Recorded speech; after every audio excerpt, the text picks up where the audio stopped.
I got some other priorities. I'm gonna try to do this. Give me some time. Good evening, everyone. Welcome to the council meeting. Machines open for roll call.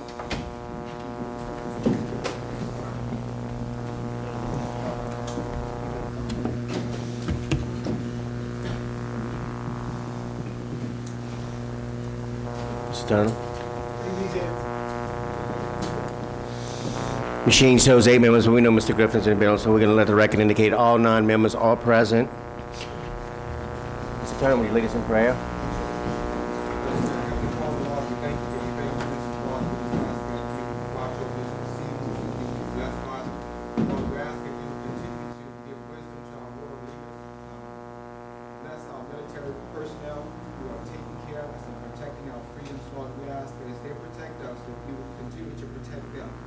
Lord, we ask that you would bless this parish, Lord, that we would be a blessed parish, and that the proceedings here, Father, will bring glory to you and will benefit this parish. In Jesus' name, amen. Amen.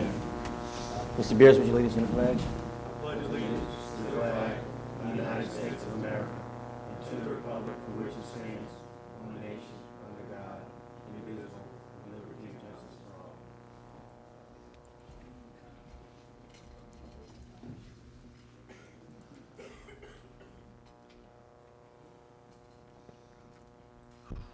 So we want to do first.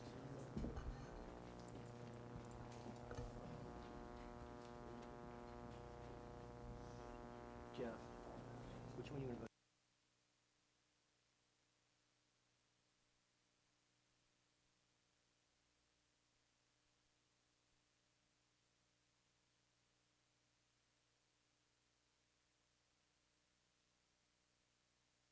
This is what you want to do first.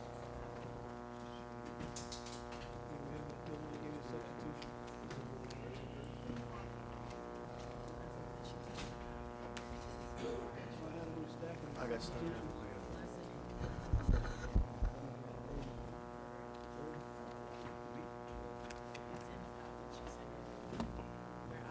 It's under 6. Jeff,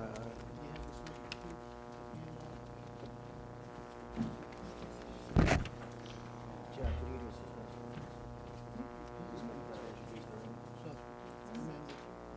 Okay, where's the substitute? Help me out here, too.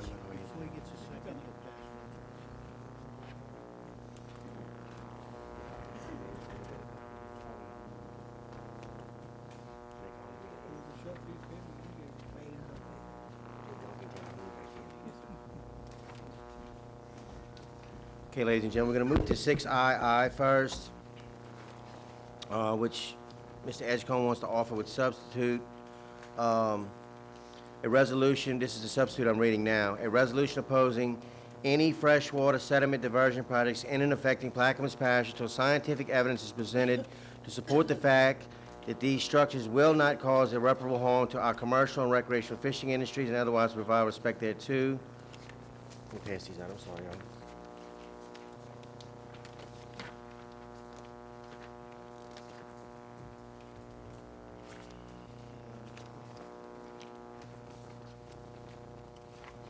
Mr. Edgecombe, you Officer. offering? I'll second. Mr. Edgecombe? Huh? Offering with changes, correct? Yeah, I'm reading with the changes. I think the changes we're looking at is on line 1, we scratched additional. We added the word sediment behind fresh water. On line 2, I'm noticing that he added the words is presented to support the, in third line, fact that these, struck the word supports that such, and I think it's the only difference I note in here. Oh, I'm sorry. Okay, line 9, we scratch i.e. fish, crabs, oysters. Line 12, scratch the word accomplish. Line 19, scratch the word supports that such. And we added line 22, 23, and 24. Be it further resolved by the Plaquemines Parish Council that a cost analysis of freshwater sediment diversion projects versus beneficial use of dredge sediment and pumping projects be presented for further consideration. Jeff, you're offering that one, correct? Yes, sir. Okay, I'll second. Mr. Edgecombe? Yes, sir. Basically, we're trying to oppose the freshwater settlements, the larger ones in the state master plan. It's pretty much self-explanatory. I think Dr. Gui said he wanted to add a little bit to it, so I'll actually pass it on to him. Dr. Gouy? Thank you, Jeff. Had a meeting on Tuesday, I think it was. We met with several gentlemen in the audience who were expressing their opinions as to the impact of any freshwater sediment diversion, any impact it would have to their particular businesses. All of the gentlemen there were in the marine business, whether it be shrimping, oysters, recreational fishing, and the like. And during that time, a consensus was reached that the state coastal master plan for coastal restoration was a very good plan, except for one component, and that component was the large-scale diversions. Rather than just tell the state, we don't want large-scale diversions, it was the opinion of the group that we also give them a solution. And that solution being beneficial dredging of sediment into locations that would build land. Quicker than diversions, probably more efficient than diversions. It would last longer and give us a quick fix. So in this statement, we're saying on behalf of those who would be impacted, that Plaquemines Parish position is, although we support the efforts of the Coastal Restoration Master Plan, we have an issue with the large-scale diversions, and our solution is we can build land quicker with beneficial dredging. That's pretty much what the statement is and the resolution says, and I'll answer any questions if there are any. I'll turn it back over to Mr. Edgecombe. I'm sorry, Mr. Griffin, go ahead. Yeah, thank you. You know, just to echo what Dr. Gouy just said, I was given some information on this freshwater diversion project that they're predicted to do on the East Bank. And it's going to be, they're suspecting to do one out in Bohemia, one in White Ditch, and the other one somewhere up in the Braidway Willspring area. And the cost that I was given this morning is going to cost like $1.9 billion. So I'm saying, you know, if the state can invest that much money in diversion, knowing the conditions of our levees on the East Bank and on the West Bank, look like me, they should redirect some of that money to building our levees instead of putting in freshwater diversion. So I'm totally against what they want to do, but although we know we need some freshwater diversion, but we don't need what the state is trying to push down our throats. So at this time, we have some fishermen and oystermen in the audience, and I want to recognize Mr. Byron Ankelard, who is the president of Oyster Fishermen Association for the state of Louisiana. And there's also some gentlemen from St. Bernard Parish that I'm going to ask him to recognize, and we want to give an opportunity for these gentlemen to come and share some thoughts with us for a few minutes. Mr. Ankelard.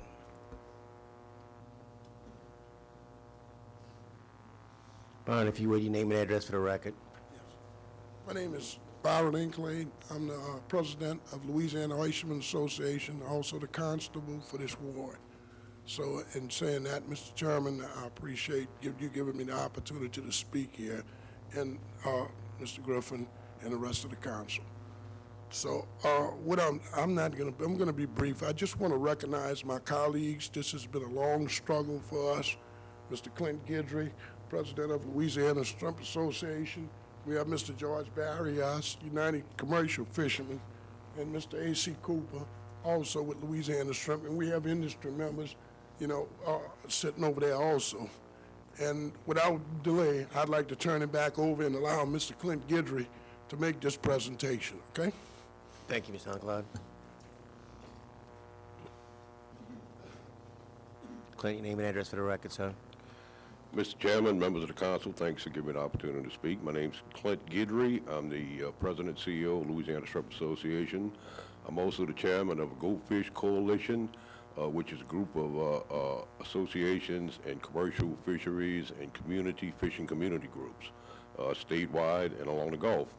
Recently, we joined with the Save Louisiana Coalition, and we have been working, I know I have, and my group's been working for the last 3 years with these large diversions. We started out with Myrtle Grove diversion, some of the scope of meetings I went to, and then moved into the Coastal Master Plan. I was fortunate enough that After speaking with some of the people at the CPRA, I was the representative on the framework development team to the coastal master plan, which I listened to all of the reasons and all of the argument for these large diversions, and was never satisfied that we would sacrifice our fisheries, both commercial, recreational, charter, and all of that revenue that comes into all of our affected parishes, Plaquemines, St. Bernard, Jefferson, Lafourche, to support spending a lot of money on river diversions that are really based on speculation. The land building ability of these diversions are based on speculation. And as far as I could see, what I was exposed to, there are far better ways to restore coastal Louisiana. We don't need to wait 50 years, 100 years to see if these large diversions, as they so project them, will build back Louisiana. We all know the Mississippi River will eventually create land. We just don't have that long. We're going to lose our coastal fisheries. We're going to lose our coastal communities. We're going to be receiving probably a lot of money shortly, but in the next few years from the BP settlements. And I just think that it's inherent that we use it wisely and to the best effect. And we just do not support these large diversions as a vehicle of doing that. So I want to thank you guys, and I'm going to ask your support on this resolution. We have gotten one from St. Bernard Parish. I spoke to the Jefferson Parish folks. We're going to get one from them, and we're also going to go down to Lafourche and make sure that we make this a joint effort to do something about these large diversions. Thank you. I'm open to questions. Go ahead, Stuart. Mr. Gidry, my recollection of a statement made by a gentleman, an official from the state, is that the freshwater diversions will only build land during high river, that it's not a 365-day-a-year thing. So without a high river, it does nothing. And with the high river, I'll go back to your statement of it's speculative as to how much. And I think that's a very important point when we're discussing freshwater diversions, building land, because that was their statement only during high river. Yeah, there's there's a lot of speculation on what it can do because it's never been done before.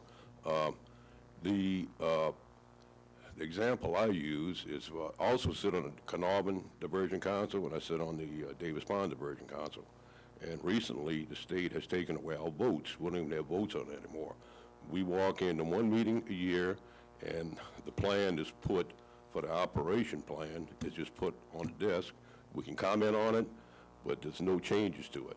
So the idea that they're even going to try to convert Carnarvon and Davis Pond to settlement building diversions when the Corps is stating at the meetings they were never designed to do so. So the problem we have with the high river scenario is at the same time you have high river, at the same time we have juvenile shrimp, crabs, and oyster spat and estuary. And there is no plan to address the concern that they're going to put us out of business. You know, I have argued that point with them time after time. No avail. Mr. Guidry, let me ask you, I think some of these projects we're looking at that we're voting against basically today, that we're asking to vote against, is approximately 250,000 CFS, some of them I've seen, and I think I think the Carnarvon is designed for about 8,500 CFS, roughly, and I think they opened that one up full blast for a BP spill, and I think if we have some of the oyster fishermen here from St. Bernard and the East Bank of Plaquemines could probably tell us there's not much oysters left out there because of that.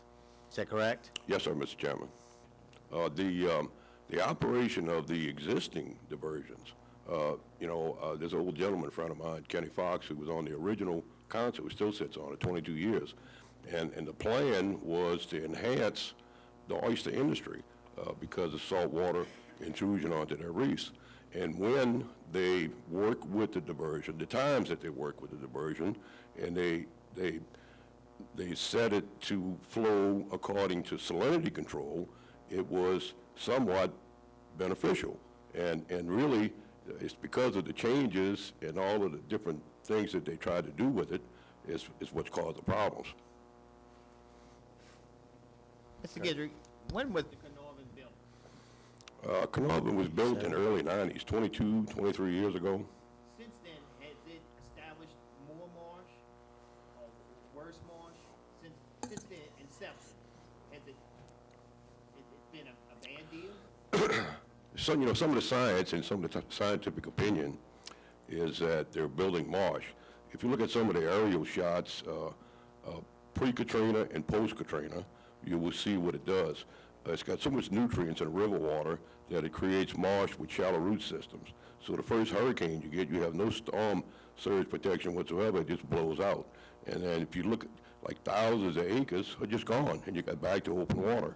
So the benefits of introducing that much river water into the system with all that high nutrient load is not there. You're actually destroying, there's some science that says you're destroying the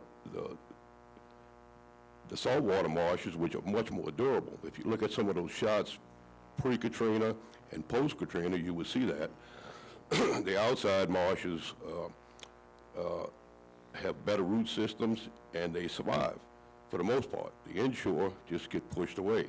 As a matter of fact, sir, if I had a picture of it, after Isaac, there was a 50 by 50 lump of marsh grass in my neighbor's driveway. I took pictures and sent it to Garrett Graves.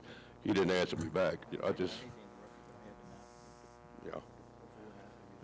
think he's got a shot at before and after, if you'd like to see it. Mr. Clint, I think when they first opened this project, if I'm not mistaken, we were convinced to open it up and open up full blast because it was going to build land so fast. And I think we realized right then and there, all it was doing was actually blowing land out and they produced less land recovered, correct? You're exactly right, Mr. Chairman. But just to add on something there, Mr. Chairman, I had some overhead shots. This was year before last. We went to Washington, and I took those shots and showed it to Ms. Landrew.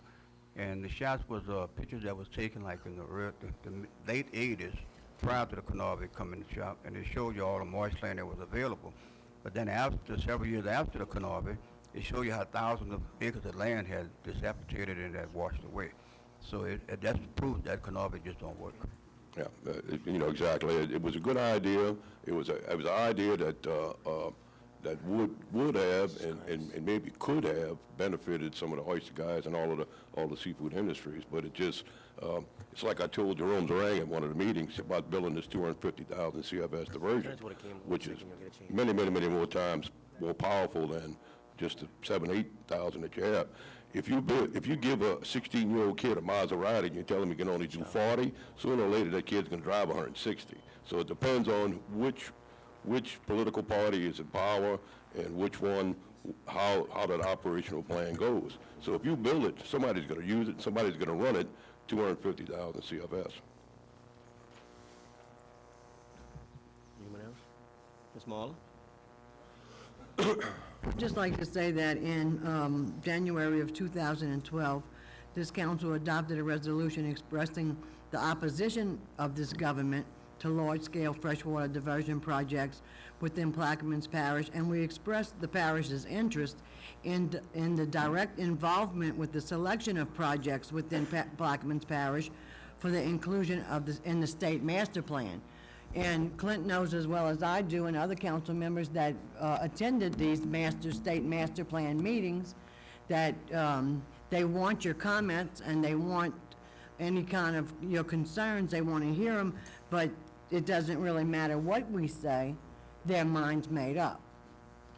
So we wanted to be involved, and this passed unanimously, and I believe most of our, if not all of our council members do know the, devastating effect that these will be on this parish. So we support your fight 100%, and I'm sure that I can say that for my fellow council members because this passed unanimously in January of 2012, over a year ago. Thanks a lot, Councilman Cooper. Thank you, Mr. Guidry. Good? Good? Question. Anyone have a Thank you question? very much. Appreciate it. Any comment or question? Tyrone Evans, 112 Thomas Lane. On Monday, I had a chance to, along with, and I left Clint up there. It was Coastal Day in Louisiana, in Baton Rouge, where we went up on Friday and we met with legislators. And there was a meeting that didn't last long because the governor had a press conference where Coastal Builders Association and local state representative came and spoke to look at, to be in the room with Crip and all those folks. Well, the meeting didn't last that long, but after the meeting, I had a chance to talk with Jerome Zinn, what's his last name? Zeringer. And I told him, I said that our parish council over the last month is always getting all kind of stuff coming for them around the master plan. I say, have you all ever spent any time with our council members where we can talk? He said, Reverend Everett, anytime your council ready, I would bring my whole staff down. And I just think it's something that I would welcome this council to do, to invite them down where those people are new to this thing, where you can actually talk to them, have a hearing, they're willing to come any day of the week. If you wanted for 2 or 3 hours to bring their whole staff down to talk about what they're working on now as opposed to what's in the future. I just think that this would benefit this council as a whole to actually bring these folks to Plaquemines Parish where each one of you can talk to them, look at those things that they're doing right now. Because they're doing some things right now. It don't have nothing to do with the new master plan. It's something that they were supposed to do 6 and 7 years ago, and they got projects they're working on and new projects, and it's all confusing sometimes to it. And I think, especially related to our fishing industry, so I just think, I would hope, Council Chairman, that, I could give his name, that you set something up where you all as a whole can meet with them, and yes, we give all kind of questions, so when things in the future come before you, at least you got another perspective on it, and you're up and where, and you can bring all the documents. So I would urge that. I told him I would get that to you, and maybe you can follow up and set up so you can make sure every council members are present, because I think it would be an educational session for all of you, and also invite some of the fishing Maybe community. educational for them also. Maybe we can educate them a little bit too. Educate them also, and that's why I mentioned that when you do it, that you have the fishing folks down with you, so it'd be a joint thing, so you're not just getting their side, because you have people like Byron and Clinton and other folks who've been at this battle for many, many years. But I think to have everybody in the room together, especially for people new on the council, because, you don't know what's going on. So half the stuff confusing to me, because at the legislature, they had their little booth set up there, boy, and they was making this stuff sound so good to everybody, and we know it doesn't work, especially when I was looking at stuff on Plaquemines that they was talking about. So anyway, I'll give you his number, and I hope that you'll follow through so we can have like an open session with the councilman and some of the fishermen with the folks from Cripple all in one room at the same time. I appreciate it. Thank you, sir. Anyone else? Machine's open. Oh, I'm sorry, Ms. Audrey.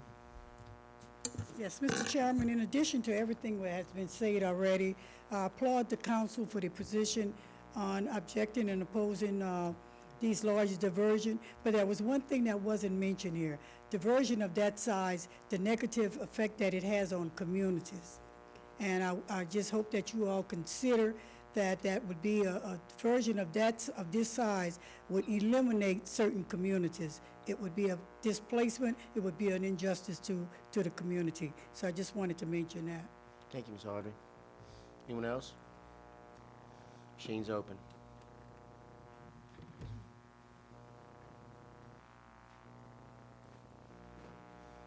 Resolution passed unanimously, 9-0.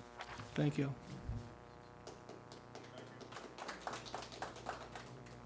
Give me a second. Mr. Beers is going to ask for suspension of rules. We just returned from Washington, and he wants to give us an explanation on it. Thank you, Mr. Chairman. I would ask my colleagues for the opportunity to suspend the rules to take up an item that's not on today's agenda, to wit a resolution requesting our congressional delegation to modify the Bigot Waters Flood Insurance Reform Act in order to provide premium rate change and other relief to Plaquemines Parish residents and business owners, and otherwise to provide with respect thereto. Offering. I'll offer and would ask for a second on the suspension. Second suspension. Thank you, Mr. Chairman. Again, this is a resolution to ask our delegation to seriously consider and to fight for the residents and businesses of Plaquemines Parish, especially those of us on the East Bank and the west bank south of the wall. So again, I'll read it, and this time I would ask for a unanimous second from the council table. It is a resolution requesting our congressional delegation to modify the Biggert Waters Flood Insurance Reform Act in order to provide premium rate change and other relief to Plaquemines Parish residents and business owners, and otherwise to provide with respect thereto. And I believe we would need to vote on suspending the Yes, rules. sir, let's do that first. You offer the suspension, a second suspension? Okay, there's gonna be a vote on the suspension of rules, gentlemen and lady. And the rules suspended 9-0. Continue, Mr. Vieras. Thank you. And again, I would ask the members at the table if we could get a unanimous second on this resolution, and therefore I do offer again. I'll second. Then we all vote second. Everybody? Still with? That's a unanimous second, Mr. Vieras. Thank you. My remarks will be brief. As the chairman alluded to, on the spur of the moment, and thanks to a call from a friend of mine from Washington, who is a lobbyist, I got a call from Jeff last Tuesday morning asking why no one from Plaquemines was making a trip to Washington, D.C. To be a part of a delegation of 13 other parishes to lobby Congress as it relates to making changes to the Biggert Waters Act. Most folks in this room are, I think, familiar with the Biggert Waters Act and the negative impact that it's going to have on our residents that live on the East Bank and those of us that live below the floodgate at Captain Larry's. When Jeff called, I had to honestly tell him that I had no knowledge that this meeting was even taking place. Having, and I think I speak for the members at the table, and if I'm incorrect, please correct me, but I don't believe anybody at this table was informed that this meeting was taking place. With that in mind, one name was familiar to me that was going as a representative of the business group. I contacted him, and he said that, you know, he had been asked by G&O Inc. to attend, and I made arrangements that day to attend after learning that no one from the administration was going to be in attendance. Shortly thereafter, I received a call from the chairman that he would also be attending.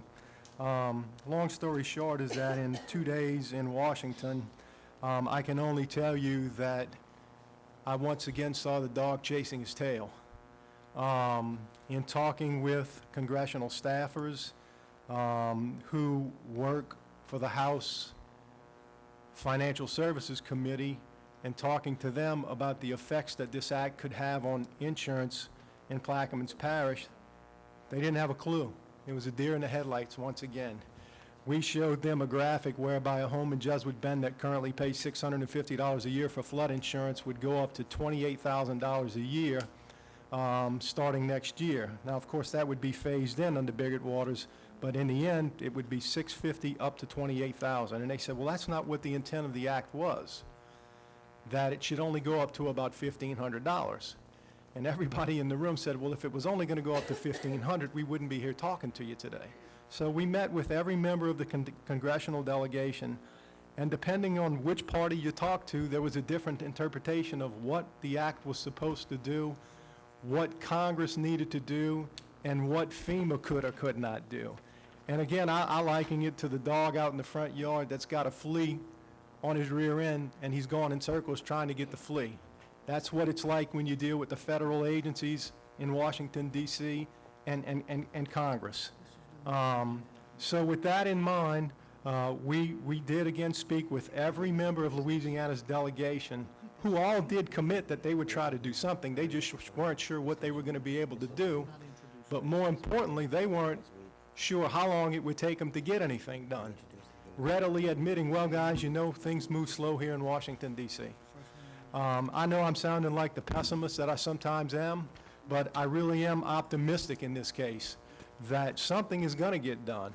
Now, Senator Landrieu filed an amendment to the word of bill that's currently making its way through Congress, to push back the implementation of Biggert Waters.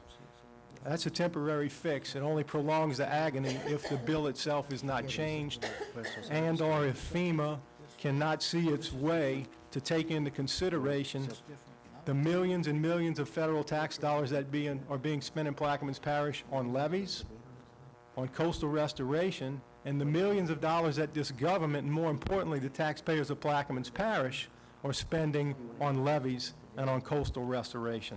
So I would strongly urge my colleagues at the table to support this resolution.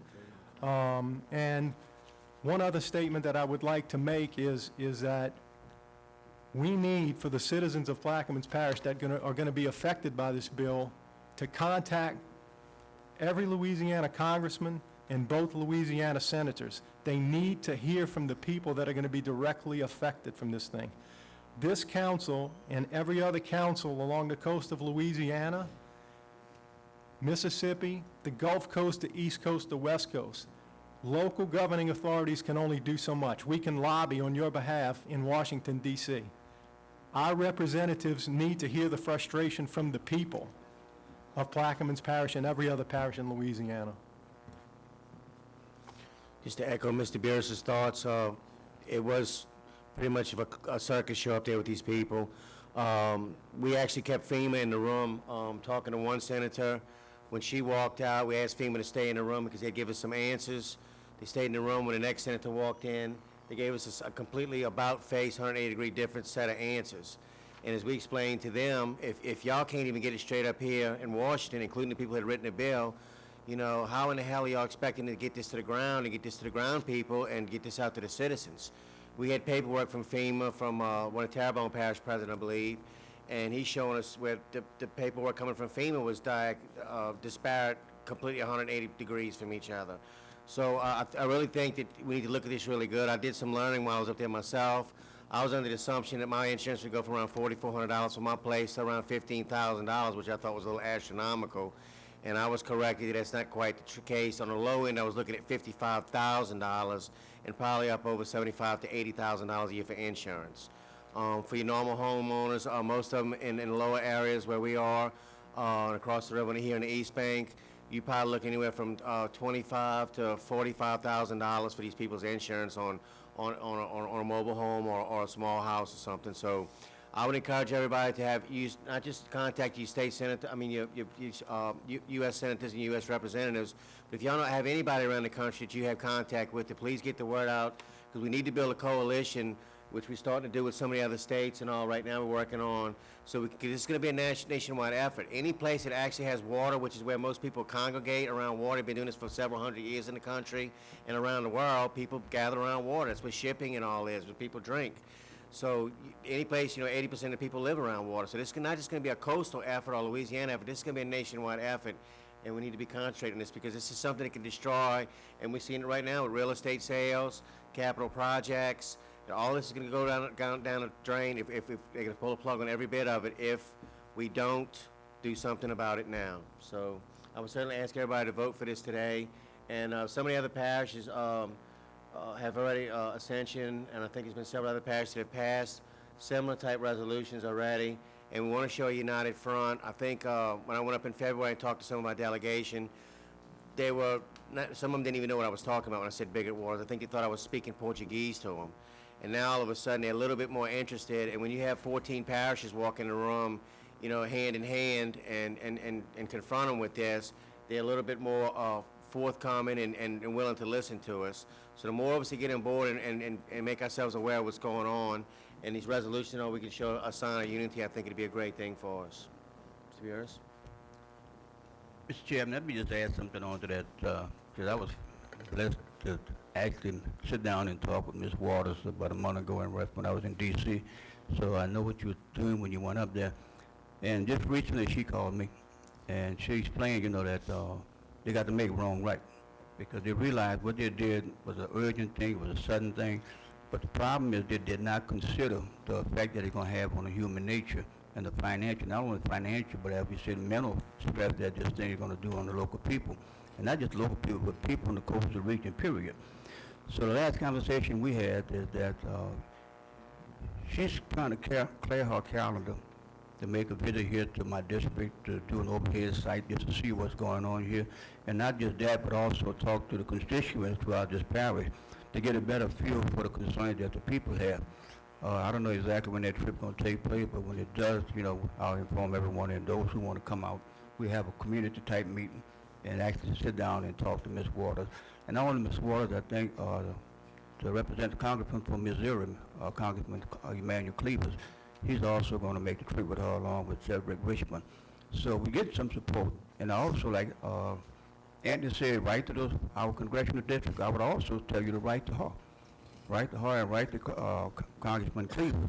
And, share your concerns and share your interests of how we feel. So the more we can get to her, the better off we're going to be. Because after all, she sponsored this bill. She knows what the baby's all about. So if anybody can do something with it, she can.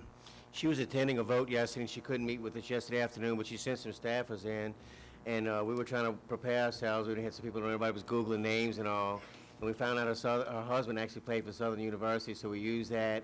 And then one of her aides came in, I detected the accent, I asked her where she's from, and she told me the West Bank, so I was a little encouraged by that. So she was a little more understanding of the issues, I think, and I don't think they quite recognized the implications and ramifications of what was going to happen once this bill passed. So I think they're be a little more forthcoming when they realize exactly what it's going to be for the whole country.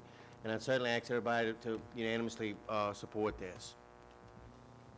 Again, I was pleasantly surprised on yesterday, I think a day before yesterday, when I was looking at the news and I saw you all on the news with the other people from around the state doing it. I just hope that when we were doing the Restore Act work going back and forth to Congress, oftentimes we tend to go partisan politics. It's very important, and I'm independent, so let me just say this, but oftentimes we tend to deal with just Ms. Landry oftentimes. We try, but I think that, Senator Vitter, Calise, we gotta make sure that each one of these representatives at the table, because oftentimes, that happens, more people go towards one side than the other side. So I just hope that we find a way to bring together, because I love Maxine, a lot of them, but all the congressional representatives were duped on this, because none of them paid attention to it. Well, all of them can say what they want. The fact that this was able to be attached to it and nobody noticed it until after the fact, everybody was sleeping on this. So I just think that in our effort to bring folks together, because we have had hundreds and hundreds of groups to go around BP, and we got the Restore Act passed, but when it became an issue? When the folks in Texas and Mississippi saying, no, y'all can't get it, and he had to come to the table, or we wouldn't even got the 33. So I say, as our effort as we go forward, I just hope that we be very conscious that we're not just doing this from a partisan perspective, because if we keep it partisan, we're gonna lose. So we gotta make sure that whatever thing we do, that we have the Republican, the Democrat, and the Independent, the Green Party, whatever everybody is there at the table at the same time, so it could be a unanimous. Reverend, I'd have to agree with you. I just renewed my flood insurance this month. I looked really well on it. I didn't see anything about race, party, religious affiliation, anything else on the form. So I think it's going to affect every one of us equally, and I don't think any of that makes any difference. That Republican, Democrat stuff goes out the window. Yeah, because when it sometimes floods, the hurricane doesn't differentiate. It just comes, the water comes in. Because when we first started the Restore Act, we were spending more of our time with Senator Landry than we did with Senator Vitter. Or we were spending our time, and it caused some problem in the end, because they all had to come to the table. And I'm just saying, so as we go forward, as a collective, that we make sure that we keep it as partisan as possible.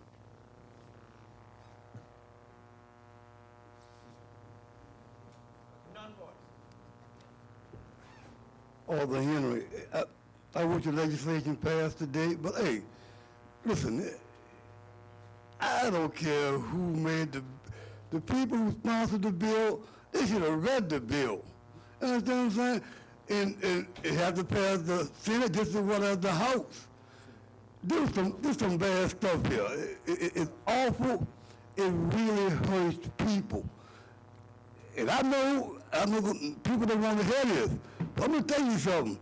Our representative didn't represent the people of Louisiana. I want to say what? Go ahead. That's the most appropriate comment of the day, and that's why everybody that hears this or see this sees the television, reads the newspaper, needs to understand that we didn't get represented, and they need to call, email, write, do whatever it takes to show their displeasure with the way our delegation acted upon this. Thank you, Mr. Vieras. Anyone else? Got the machines open on this item.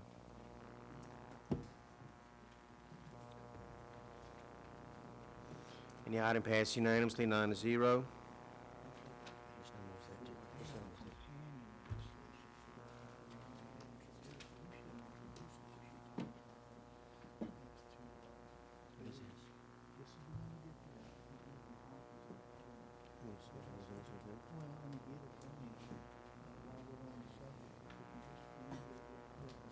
Go ahead. Yeah, there was a number that one you just gave. There was a number. We didn't have a number on that. It's on the agenda item. Okay.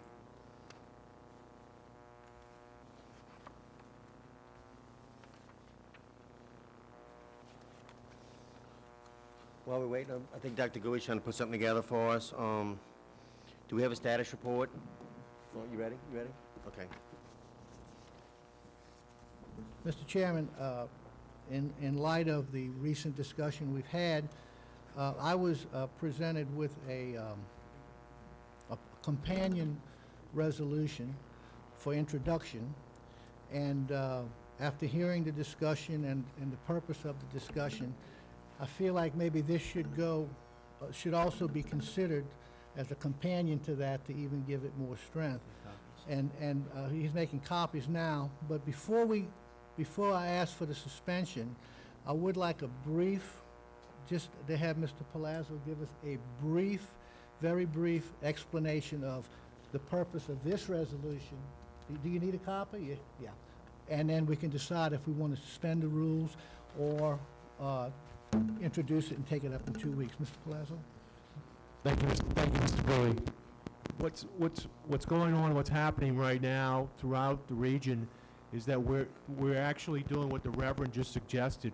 The council members are also coming together with the administration, and we're using a united front. So what's happening is you're seeing the administrations and parish presidents coming together with the council members to do a two-tier attack, so that both, not only the council members will be approaching their particular congressional and representatives in the state, but we're also going to be doing that through the parish presidents. So this is a companion ordinance that gives the parish president the authority to negotiate, talk with the senators, the representatives. We're specifically dealing with this Water Act, and to actually present the concerns of the citizens along with the council members. So it's a united front, and that's the way we need to approach this. And that's the way it's being approached throughout this region, too. So we'd ask your support on it, suspended, if we could have this matter suspended so we can vote on it today. So, if that is satisfactory with the council members, I'll ask for a suspension of the rules to take up an item not on the agenda, a resolution authorizing Parish President Billy Nungesser to represent Plaquemines Parish and to request the support of our congressional delegation to amend or revise the Biggert Waters Flood Insurance Reformed Act, or Act BW12, and to provide with respect thereto. I'll offer. You offer suspension. I'll second the suspension. Dr. Goui? I think we've explained it. Okay. I'm ready.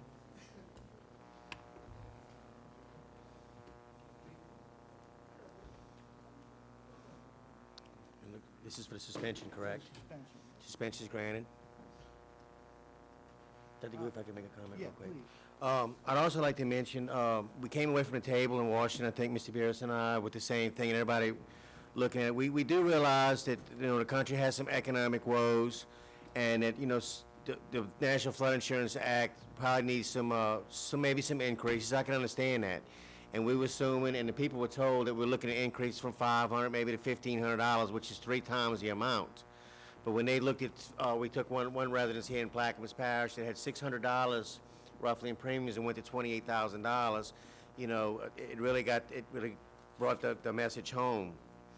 Some of the things we came with from the table explaining to FEMA and National Flood Insurance Program and to our delegations, and some of the other congressmen that came in from Alabama and all too, was that we understand the need to keep NFIP solvent. We didn't want the program to go away. We also had some issues with the fact the way that FEMA is mapping the area. For instance, here, the only thing they're looking at is 100-year levee protection. And so in other words, the Bell Chase area might be fine, and I'm happy for you, but at the same time, you're not included the rest of the parish. You're not looking at any, for instance, Councilman Gray in New Orleans mentioned the pumping capacity in New Orleans is phenomenal, but they weren't allowed to include any of that in their assessments of the New Orleans area. We're looking at shoreline stabilization projects. We're looking at coastal restoration projects here in this parish. We just bonded out $65 million. We've got $671 million, $60 million just in Mr. Bierce's district alone. And none of this stuff is being considered. None of our topographical landmarks are being considered. And that's something that we came away from the table trying to explain to these people they do need to look at and to consider. Dr. Gouy? And just to touch on what Mr. Marinovich said, it was very amusing to me to find that the major project or the major structure that was used to determine base flood elevation was the Mississippi River levee, which we didn't build. That was built by the federal government. And they're using that to punish us and not using any of the projects that we've put in place. And I don't know if that was intentional or not, but that needs to be brought to the table also. So in regards to that, this companion legislation, when the parish attorney's office drew up the one we just passed, that this was supposed to be a companion, and maybe it was an afterthought, and I just urge for your support. It'll show a united front. Ms. Cooper? Just have a question for you or Anthony that were in Washington. Did y'all have meetings with Vitter and Landrew, and did they not figure this out? Were they not fighting? Ms. Cooper, what we had was, this was part of Did they omnibus. actually sit down and do figures on how much? No, ma'am. What we had, we actually sat in a room with these people, and we actually sat with the people who actually wrote the law, because the congressmen don't write their own laws, as you well know. And what they did was, these staffers that wrote the law actually came in the room, and we explained the ramifications of what was going to happen, the flood insurance rate, what this would do to devastate the mortgage and banking institutions. I went through the all figures, the oil and gas figures with them. I explained to them that Plaquemines Parish produces almost 16.5 million barrels of oil just within our parish confines. But just the parishes represented, we're looking at 34.5 million barrels of oil a year, and it's not even going to OCS waters or state waters. So I think it's a homeland security issue. They did not consider any of this. They did not consider the fact that we produce 40% of the nation's energy needs every day in this country, every day. That we also provide 30% of the nation's seafood, or anything else, chemicals, anything else that the state does in this area. And they didn't look at the ramifications that's going across the country as far as the Northeast coast. And what they did is they shoved this into an omnibus transportation bill for a brief explanation to people. I'm not justifying this because our whole delegation did vote for it. But what happened is they fought really hard for the Restore Act, and I think that was primary in their minds, and also the fact that the National Flood Insurance Program, whether anybody realized it or not, had actually lapsed for 53 days. We did not have flood insurance last year for 53 days. So they were trying to push something through, because every few years this always goes out, and they slipped this in. And I think Ms. Waters and this Lady Biggert from Illinois, who put this together, did not quite comprehend what they were doing in the increase in rates. We're looking at rates up to 5,000% increases. Anything you want to add anything? Good? Dr. Good? Yeah, one last thing, Mr. Marinovich. Do we have a second on that? Would you withdraw it just for a second, Anthony? I encourage us to add some language on line 44. I'm pressing the wrong button. No wonder you couldn't hear me. Line 44, after the word government, add this phrase, working in coordination with the Plaquemines Parish Council. That's on line 44. It would read, the parish president, Billy Nungesser, being the chief executive official of Plaquemines Parish government, working in coordination with the Plaquemines Parish Council is authorized. I think that reads a little better. And with that, I'll ask for a second. Second again, Mr. Bureaus? Okay, Dr. Gouy. Anybody have any other comment or question? Not the machine is open.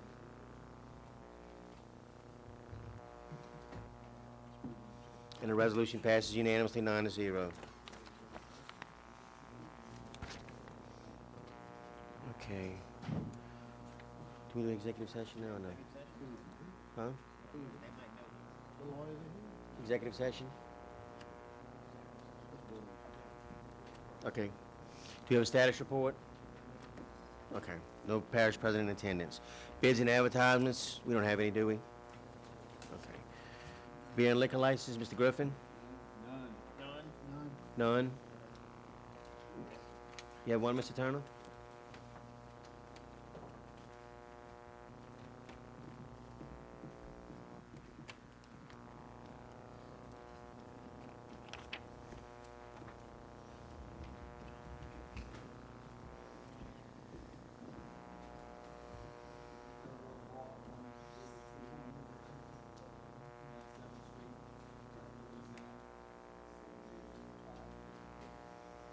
That's all, Mr. Turner? Mr. Edgecombe, you have none? Ms. Cooper?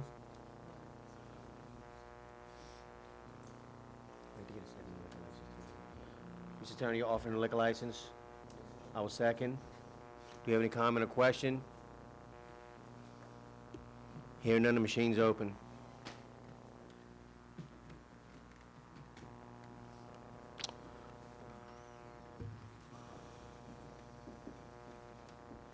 And the license is granted 8-0. With that, we'll go to number 4, building permits.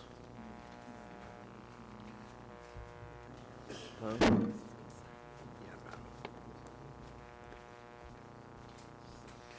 Okay, we have 4A1, Lobo Operating Incorporated, Baptiste Colette area, low and existing 6-inch pipeline, after the fact application. Y'all stop anytime. I'm gonna do these in global. If we see something we'll pull out, we will. 4A2, Lobo Operating Incorporating, Breton Sound area, Block 32, install 4-inch flow lines. Century Exploration, New Orleans LLC, Breton Sound area, Block 45, install 3-inch gas lift line. 4A4, Century Exploration, New Orleans LLC, Breton Sound area, Block 35, install 4-inch flow lines and pile supported walkway. 4A5, Ridge Lake Energy, South Pass area, Block 5, plug and abandon well, removal of 4-inch flow lines and other structures. 4A7, Hellas Oil and Gas LLC, Main Pass Block 12 field, plug and abandon well, jet flow lines and removal of all other structures. I'll offer and ask for a second. Second by Mr. Beers. Do we have any comment or question about these? We'll be taking these in global. This will be 4A1, 2, 3, 4, 5, and 7. Any other comment or question? Hearing none, the machine's open.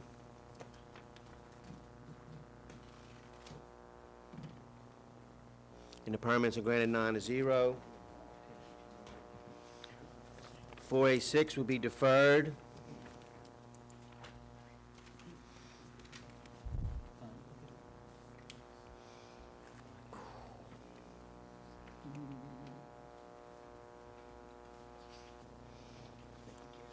Okay, we'll move to 4B. Dr. Gui? A resolution approving the issuance of a special permit to Highway 23 properties for the installation of a fireworks stand renewal on property located in C2 zoning district at 9418 Highway 23 Bellchase, all in accordance with application number 2013-3802, dated April 25th, 2013. Dr. Gui? I'll offer, ask for a second. I'll second. Dr. Gui? Yep, everything's in order, it's a renewal permit. Any comment or question about this one? If not, the machine is open. 4B.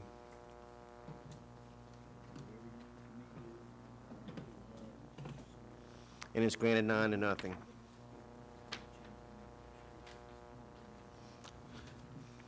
Mr. Buros, you okay with this?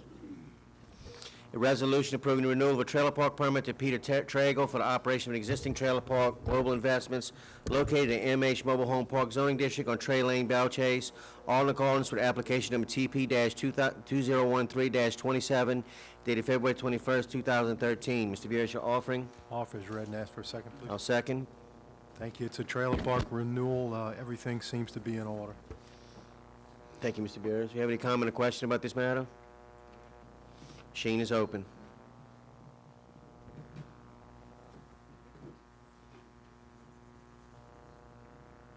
Mr. Griffin? And is granted 9-0. We have no proclamations today? No? Go to item 5, introduction of ordinances and resolutions. None, Mr. Griffin? Mr. Hinckley? An ordinance to amend the 5-year capital improvements plan for the playground equipment Plaquemines Parish Park project and otherwise provide with respect thereto. An ordinance to amend the 5-year capital improvements plan for the engine replacement Bell Chase 1 pump station project and otherwise provide with respect thereto. An ordinance to amend the 5-year capital improvements plan for the Woodland Highway Bridge Road expansion project and otherwise provide with respect thereto. And that would be it. Thank you. Thank you, Mr. Hinckley. Ms. Lapine? I have one, an ordinance declaring property located at 8056 Highway 23, Belle Chase, Louisiana, as surplus property and otherwise provide with respect. That's all. Thank you, Ms. Lapine. Very short today. Dr. Gouy? An ordinance authorizing Parish President Billy Nungesser and Council Chairman Byron Marinovich to enter into and execute articles of incorporation for the establishment of Port Eads Fishing Refuge, Louisiana nonprofit corporation, otherwise to provide with respect thereto. And attached is a letter from the Parish Attorney's Office for your review. A resolution to appoint one of the 2 Plaquemines Parish members of the West Bank Rail Transportation Authority and otherwise to provide with respect thereto.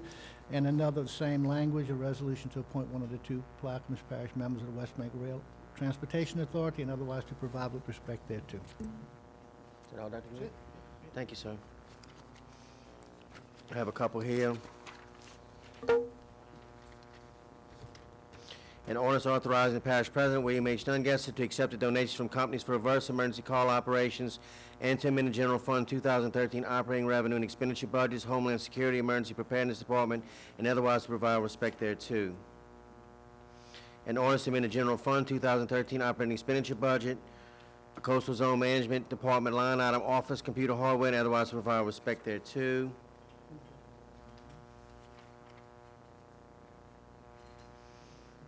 An ordinance to amend the general fund 2013 operating budget, fund balance designated for emergencies and otherwise to provide respect thereto.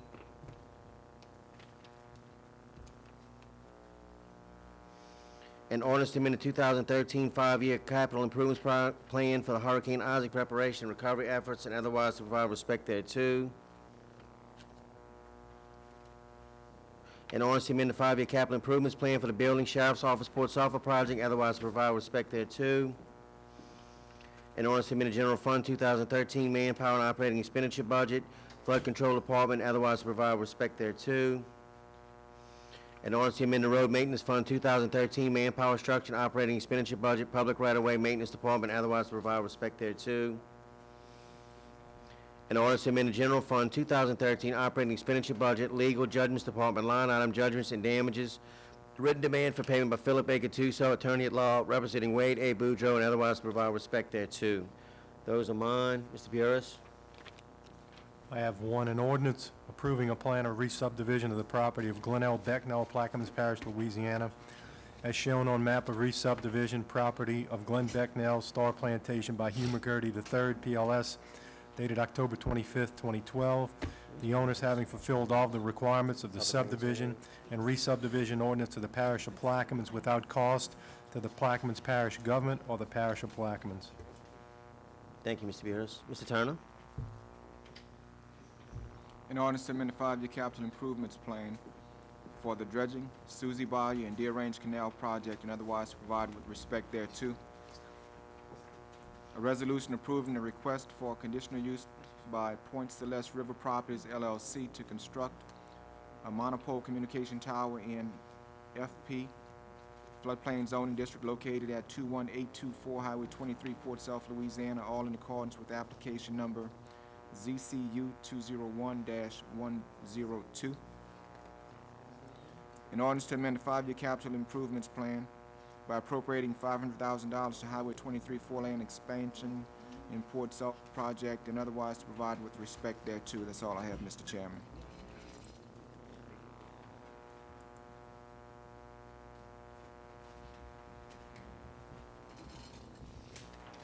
Okay, I've got several I'm going to introduce for Mr. Edgecombe. In order to amend the Boat Harbors and Shipyards Fund 2013 operating expenditure budget, Empire Shipyard Department line item photographic surveillance equipment, and otherwise provide respect thereto. An ordinance approving cooperative endeavor agreement between Plaquemines Parish Government and Plaquemines Parish Sheriff's Office for assistance with enforcement of parish zoning, health and sales tax, occupational license ordinances, and any other parish ordinances mutually agreed upon by both parties, authorizing Parish President William Nungas to enter into and execute said agreement, otherwise provide respect thereto.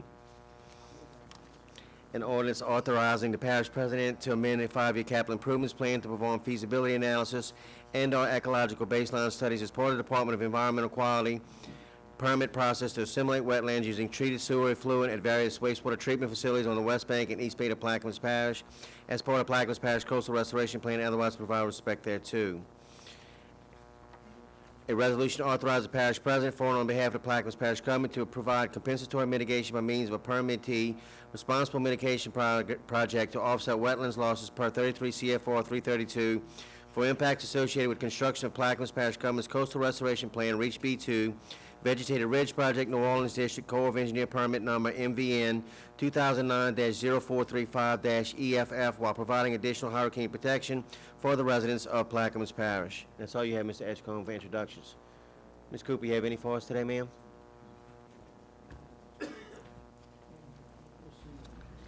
An ordinance to officially name the access lane located at 40019 Highway 23, Boothville, Louisiana, to Juneau Lane, authorizing the installation of street signs and otherwise to provide with respect thereto. An ordinance to amend the 5-year capital improvements plan for the overlay Venice Marina Road project and otherwise to provide with respect thereto. An ordinance to amend the 5-year capital improvements plan for the CIAP Jump Basin Dredging and Marsh Creation Project and otherwise to provide with respect thereto.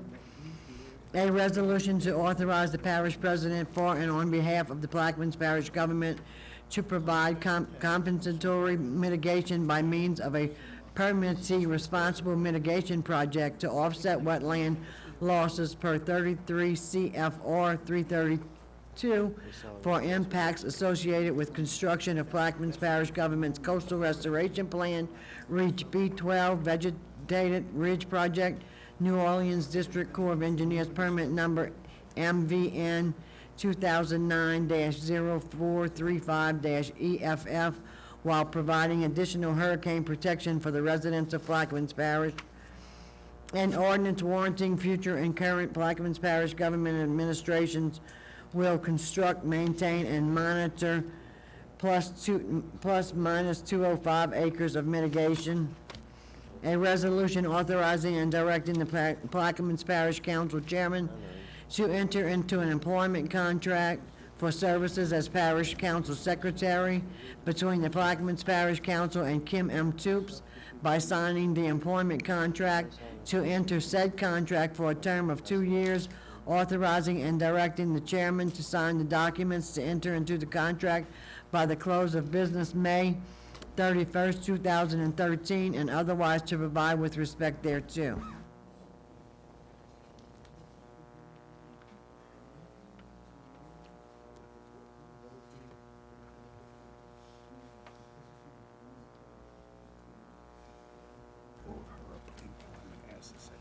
And I need to complete that reading. Subject to council approval of the hiring of said person.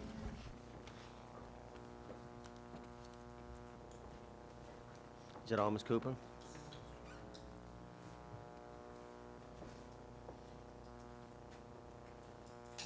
Ms. Cooper, is that all?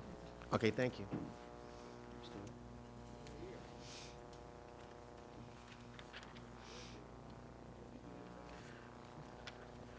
Okay, Ms. Cooper, we're gonna move to 6A1, no?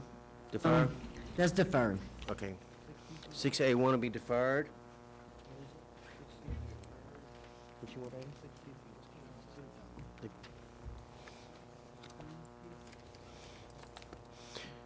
Dr. Gurley's request, we move to item 6PP. PP, Lapine. You keep them wisecracks to yourself, son.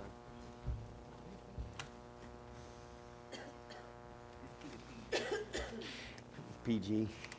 An ordinance authorizing the parish president to negotiate and enter into a contract with Environmental Operators LLC, EOL, who submitted a request for proposals for garbage and trash contract services-based proposal for the purpose of providing solid waste transportation and disposal, excuse me, of all solid waste for Plaquemines Parish, to submit for approval by the parish council, negotiate a contract noted herein, to execute and after approval by the council, the negotiated terms of contract, otherwise provide respect thereto. Dr. Gouy, you're offering? I'll offer, ask for a second. Second by Mr. Burris. Yes. This has been on the table for a few weeks. We had a contract attached. Our parish attorney's office had some amendments to the contract. Those amendments were sent out. I have extra copies if you need them, and those changes are in red. What I would like to do is turn this over to our parish attorney, Mr. Leo Palazzo, and if you'll take it from here, Leo, we pretty much know the purpose of this, but the specifics you have to fill us in on.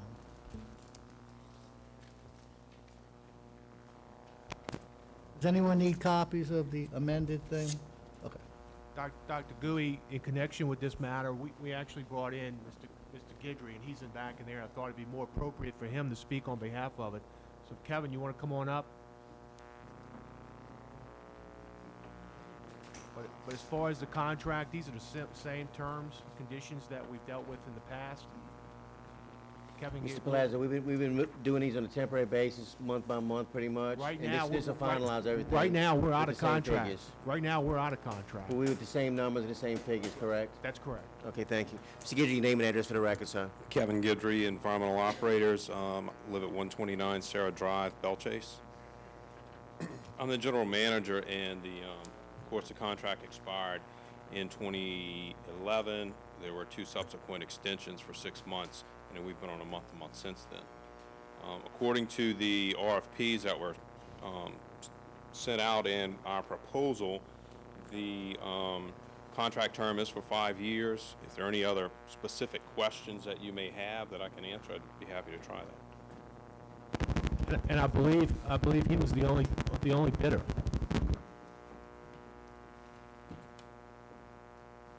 Kevin, these are the same numbers and all that we had before, correct? Not in the past contracts. No, these are all new numbers based on the new RFP requirements. Now, I noticed we had transportation noted in here, but this is simply, I went through the contract real quick. This is simply transportation from the parish waste collection stations to your sites, correct? Correct. So it's transportation This is not for pickup and on the side of the disposal. road from residences or This is not businesses. collection. This is not a Okay. collection contract. We It's just a wanna make it abundantly transportation and clear. disposal only, and a disposal only provision which the prior contracts did not have. What differences do you see in this contract from the past one? The only difference is this one now has a disposal only for garbage and trash, where the other one didn't. And also, sir, would like to add, the previous contract had for, by the yard in the lower end of the parish, and in the upper part of the parish is by the ton. So this new contract will be tonnage all the way through. Coincide. Yes, sir. Right, the per cubic yard was for trash only. Okay. Mr. Attorney, you have something for us, son? Just a question. I didn't see it in the charter. I thought it was in the charter, but maybe it was in the, maybe it's an ordinance. I thought there was a 2-year limit on the contracts. Now, I think like you said, this last one was for 5 years. I know we had a 5-year one for Severn Trent that had to be renewed every 2 years. Does anyone know? I thought I was going to be able to find it in the charter, but it maybe it was an ordinance that we had. Do you sort of recall it, Kim? Does anybody recall anything about a 2-year limit? Yes, time it's 2 frame? years if you do not go out for RFP or public bid. That's the exception. Correct. And we did go out for bid, correct? Correct. So that allows It us was to a public do... RFP, so it allows you to do a 5-year. Okay. Are you Okay. good? I'm good. Okay, thank you. Anyone else? Machine's open on 6. Oh, I'm sorry, Mr. Henry. Come on, Mr. Guidry. Mr. Guidry, gotta give us some figures here. Let's keep these, let the people know what they're paying for here. I can read off to you if you want, Mr. Henry. Yeah. Environmental Operators LLC proposal received was as follows. Bell Chase Garbage and Trash, $48.50 per ton delivered to EOL's Woodland Transfer Station, then to an approved sanitary landfill. Port Sulphur Garbage Trash, $43.50 per ton delivered to an approved sanitary landfill.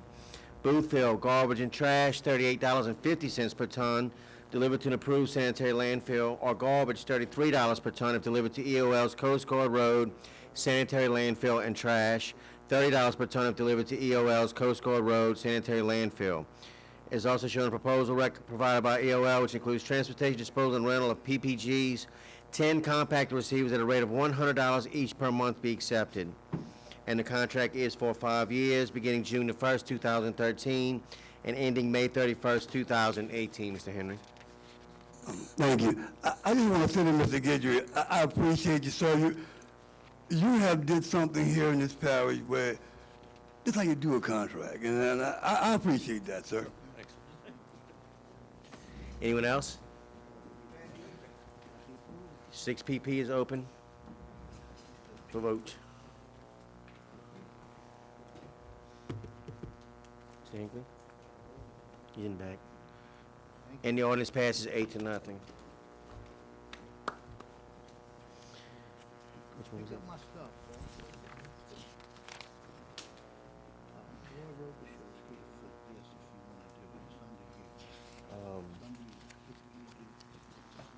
I can get him out of here. Okay, let's go to item 6GG.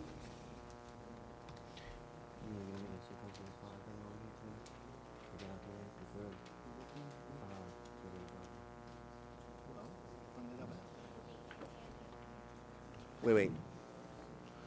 Let me do something a little different if you don't mind.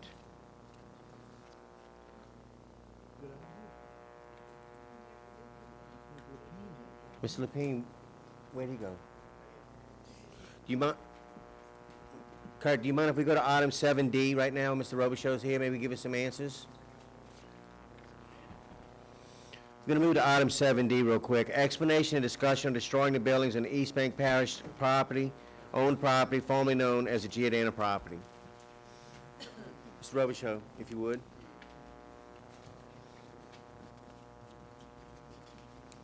We have to try not to put you in the hot seat.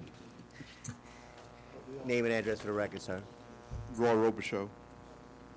Mr. Robichaud, we had some questions about this, and it's something we kind of investigating, if you want to say. And we had some questions, and you hadn't been able to be here to help answer anything. And we're going to take advantage of the situation that you are here today. Yes, sir. So if you could give us some, what your take is on the fire and what your part in it might have been. We were asked as a fire department if we could burn the buildings down to save Mr. Lott. Okay. If we could burn the buildings down to save the parish money from hauling it off. So that's what we did.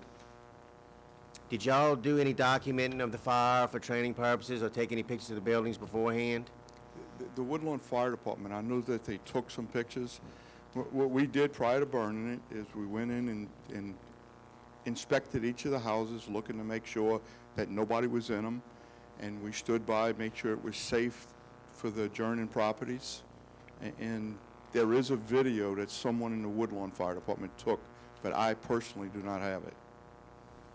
And again, if you look at the NFPA code, to use a structure for firefighting training, there's a whole list of things that you have to do because so many people have been killed by doing training in old houses that we elect not to do that. We do it from exterior only, and we stood by and protected the exposures, that's all. And obviously you had nobody killed. Did you have anybody injured or anything while you were doing this? No, sir. Okay. So the only contact you had with anyone in the government was Mr. Lott asking you to do this for us, for the government? Yes, sir. No one else? No, sir. No councilman, parish president? No, sir. Okay. Mr. Lepine? Mr. Robichaud, have we ever done this before? Yes, sir. where previously? The last time I remember doing it, it was down in Port Sulphur. And again, it was an abandoned structure, and it was to save money from hauling it off. I do not remember who it belonged to. It was a government building? I do not remember. I don't remember if it was or not. It's been a number of years ago. We're going to further this again? Yeah. Okay. You good with? Anybody, any questions for Mr. Robichaud on this? Ms. Cooper? I have a question, but I don't know if I'm gonna be out of order because I wanna ask him this question before he leaves. It's not exactly about this procedure, but it's a procedure about fire trucks. I think it might be Jermaine. Go ahead, Ms. Cooper. Mr. Robichaud, in February, I emailed you about inquiring about a new fire truck for the Boothville Venice Yes, ma'am. Fire Department, and I have not gotten any reply from you. Well, I apologize. I talked to Dale, I talked to the chief about it, and there's a lot of misconceptions in that letter. What Ms. Cooper's talking about, 8 years ago, we started a program where the parish would purchase a truck a year, and because our trucks, the fleet is so old, okay? Last year, with the delivery of a truck to Woodlawn, we completed all 7 fire departments. After Katrina, a number of trucks were bought, and when we took the job, we made it clear with all the fire departments that we would replace vehicles on as-needed basis, not anybody's turn or anything, okay? And with the number of trucks that were bought after Katrina that FEMA replaced, our fleet was actually in pretty good shape, okay? We lost some additional trucks during Isaac, but the Boothville Venice Fire Department actually has the newest fleet of trucks of any department in the parish. And it just didn't make sense to replace that particular truck they're asking about. That is actually the second to newest rescue truck in the whole parish. Okay, I appreciate it, because I was told that the truck is in the shop so much that the Beerus Fire Department has to be on standby because that truck needs so many repairs and has been, but We had I an appreciate issue. it. We had an issue with the vehicle, that we were having problems getting it repaired properly because it was an intermittent problem. It since has been repaired. The other part in the letter that they missed is Beerus was on standby, but Boothville Venice also has 2 trucks with rescue equipment, and the department was never without a truck with rescue equipment. So Beerus was on standby to be the second truck, not the first truck. I appreciate it. Thank you. You good, Ms. Cooper? Okay. Okay, with that, I think we're gonna move to, which item is it? Okay, we're gonna move to item 6GG. Can you go back to introductions real quick? I forgot one. Can we do it right after we do this Yep. one item, Ms. Cooper, if you wouldn't mind?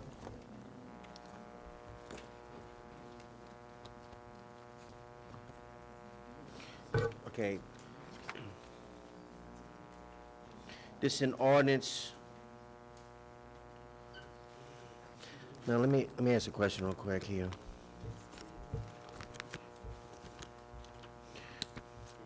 Mr. Turner, I want you to look at something real quick, if you would. This 6GG is, It's a duplicate. it's a duplicate. Would You've you got a like me to couple. withdraw mine, and you can put this one, and go ahead and do this since this is in your district? Do you want to go forward with What's it? 6NN? Huh? We'll just move to 6NN. I'm gonna go ahead and withdraw 6GG. And we're gonna move to 6NN, which is an ordinance to amend the 5-year capital improvements plan for the firefighting fund, Myrtle Grove Fire Station, and 2013 firefighting fund, firefighting Bell Chase Department, line item vehicles, heavy, and otherwise provide respect thereto. Mr. Turner? I offer. I'll second. Mr. Edgecombe seconds. Mr. Turner? This is to move the project forward in building a Look, fire it's here. station right there in the Myrtle Grove area. And Mr. Robichaud, you have any updates? Can you provide any additional information for us? So the reason for asking to move the money around is that we went out for bids. We had a third-party estimate. We thought we could do it for one price.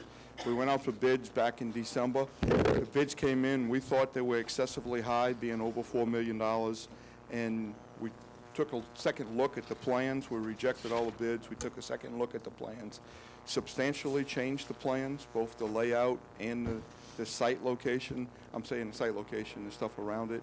Went out for bids the second time. We got 5 bids. The bids came back with the bid being $3.5 million. So we reduced the cost almost $500,000, but they were still higher than we had planned.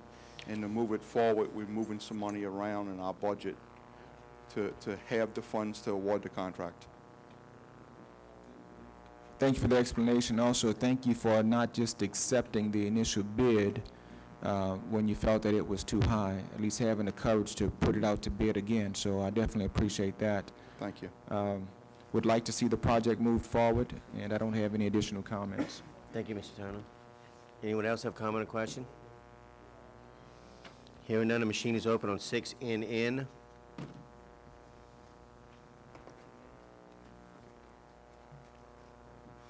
And the Thank orders you. passes 9-0. Thank you, Mr. Robichaud, for your time. Ms. Cooper, you had an introduction for us, ma'am? Yes, I do. An ordinance approving a cooperative endeavor agreement between Plaquemines Parish Government and Plaquemines Parish Sheriff's Office for assistance with enforcement of parish occupational license ordinances and any other parish ordinances mutually agreed upon by both parties, authorizing Parish President William Billy Nungesser to enter into and execute said agreement and otherwise to provide with respect thereto. Ms. Cooper, did we not just do an introduction identical? Mr. Ashcombe, check it real quick, Kim, and see if you would.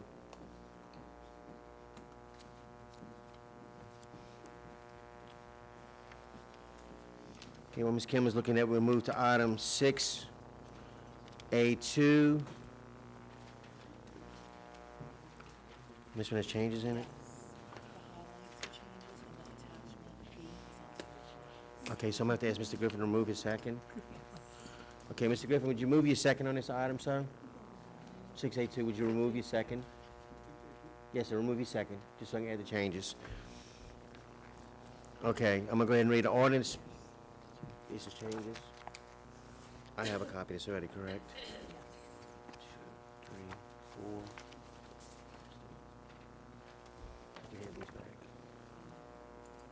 Okay, 6 is 6A2, offered with changes.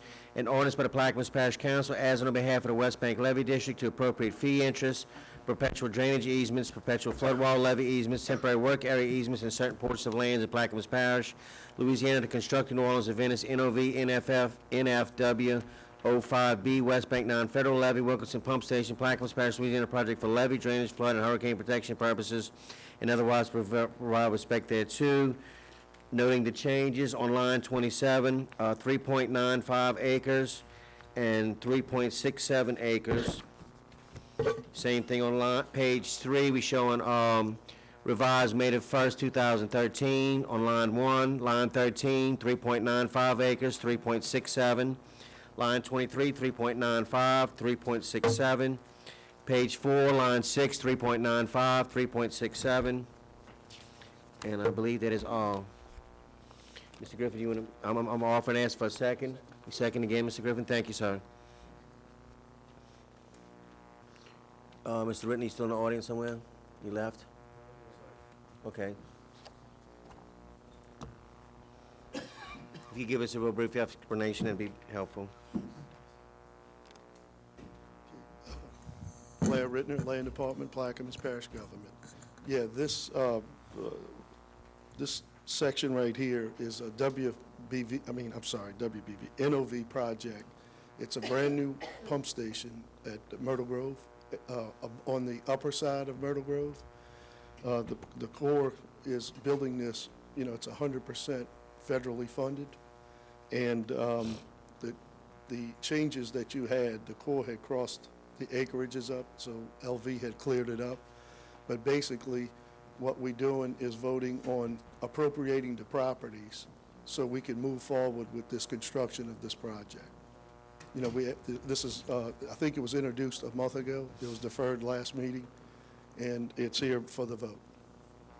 So let me just ask you, I had some residents from the area just had some questions about what lands will this be draining and where will it drain to? Okay. Pump to?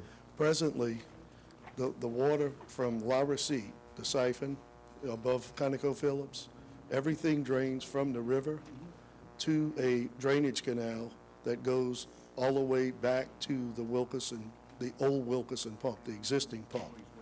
Also, the cutoff area is about 2,000 feet below Lake Hermitage Road, where that water goes to the sheriff's shooting range, behind the range, goes around the Myrtle Grove subdivision and to the Myrtle Grove pump. So all of that area, it's about 12 miles of water that goes to that pump. Do you see any detrimental effects to the Myrtle Grove neighborhood at all? No, sir, none at all.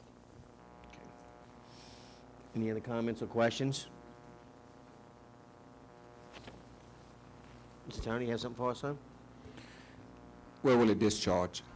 It's going to go into the bay that is on the, you have the Wilkerson Bayou, the Myrtle Grove Canal, as people refer to it.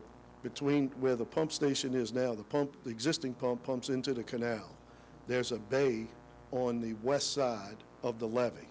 The discharge is going into the west side into that bay. I don't know the name of the bay, but it's not going, but it is connected to the canal. If you Does go- it drain into the canal? That bay drain in the canal? The water will Eventually go into the canal? Yes, right. The water in the canal takes everything out to the Gulf. I mean, that is the drainage for all of the 40-plus thousand acres that we drain it. But it goes into the bay.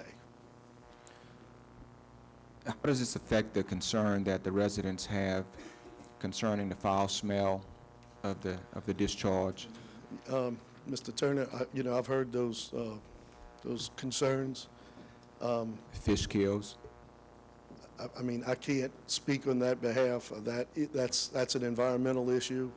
It seems as when that pasture is dry for a long period of time, and then we have heavy rains or a flood event, that material is going to the pump. And it's, basically, you have about 12 miles of this pasture. And that's the way it's been draining since the 60s when they built this. And the difference in this one is that it will not drain directly into Wilkinson Canal as opposed to the current system goes directly into the Wilkinson Canal. Is that correct? That is correct, right. Blair, hearing that, do you think that might possibly alleviate some of the issues with the fouling of the waters and stuff, that we might have some of the settlement go into the bay or something? I think so. The other thing is, as y'all know, 6 or 8 months ago, we received the right-of-way 150 feet along that levee in the pump stations, and now we control that. So I think our pump operators can do this on pump during tide events. When the water is falling, you turn on the pumps. When it starts coming in, turn them off.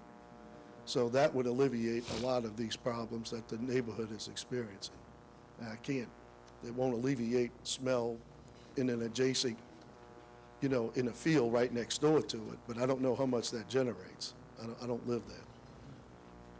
Question I have is, what's the potential impact of the floodgate that this project would have in the location of the pump, that it would have on Right. the potential of moving in the direction of installing a floodgate? Okay, right now, the Corps, their preferred, I say their preferred, their selected site is the existing levee, which means it goes around Myrtle Grove subdivision. It comes out to 23, about where the boat sheds are. It comes across, it goes back to the levee on the backside of the shooting range. Right now, if we go with a floodgate in the canal, that's going to be a locally preferred plan, and they will probably have a cost involved to do that. But there's things that, we did a study, or the council funded a study through Evans Graves, and they compared what the Corps did, and right now there's about between a $10 million and $18 million difference, but they did not add a structure to get the interior water, because it's subsurface drainage. They didn't place that in the study, which would increase the cost, which will ultimately lower the differential that the parish would have to pay if they elect to go with a floodgate. So it's going to be a less expensive alternative. But right now, as planned, they designed a levee. So we'd have to change course, between now and the next 2 months, 3 months, if the council elects to go with a floodgate. And how does this affect the timeline? The The design. action that you're asking us to take today, how does, Okay, that will not impact the schedule of a gate or a levee at all. This is Okay. strictly a pump station. We're getting a brand-new pump station at the existing capacities of the old. So it doesn't have any effect. The only difference is where you intersect for the levee or a floodgate. and on that 45-degree angle, where the levee is right now, it presently makes a 90, right at the pump and comes to the Yes, front. right. You're talking about coming across at a 45 instead of going all the way out to the point. Correct. Has it been pinpointed on that 45 where the pump will be placed? Will it be midways, and is there any flexibility moving in one direction or the other? Because what I'm thinking is the further west you move it, the closer you move it to the levee, that would give the community a greater buffer. Right. And the discharge that's going in the bay, it would put it even further away from them. Right. If you're discharging right into the bay and the outlet of the bay is right next to the canal, it's at the opening to there's an opening to the canal, then there's some benefit, but it's not as much. The only difference is, right now, that project is technically 100% designed. So Say if again? that project is 100% designed, I mean, it's ready. They Okay. actually want to bid it at risk in lieu of what happens today. They think that this thing's ready to construct in the next few months, go to construction. So if you move it one way or the other, basically, we're putting the brakes on the project. Gotcha. Next question. I noticed in the agreement here, it's after, I believe, 5 years or so, it reverts back to the landowner, and all we have is a right-of-way. That's only on the temporary right-of-way. What they did is instead of us using like Audubon Road as a main course to construct a pump station, they built a temporary road from Highway 23 to the pump site. It's going to be paralleling Audubon, but all the main construction traffic is going on this. It's basically a dirt road, or they may put limestone on it. But And so that's just temporary. Once the station is completed, that goes away. And what's the cost of those right-of-ways? Mr. Turner, I don't have the appraisals completed. I don't have any dollars. And again, so at the end, we're going to leave them with a limestone road or some type of road in place. Well, right? environmentally, they have to take it out. They can't leave it. The landowner has to request it right now so they can put it in an environmental document. But as it speaks right today, that road has to come out. The land has to go back the way it is today. So we're going to put the road in, Right. take it out, and yet we're still going to need access No, for maintenance on the pump. We're going to use Audubon? Well, what we'll do is, right after this pump station is completed, the levee or the T-wall will be in place. If it's a T-wall, T-wall / floodgate, then we will have access. They'll make a permanent road on the side of that. We don't need a road from the pump station straight out to Highway 23. Okay, and so the right-of-way is just during the time of the construction, is that right? That's exactly right. That's all I have. Thank you, Mr. Turner. Anyone else?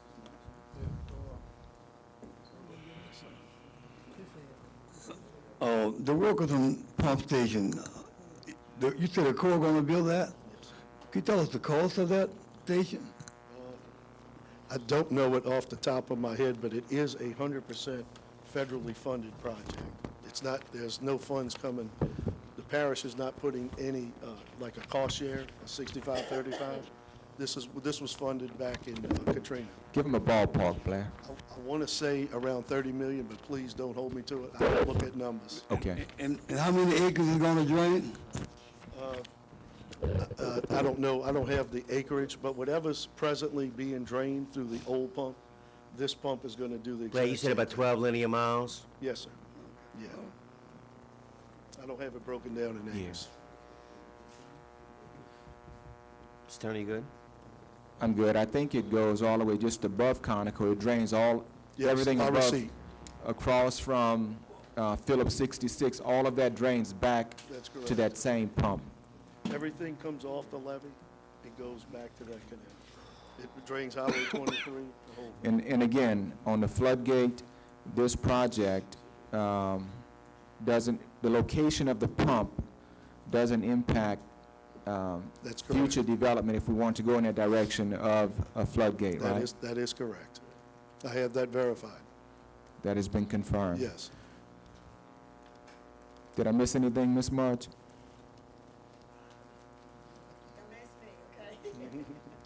I'm only asking because... Right. Okay. She's a resident. Yeah, I know. That's all I have, Mr. Chairman. Thank you, Mr. Turner. Anyone else? Not 682's up for vote.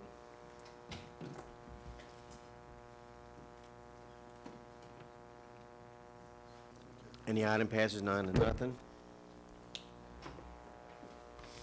We'll move to item 6A10, an ordinance authorizing the issuance of not to exceed $3,725,000 of revenue refunding bonds, Series 2013, in the parish of Plaquemines, State of Louisiana, prescribing the form, terms, and conditions of such bonds and providing for the payment thereof, and providing for other matters in connection therewith. I'll offer and ask for a second. Second by Dr. Gouy. Mr. Ryan, if you give us your name and address for the record, sir. Yes, sir. Jim Ryan with Government Consultants, Inc., 16835 Shady Arbor Lane, Baton Rouge, Louisiana. Thank you, sir. If you could give us a brief explanation of what we're doing here today. Yes, sir. This is the bond ordinance. We're trying to refinance your Series 2005 revenue bonds for the parish. On the Bond Commission agenda for Thursday afternoon, we don't anticipate any problems. We're hoping to price soon after that. Right now, we anticipate that after all fees, costs, and expenses are done, that we can save you about 3% of your total debt will be wiped away, or a total of about $111,000. This is very similar or very simple to lowering the interest rate on your house, refinancing your house at a lower interest rate. You've already adopted a resolution on this, and you've already introduced the ordinance. So you save us about $111,000 by passing this simply. Yes, sir. That's what we're estimating today. Okay. Any other comment or question? Mr. Turner? Help me out here. In reading this, was this just for the West First Street Canal? I noticed they have all of the other bonds listed in there. Is this to do a rate reduction on all of the bonds, or is it just that one? Yeah, it's was just the Series 2005 refunding bonds that you're lowering the interest rate on. So I was wondering why the others were mentioned. Was they it just list the other bonds because they're on parity with these bonds, and so whenever you adjust these bonds, you have to tell everybody that these bonds have an equal claim on revenue that all these other bonds. You have to identify and say, this bond has an equal claim on revenue that all of these other bonds have too. We're not taking this bond and making it a priority over these other bonds, and we're not subordinating this bond to these other bonds. We're leaving everything equal like they are now. We're not changing the paying order of these bonds, if you will. Okay, and if we're lowering the rate on one, why aren't we doing it on all of them? You have different rates. I don't want you to come back to us later and say, okay, we'll get you this time as a processing fee, and then next time. Believe me, Mr. Turner, if we could do them all today, I would love to. You have different interest rates on your different bonds, and we constantly monitor your bonds. And you also have a call provision, so anytime you do a bond issue, there are different call provisions in it. Typically, there's like a 10-year lockout on a bond, so if you try to lower the interest rate before 10 years is up, then you pay kind of a prepayment penalty. And the bonds you did over time have different interest rates. So it's really a function of how much money can we lower any bond issue on, how much lower can we get the interest rate, is there a prepayment penalty involved or not, and what's the expense and cost of doing that? Because when we do something, we have to meet Bond Commission savings thresholds. They have guidelines that we have to meet after all fees and expenses. So anytime we can identify refunding, we do, and I mean, it's good for my business if we could refund all of them, but unfortunately, this is the only one that works right now. But we do constantly monitor your bonds. On a monthly basis, we look at all your bonds and see if any of them can be refunded. Okay, thank you. Mr. Mr. Henry, you have something for us, sir? Oh, yeah. What's up with my brother? How's it going? Good, how are you? Fine. What's your fee and expenses on this particular refinancing of this bond here?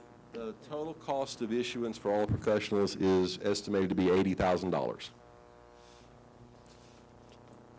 Mr. Ryan, just to clarify, because I know Mr. Henry's fixing to Why you ask. taking one at a The time? $111,000, will the $80,000 be deducted from that, or the $111,000 of savings is realized after the After $80,000? all expenses, fees are paid. We will still save $111,000? Yes. Okay. But we gotta pay them 80,000. Not out of the 111. It's actually gonna be saved as 191, and 80,000 goes to the firm for the service. Where the money gonna come from then? Where $80,000 come from? He Out of gotta the get savings. paid. Out of the savings of the fund. He still gotta get paid, right? That's right. All right. Well, that's people's money that's being spent. Tell it like it is, man. Well, let me make sure I'm understanding them. All of the fees are regulated by the Bond Commission and approved by the State Bond Commission, and our fees are a function of the savings. So we have to meet the savings threshold after all expenses and all fees are paid. There's a minimum savings threshold that we have to meet that's regulated by the State Bond Commission. So the savings, the 3%, the $111,000 is after everything else is paid and said and done. We can't say we're going to save you 111 and then take 80 of that. That'd be illegal. Gotcha. And the Bond Commission would not allow us to do that. And again, I think you know, Mr. I used to work at the Bond Commission. I was the senior debt analyst and the state debt officer for 5 years at the Bond Commission, and one of my functions at the Bond Commission was to regulate the fees, to monitor everybody's fees. All of these fees have been approved and regulated by the State Bond Commission. They're all monitored, they're all checked, they're all compared to other deals, so no one's charging you any more than they charge any other client. In fact, the legal fees are also regulated by the State Attorney General's office, the AG's fee schedule. I don't have a problem with the fees. The problem is it gotta be paid. Whether you get it out that 100 and some thousand or whatever, the parish still gotta pay you that $80,000. Now, when you get it, that's up to you. Mr. Henry, You gotta pay it. Listen to me. I think what Mr. Ryan's trying to say, if I can simplify this a little bit, correct me if I'm wrong, please. We're actually going to save $191,000. Basically, yes. And after we pay you, we will save ourselves to put in our pockets $111,000. Is that correct? But we still gotta pay $80,000 for his fees. He gotta get paid. It's not my fee, it's the... Well, your company. Is that a state mandated amount? Is that normally? There's the underwriter's fees, there's the bond counsel fee, there's placement counsel fee, there's the bond commission fee, there's the trustee fee, there's FA fee. There are a number of professionals. There's 8 or 9 professionals involved in every bond issue. And all of them... So not one individual sticking $80,000 in their pocket? Absolutely Okay. not. Yeah, I'm not, no, I didn't mean it as that. I didn't mean it like that. Right, okay, I didn't mean it like that. But you still gotta get paid. Mr. Henry, I think we're in a shape here for saving $111,000 or nothing. Okay. I think we're good, Mr. Ryan. Any other questions? Thank you, Mr. Chairman. Not the machines open this item. 6810. What's wrong with this thing? 6810 passes 9-0. Thank you, Mr. Ryan. Marcus, I see you back there. Okay, we did 682, correct? 683, Mr. Griffin? Can we take 683 and 689 together? Let's see what we got.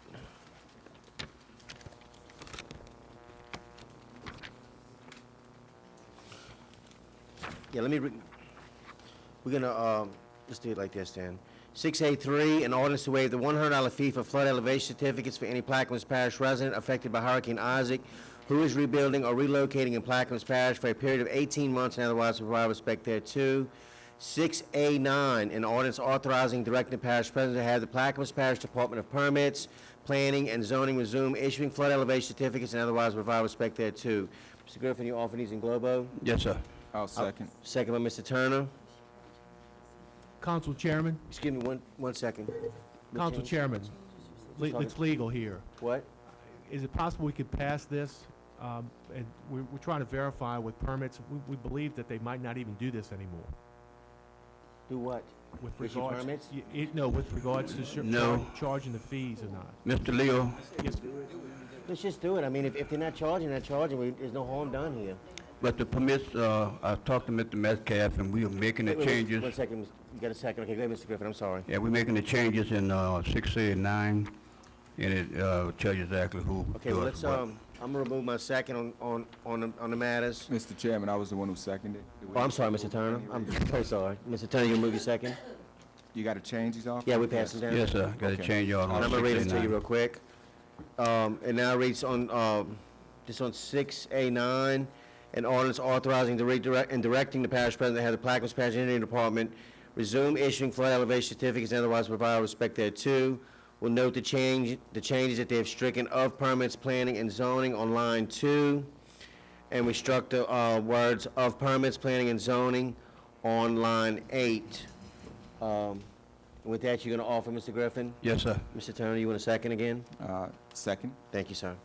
Mr. Griffin, go ahead. Okay, we have several of my constituents that gone to the permit office to try to get certificate of elevation. And the permit has advised them that they have to go out to a private engineer firm to gather the proper documentation to have this done. That has created a financial hardship for most of our folks, because we know what people are suffering after Hurricane Isaac. But this is costing at least about $700-800 just to get a certificate of elevation. I spoke to Mr. Metcalf, and in the past, after Katrina, the parish did waive a $100 fee so people can actually get the certificate approved. Mr. Metcalf also informed me in order to get the certificate, you have to have a licensed engineer to do the paperwork. He has spoken with the engineer department who's willing to provide the expertise to give out the certificate. So I offer this, and it's going to be a help, financial blessing for the folks who want to come back here and try to reestablish their homes. You know, we're dealing with a lot of things right now. We're dealing with the Bigger Water Act, and we're dealing with people just trying to get stabilized. So anything that this parish can do to lessen the burden, I think we have an obligation to our constituents to do just that. So I offer, Mr. Griffin, let me just ask you if you don't mind. So what this is telling us is that the permit office was not issuing flood elevation certificates at all? They issue, but it has to be documentation by a licensed engineer. Okay. And that's why we are having an engineer department to go out and actually do the paperwork. And that paperwork will go to the permit office, and then the permit office will issue the certificate. Thank you, Mr. Griffin.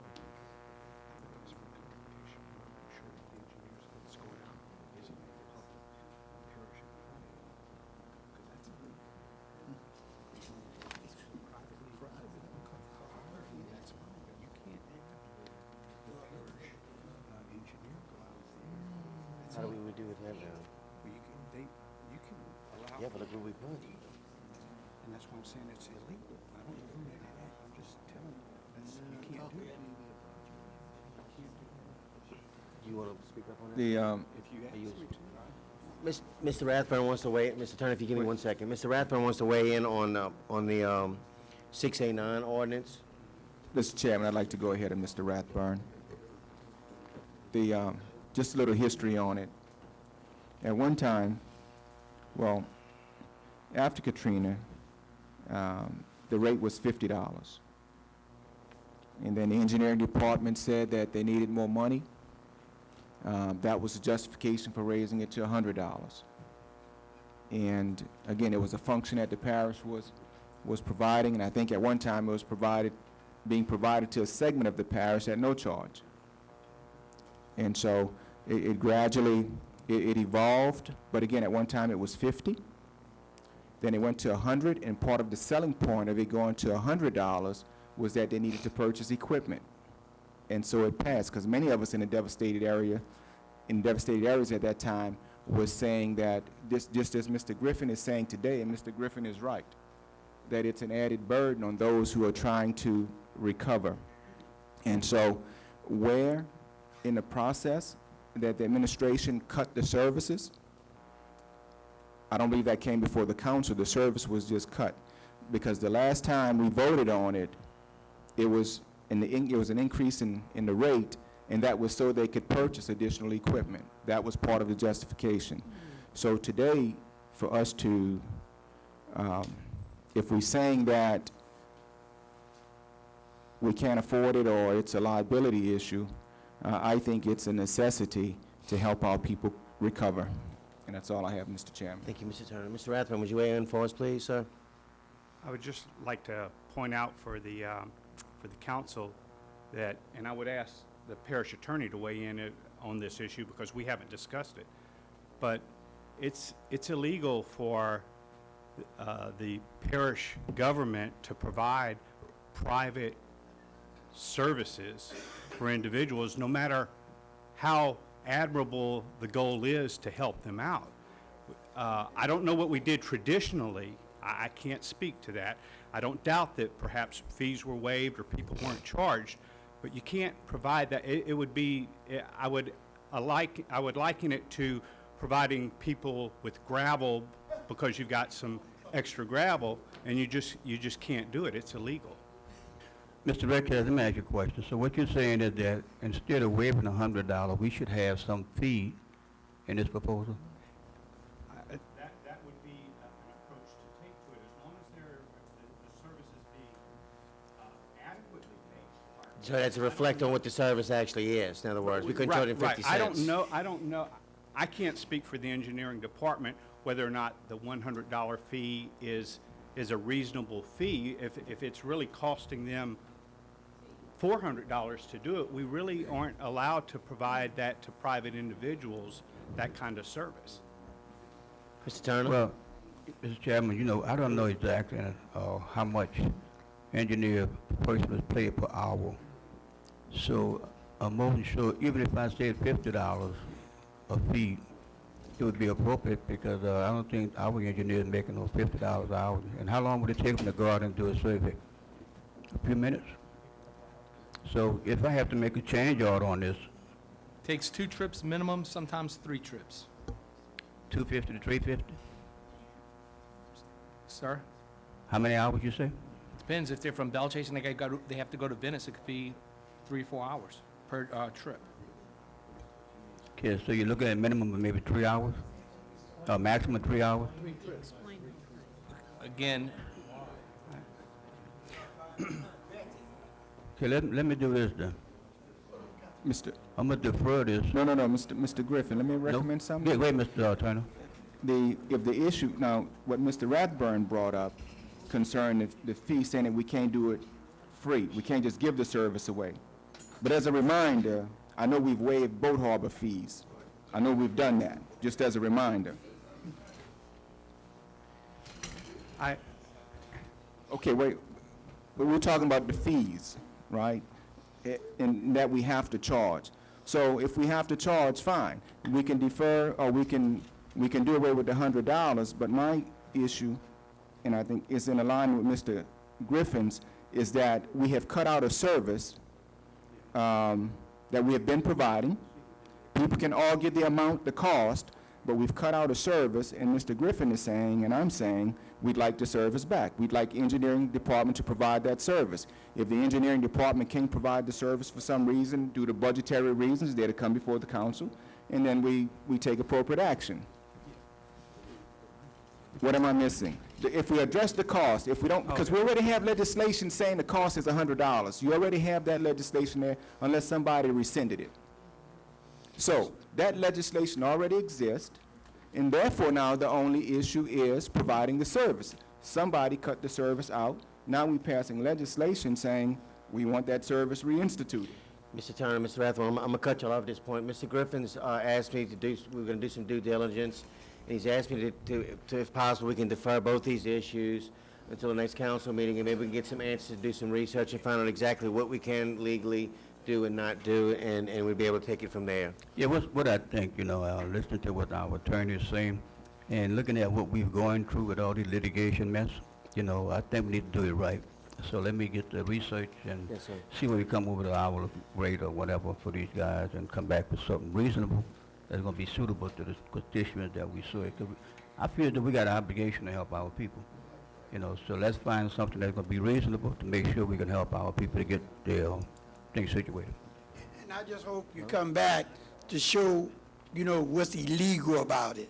Because I don't know, would accept it that this is something illegal, because whenever you are in a state of emergency, you can do a lot of things you can't do before. So I would like, because even I would prepare if it's illegal, if he's taking a legal position, he should be able to state what law that we legal upon. And so, I mean, as a parish attorney, I'm really disappointed of our legal representative because they make blanket statement and don't come out with a law. I've learned that when I was in paralegal school, if you don't come out with a legal stuff, you should come out with that legal opinion or don't say anything until you got a leg to stand on. So I'm insulted because to have him to just say it's illegal without giving me some law to say it's illegal, you know, to do it. So I just got a problem with that. Reverend, I think what we're going to do is we're going to go ahead and defer these two issues until we can find an answer. He said it's, you know, it's a possibility, and I think we need to do due diligence and find exactly where we are. Mr. So- Chairman, I'd like to make one additional comment if Mr. Griffin would allow me to. Yeah, go ahead. Mr. Chairman, right now we do a lot of things through community action if an individual qualifies, you know, and so I'm only stating that because we have a history and a precedent has been set, and I don't think that there's anything illegal about that. Because certain individuals would qualify. The question on the table is, will the engineering department provide the service? That's the basic question.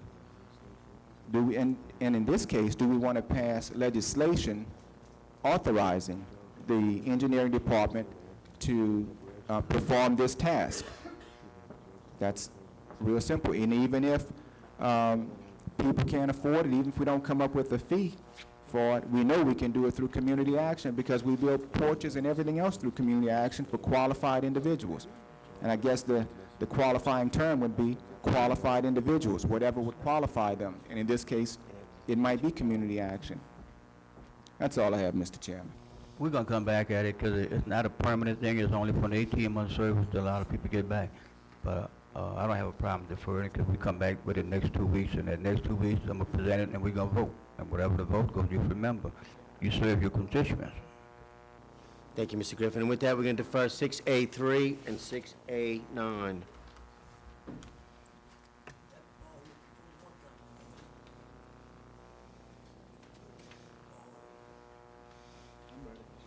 Okay, we're going to move to 6A4, an ordinance to authorize the placing of stop signs on both corners of Avenue J where it intersects with East 2nd Street to establish a penalty for the violation thereof and otherwise provide respect thereto. Dr. Gouy? I'll offer.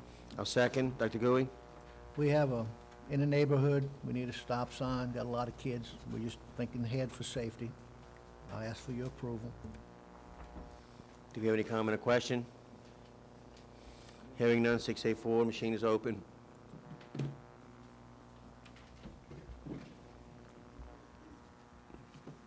And the ordinance passes 9-0.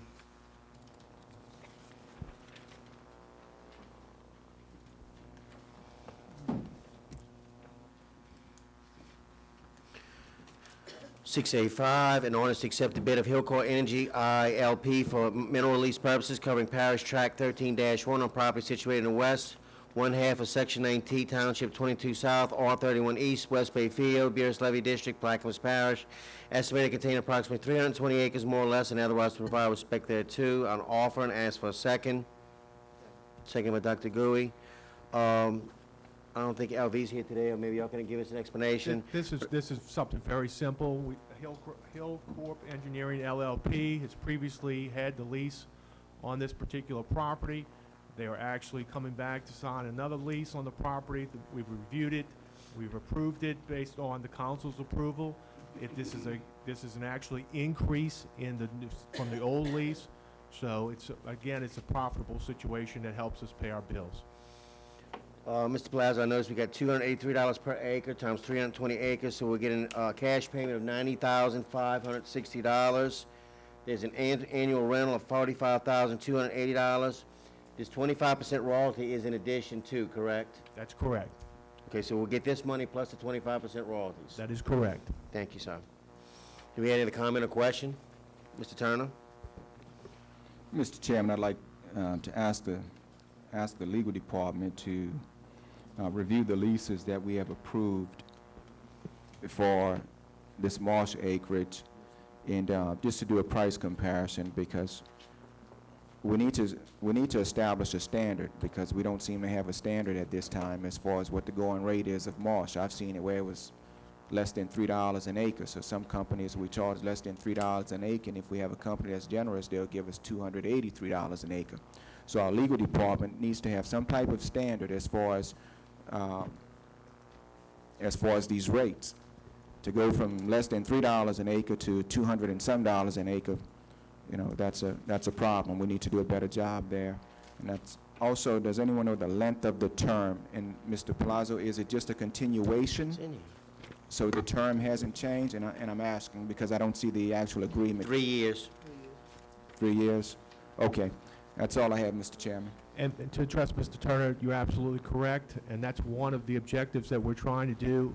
You know, having come on to the legal department in the last 6 months, we're changing a bunch of things, and my objective is to make as much money as we can for the parish, especially from these oil and gas leases, but also to make sure that everybody's treated equally, too. Leo, so this is more on the high side. This is a better deal for us in the long run. This is a great deal. Thank you. Mr. Chairman, just for the record, as a reminder, Romeo Pass, you'd be familiar with that area. We leased it Yes, for sir. $84 a month. Just so you would know the history. Shameful. Appreciate the work, Mr. Palazzo, on this one and getting the rate up. Mr. Henry? Mr. Palazzo, more power to you. This what I've been talking about for a long, long time. It's about time. Now, the other leases, we need to work on them, but hey, due diligence. Anyone else? Now the machine is open on 6A5. And the ordinance passes 9-0. Thank you, gentlemen, ladies.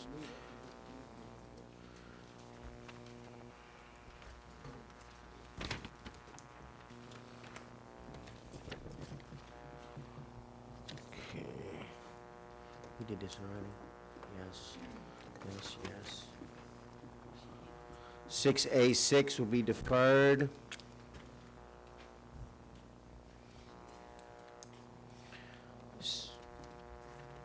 And on You want to go to 6A6? You want me to bring it up? Okay, I'm gonna go ahead and offer 6A6 for discussion only. Second. I'll say. Go ahead, Dr. Goy. Yep, and again, for discussion, a parish attorney's office approached me earlier about this particular situation and how it affects Plaquemines Parish, and I would like either Mr. Palazzo or Mr. Arteaga to comment on the comments you gave to me earlier. Would you prefer I speak from here, or do you want me to go to the podium? You're good right there. Okay. I want everyone to know, out in the audience and the council members, we're trying to support both positions. Number one, the first position that we've had discussions about is trying to set this matter out for bid. That's been a task that's been assigned to our legal department. Based on numerous meetings, we've actually scoured everywhere across the country to try to determine this type of agreement with other mariners out there, because we're dealing with a project, and I don't know if many people have actually been down there, but we're dealing with a project that's worth in excess of $30 million. $30 million. So we just can't put together a 2 or 3 page document and let anybody come out and say, I'm going to bid $500 a month and run this operation. And what we've done, and what we've been doing, and we're going to put it together, it's going to be tight for the council's approval so that we can submit this, and we hope and pray that there will be this golden goose that will come out and accept this and do it the right way. But we have to put the specific provisions in there to protect us, because if they go out there and they do it the wrong way, we're going to be 30 million in the red. So we're working diligently to put this thing together. We're pretty close with it. But we got certain requirements that they're going to need to come up with, and insurances in excess of $20 million to protect us, not only on the property, but just to protect us against liabilities. That's just one of many things that they're going to have to do. We've got right now, it's going to cost over in excess of $1 million to operate this project, over $1 million. So, having spoken with some of the council members, having doing our due diligence regarding this, it appears, we believe, that nobody's going to come up with this kind of money. But hey, they might. In an attempt to speed the process up, because what we need to know, and everybody needs to know, within the next 2 months, we're going to be taking over this project, the parish is. We're going to have to man Port East 24/7.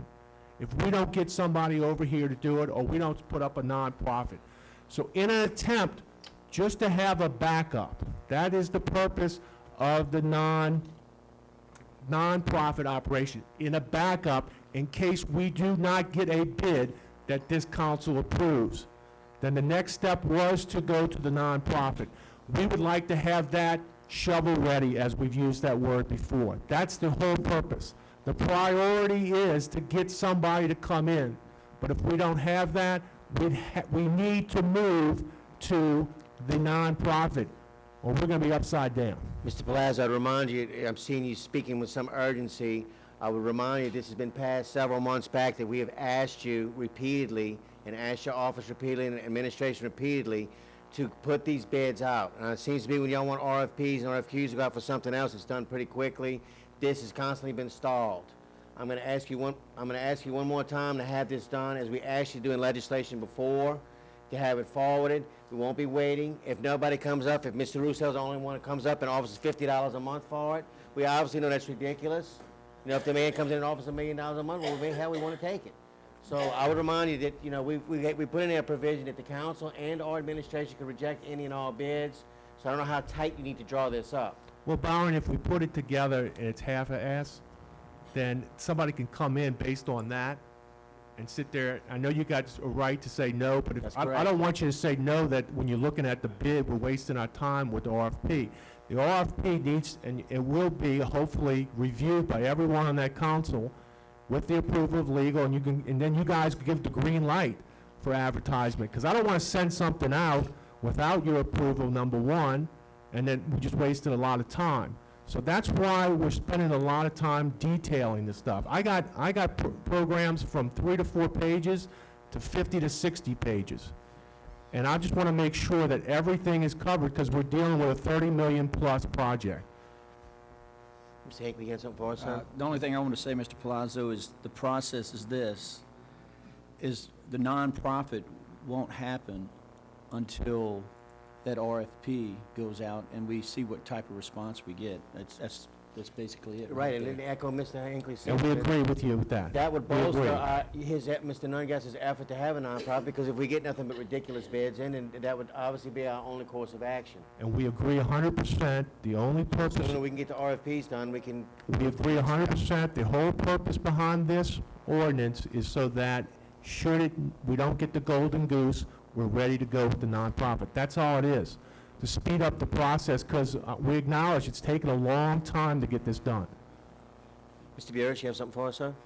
Mr. Palazzo, thank you for your efforts on this project, and I would agree with much of what you're saying as it relates to what it's going to cost, and that it's going to be a hard sell to a private operator. But with that in mind, y'all were able to put this information on paper.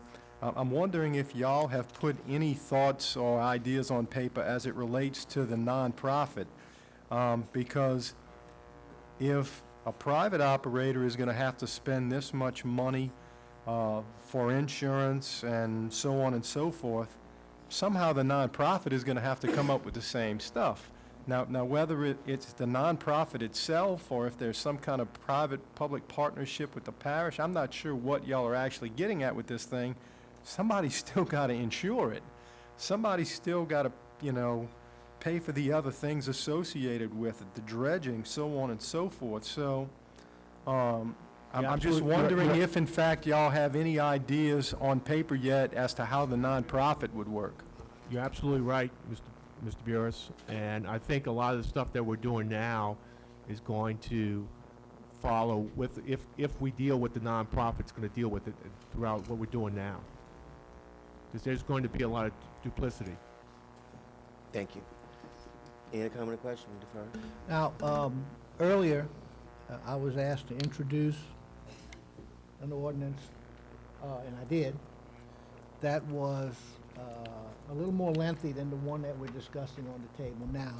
In addition to that, there was a document attached that explains the position and the difficulties and all you've been having. So that is a refinement of what we're discussing now. Am I correct? That's absolutely correct, Dr. Gilly. What we did was, in the process of putting this together, this RFP, we've learned about what the requirements are going to be.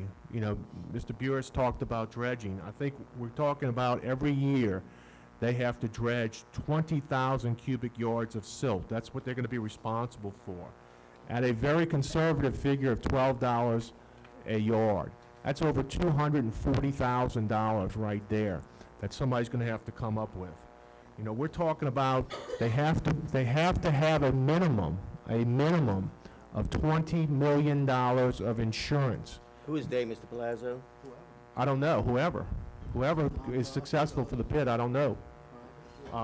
That alone, those premiums would cost pretty much in excess of, you know, we got around conservatively $740,000. So what we're doing is we're putting down these requirements because we don't want somebody coming in here and saying, hey, I can run this operation, but they don't have the resources to do it. Have y'all put the same provisions in a nonprofit? That's what's going to be required, absolutely. I didn't note that I didn't note that in the one y'all had me introduce. That's why I'm asking. The purpose of what we're trying to get introduced is the only thing we're trying to get introduced. So you're missing my point here. The RFPs, you have such a problem because you have all these stipulations you want to put in these caveats, and at the same time, I didn't notice all of this in the same thing with the nonprofit. Why weren't they listed in there with the same urgency? Byron, I don't know if you understand what we're doing here, and I want to try to make it clear to everyone. What we're doing here is simply having you guys formulate a nonprofit. Whether or not y'all actually do the nonprofit is totally different. That's it. No, it's not. You don't have to go forward with the nonprofit, but we're just passing the ordinance. We're passing the ordinance, so in case somebody down the line, or we don't get a successful bidder, you will now go right into the nonprofit. I think it's a little ridiculous. You're putting the cart before the horse. I think we need to go through with the RFPs that we asked you to do months and months ago, and put the stipulations in for the nonprofit that you're also expecting the people that's going to come in and put proposals in. You know, the way I see it, regardless of what we do with it, whether it's a private entity or whether it's non-profit, the expense is going to still have to be shared by somebody. Whether it's going to be shared by us or whether it's going to be shared by non-profit. And one thing for sure, you need to make that very clear. Somebody's going to have to pay. That's correct, Mr. Griffin. Dr. Gill, you have something? And I want to expand on what Mr. Burris said and what Mr. Griffin said.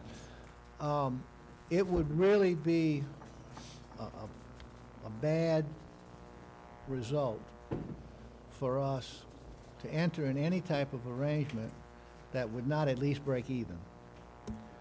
Has anyone ran any numbers to show what the true cost of keeping the marina open would be versus anticipated revenues, or what it would take to actually receive enough revenues to at least break even?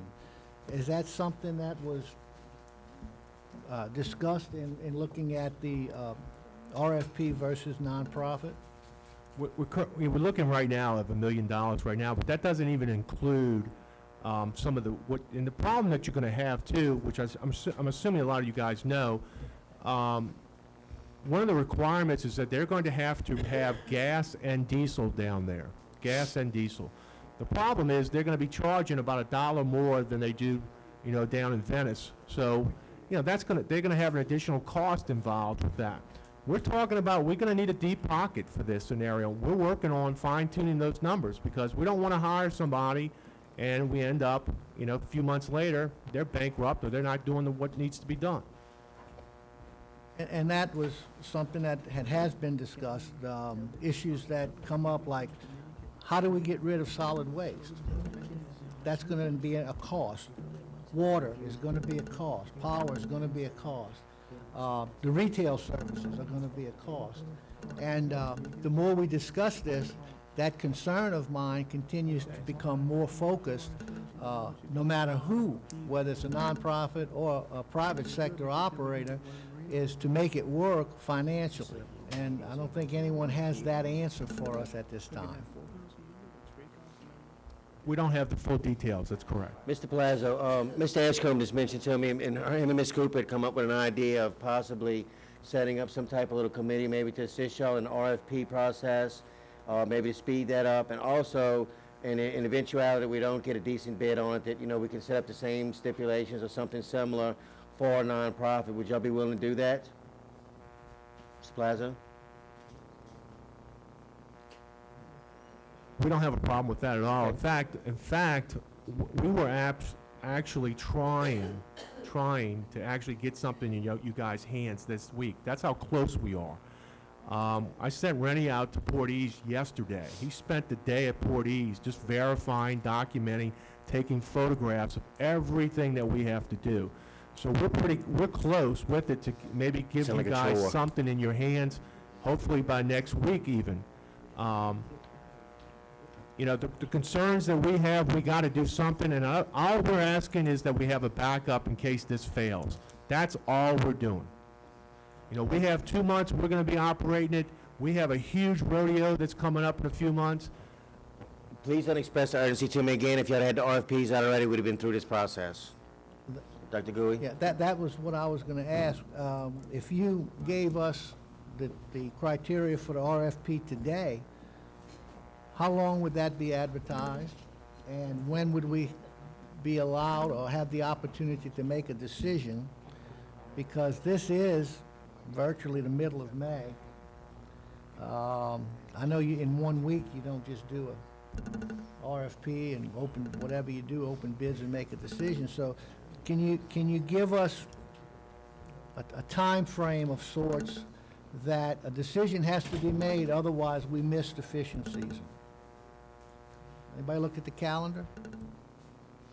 I'm just making a point, Dr. Gui, that a lack of action or inactivity on their part is not a reason we need to jump to the next step. I mean, we've asked repeatedly to have this done, and it has not been done, and we're offering our help to do this. Ms. Cooper, you have something for us, ma'am? Wait, Byron, I want to address Hold that. up, No, Leo. I Leo, want Byron, I I'm want a chair in the meeting, you not. No, but Leo, give me 1 second. My question wasn't Let me, My question wasn't go ahead. I asked a question about time frame, and we jumped off into outer space, and nobody answered it. The people need to know. What is the time frame? Do we have a tentative time frame? I have Rennie on the phone right now because I reviewed a tentative RFP this week. We're doing additional corrections on it, documenting up details. We have been working diligently to get this done because we know and we're very aware of the urgency of this. So we have not been dragging at all on this issue, and I take offense to that, Byron. So if we did the nonprofit and we passed it today, and then today we also would have the RFPs ready, when could we start? Because we're talking about the RFP either going to be a good deal or not be a good deal. If it's not going to be a good deal, we're going to drop back to the nonprofit. Would that be next week? Would that be the middle of June? Would that be July? Would it be August? Do we have any idea so we can see a kind of a time frame? Dr. Gui, I don't want to guess. Yes. I don't want to guess, but what I'd like to tell everyone here is that I anticipate having a finalized RFP by early next week, and so that everybody in the council will be able to look at that document, give me their comments, nods, and as soon as I get a green light, we will advertise those. And then within the advertising periods for responses, we'll immediately give you guys the responses that we've received, and then we can call it for a vote. So we can have Port Ease open by when, if everything goes according to that plan?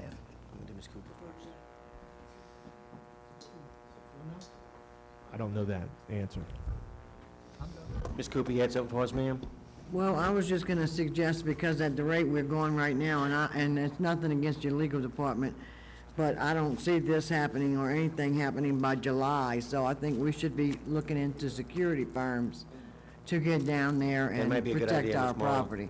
Because, you know, we don't move at too fast of a pace on some things. On and, some things, that's correct. You know, and that's not the legal team. I'm not saying legal team. I'm talking about council and administration, when we're still having to work together on things.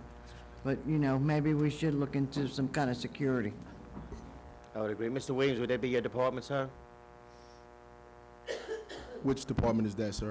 So maybe some type of security situation, a guard or something for the No, sir. Port East If facility? any, security for the port, for the harbors would be Mr. Scott Lott. No, Port East, that would be Scott Lott also? Yes, sir. Okay. Exactly. Mr. Chair, let me ask you a question. Is that building insured?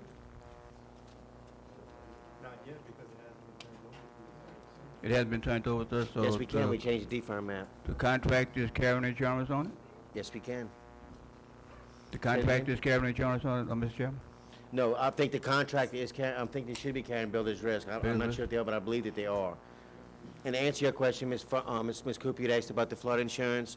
If y'all remember sometime last year, I believe we changed the D-firm map. It's the only one we changed in the parish, accepting that plat at Port East, so we can get flood insurance on it, ma'am. Mr. Edwards, you had something for us?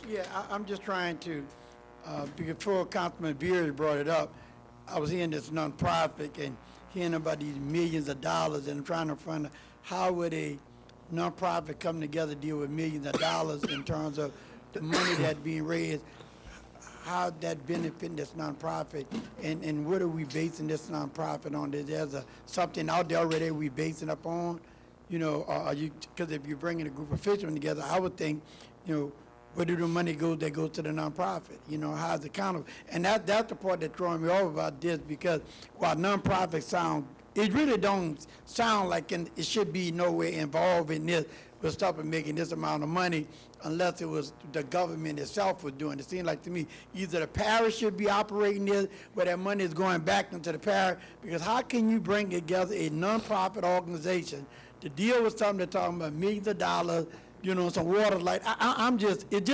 You know, something just, and I'm not the smartest person in the world, but it just don't make no sense. And my grandfather taught me that when somebody knows something and they can't explain it to you, either for two reasons. Either they don't know or they don't want you to know. Thank you, sir. With that, can we defer that to go in? I'm deferring it now, thank you. Ms. Marley, we're going to number 7. An ordinance to amend and amended to readopt Section 4 of Ordinance Number 142, the Comprehensive Zoning Ordinance of Plaquemines Parish, Louisiana, as amended, and the Comprehensive Zoning District Map therein adopted by reference, and which is paraphrased thereto, with reference to application number ZMP 2013-3, dated March 13, 2013. Ms. Cooper, you're offering? Yes, I will offer. I'll second. Ms. Cooper? This is Mr. Dodson would like to change his plot of land from agricultural to mobile home zoning.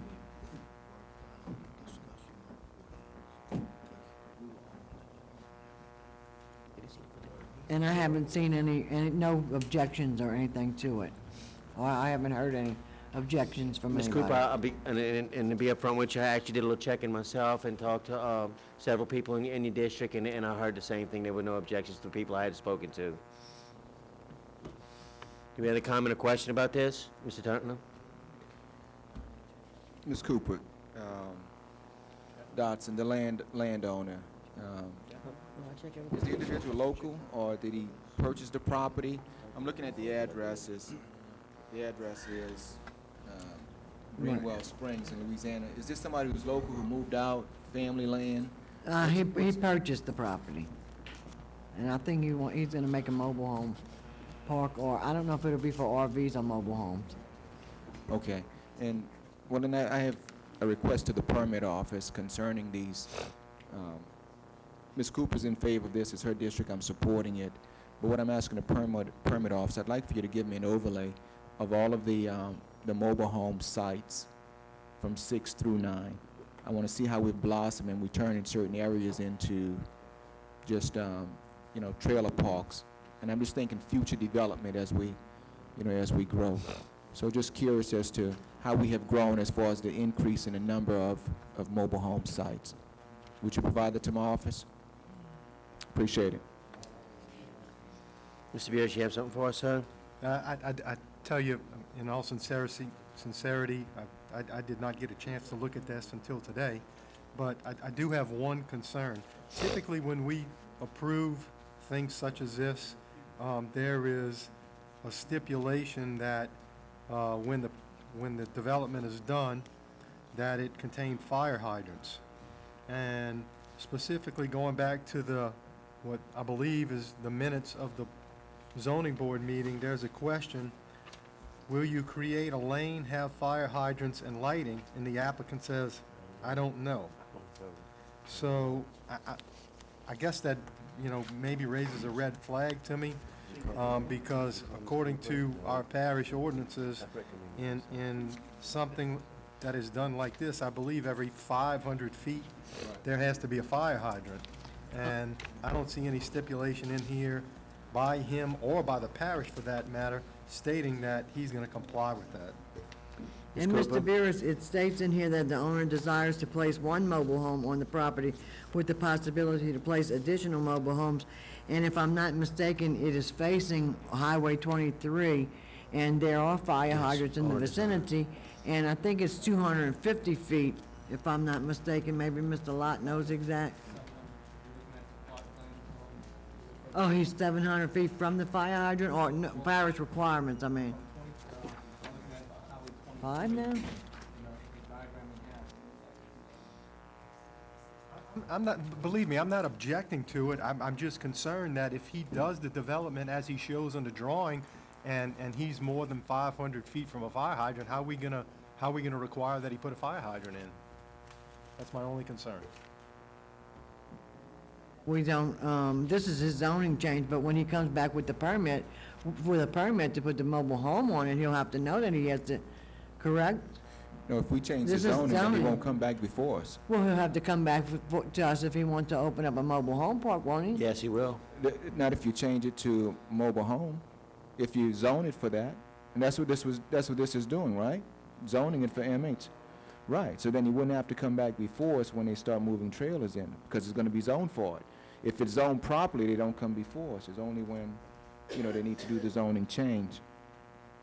In all fairness, you name and address for the record. My name is Edward Idell, 19110 King George Bay Road, Livingston, Louisiana. Mr. Dawson asked that I come this evening. He couldn't make it. And the intent is to install the hydrants and lighting, and it's shown in the plan that you guys should have a copy of. So that they do intend to do that. And if you have any other questions that I can answer. Ms. Cooper, do you think we might be diligent to add a caveat in there for the fire hydrants? That the zoning change, or the permit would be contingent upon the fact of having fire hydrants in place? Yeah, we can insert that way. He has to, meet all, parish ordinances and requirements. Okay, I'm gonna remove, who's second? It's me, Ms. Cooper? Is that what you're talking about? I'm gonna remove my second, and Okay. then let you offer it with change.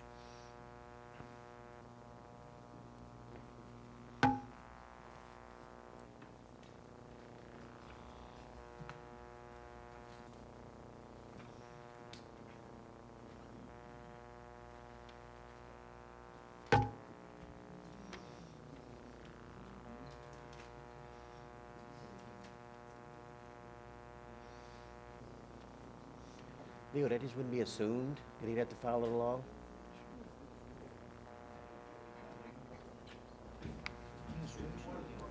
Huh? Part of the permit process is that he has to follow all the ordinances specific, with regards to the government. What I'm asking is, he would just be violating the law but not have him anywhere. Could we just not walk in and just have him shut down? Well, when he puts in his permit, he will have to go to the permit office for each permit that, it might not come before us, but we go to the permit office, and if he's not in compliance with the rules and regulations of this government, the permit office would have to deny his permit. They wouldn't be able to issue him a permit for any mobile home if he's not into parish requirements. So you feel like it'd be unnecessary to put this back in? Yeah, I don't feel like I'll it's put my being second back on, by the unnecessary, way. because our parish permit department regulates this, correct, Scott? Go ahead, Mr. Turner. Yeah, but when someone goes for a permit, the assumption, if we're zoning it for mobile homes, or for even residential, they're assuming that, the permit office is assuming that the infrastructure is in place. I don't see the permit office for each applicant. That wouldn't happen. Right. So, when someone goes and apply for a permit, they wouldn't check to see if they're within 500. They will assume that because we've zoned it that way, that already exist, is what I'm getting at. Okay, well, we Permit can office add wouldn't catch the, we it. can add the, Okay, I'm gonna move wording my in second it. again, Ms. Cooper. Okay.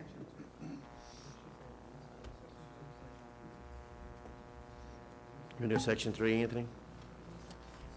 Again. Ken, You make section 2, section 3. And then we're gonna add another section 2. Go ahead, I'm listening. Shall be mandated to follow. Shall.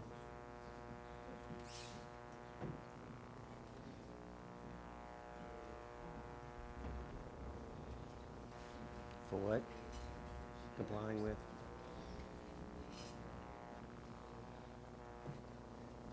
All parish ordinances? What are you putting in here, all parish ordinances? You want to put including, Anthony?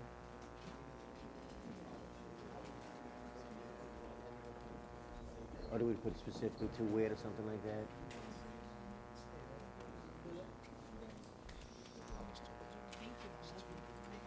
Where's that? No.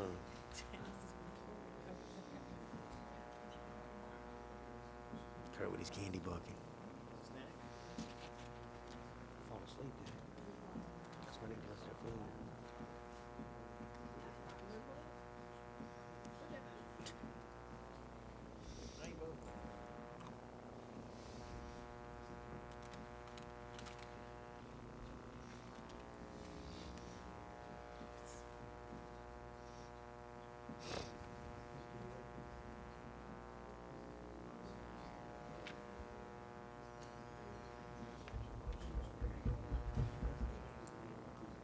Huh?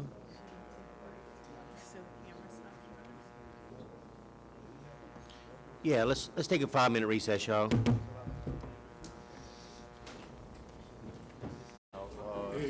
Cutthroats and smugglers. True.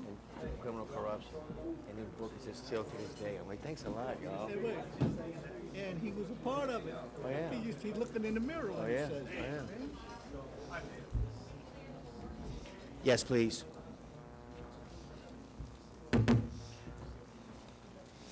Going back to order at 4:04. Ms. Cooper, I think you have some changes. I had removed my second.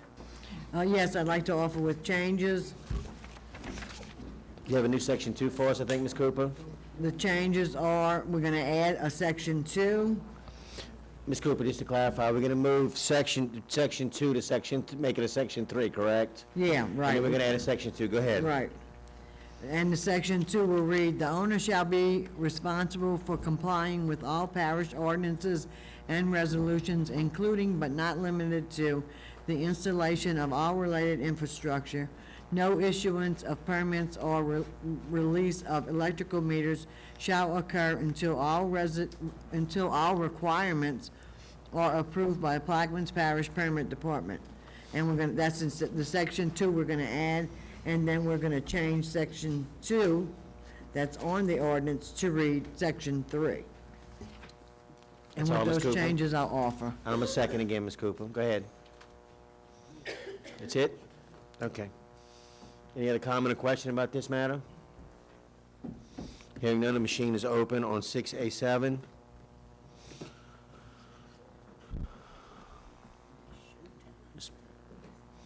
And the ordinance passes 9-0. Thank you, Ms. Cooper. Mr. Mr. Chairman, Hinckley? can- I'm sorry, Ms. Cooper. Did you have something? I was going to ask if we could move to District 6 update. Were you going to move to a different one? You want to go District 6 update? Go ahead. We can, what item number is it, Mr. Turner? I don't have my agenda. I'm not I'm gonna sure. grab it real quick. 7B, we have an update presentation by District 6. Just an update, and I'd like to take this opportunity to introduce Scott Burgess, who's our liaison with NDRF, and would just like him to come and give an introduction.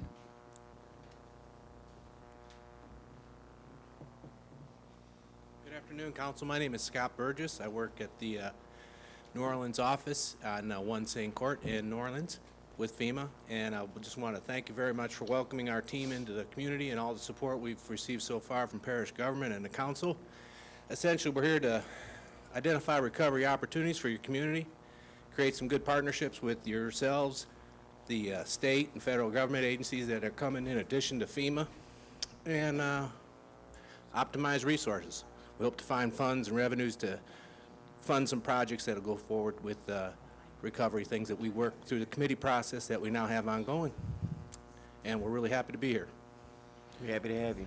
And Mr. Chairman, they had the meeting at the auditorium last night, the Beers Auditorium, and they had a decent turnout of the Asian community, and that was part of the population that we had they had targeted. reached.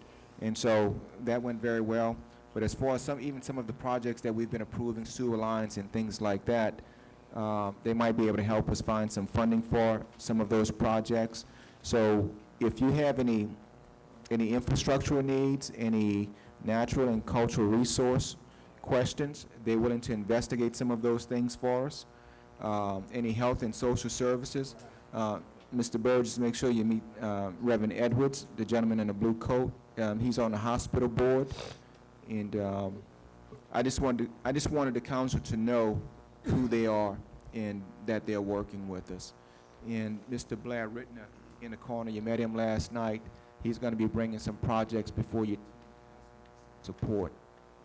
Right, and he's got our schedule now of the subcommittee meetings, where they're at and when they're occurring, and we welcome all input.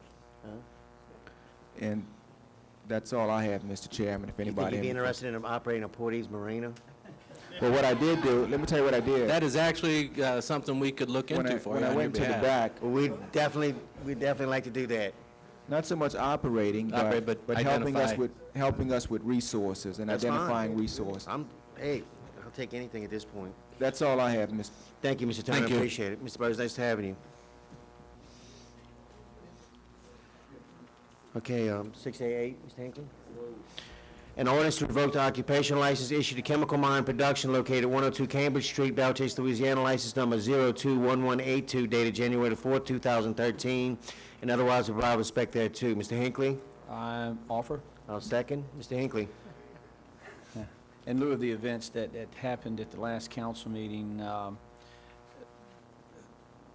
the company, they did, they had the pod on the property.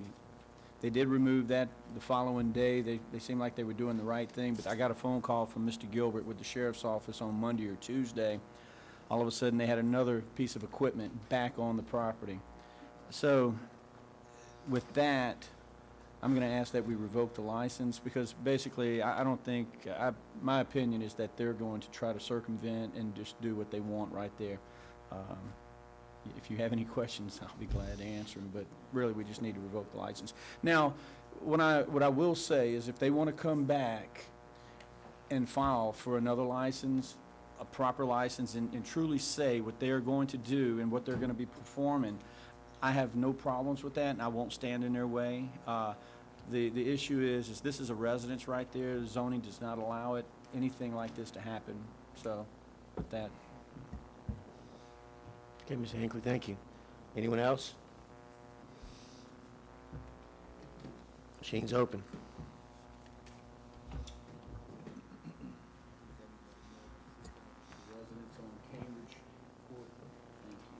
And it is revoked. Thank you, Mr. Hinckley. 6B will be deferred.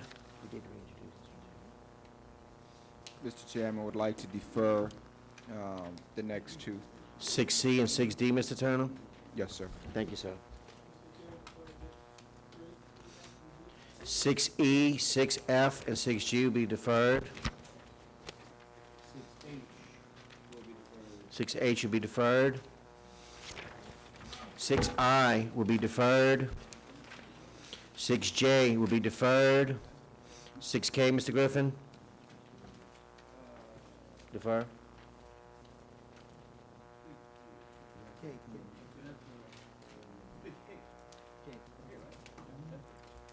Deferred. 6K will be deferred. 6L, Mr. Edgecombe, we gonna defer? 6M, Mr. Griffin. 6M is deferred. 6N is deferred. 6O, Mr. Hinckley. 6-0 would be, I'm gonna, offer for discussion. 6O, Mr. Hinckley. A resolution authorizing the parish president to solicit proposals and enter into a contract to oversee and manage the mosquito abatement program for Plaquemines Parish and otherwise to provide respect thereto. Mr. Hinckley. I'm gonna offer for discussion. Second by Dr. Gui. Go ahead, sir. I had the opportunity to visit with Mosquito Control Inc. It's a business that would have had an interest in submitting a proposal. But at the same time, I had the opportunity, I took advantage and sat down with the gentleman. There was Daryl and Gerald and Denny with, it's Chris Denny with the Mosquito Control. And basically, my visit with Mosquito Control Inc. and my visit with the individuals and the guys that are doing the mosquito control here in the parish, I pretty much have all the confidence in the world that they're doing the right thing. All I ask is that the parish, the administration, allow them to do the mosquito control as they have been trained. And number two, if You're referring to the parish workers, Mr. Hinckley? right, Okay, keep right. going. I'm sorry. And I have all the confidence in the world that the gentlemen and the guys that are doing the mosquito control for the parish are doing a good job. The second thing that I would ask is that if there's any type of continuing education, I know monies are tight, but if there is any kind of education that these guys can get for the future, just allow them to do that there. So if there's any other comments or questions, I mean. Let me ask you a question. Well, they have an in-house training program for the employees that presently doing the spraying for the mosquitoes and also the abatement stuff around the different ponds. You do have some kind of license, Ms. Acosta, correct? Some of them for actually mixing the chemicals and handling them? Yes, we send them to school to continue their license each year, and we just sent 4 to get licenses that are the sprayers. We offer them schooling on a continual basis. And as far as the proposals, this is only for proposals only, not to enter into contract.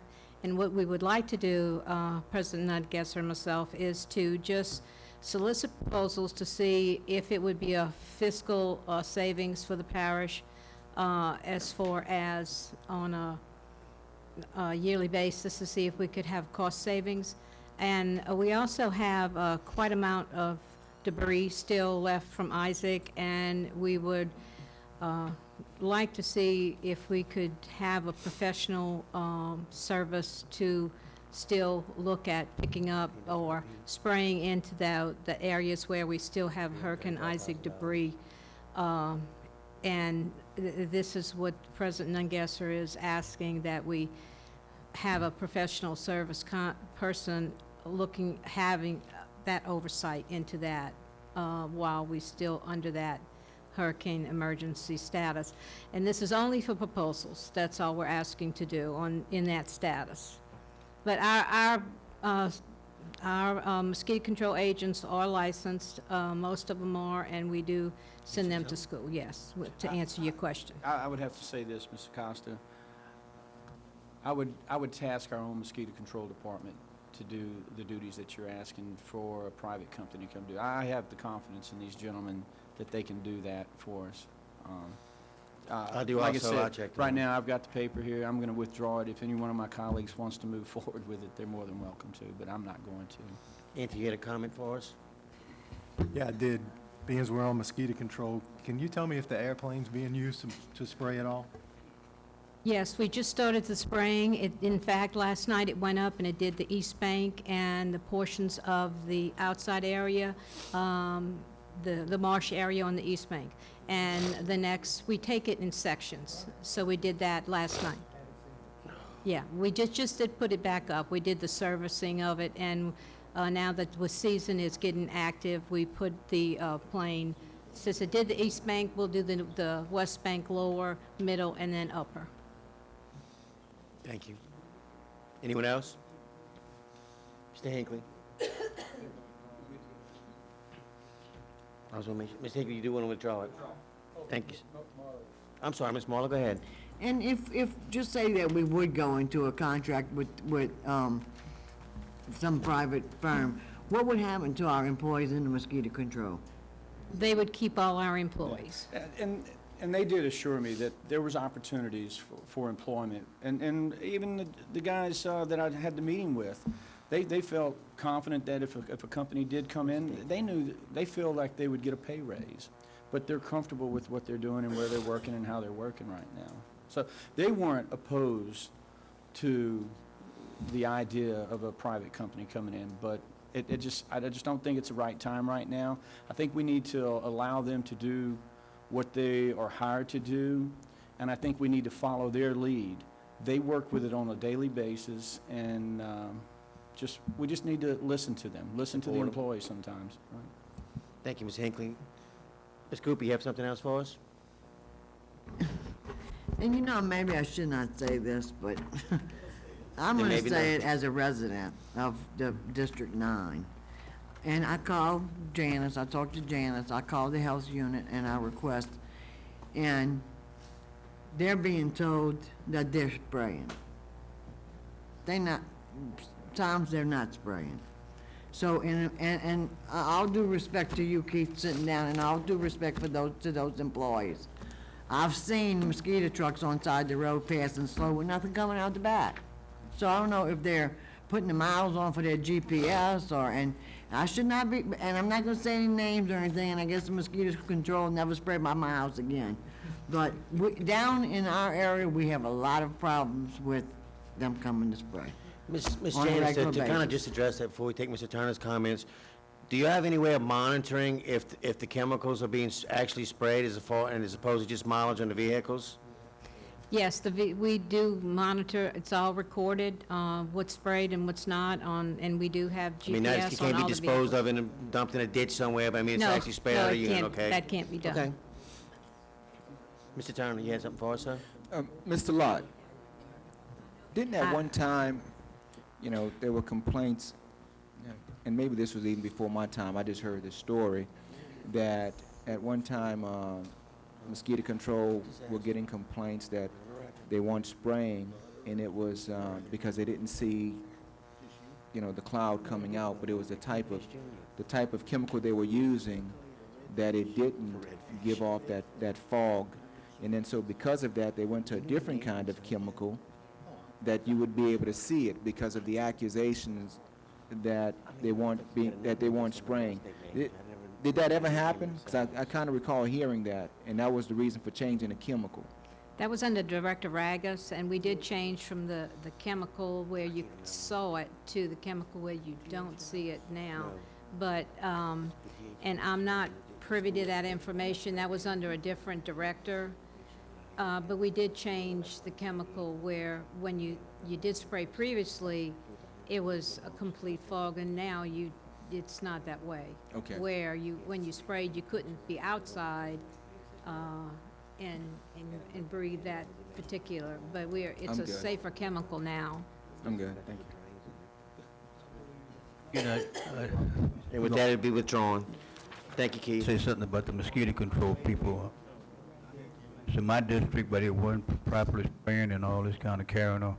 And I did talk to the gentleman, and he gave me an explanation. He said that they only can spray if the wind is not at a certain speed or certain blowing in a different direction and whatnot. But I must say, last night, the mosquito control truck passed by and it sprayed, and the airplane flew overhead last night. It sprayed. Now, I don't know if the women was in perfect position for that, but they did do something last night. Well, Mr. Hinckley, and I know we withdrawn the issue. I applaud your efforts on diligence in finding out some of this. And Ms. Cooper, I would also encourage you, if you have problems in the districts, to please check on us so we can get behind it again, you know. With that, we're going to move to 6P. Mr. Beers, we're going to defer, you said, sir? Wait, 6O was withdrawn? Yeah. Okay. 6Q, Ms. Cooper. 6Q, Council Secretary.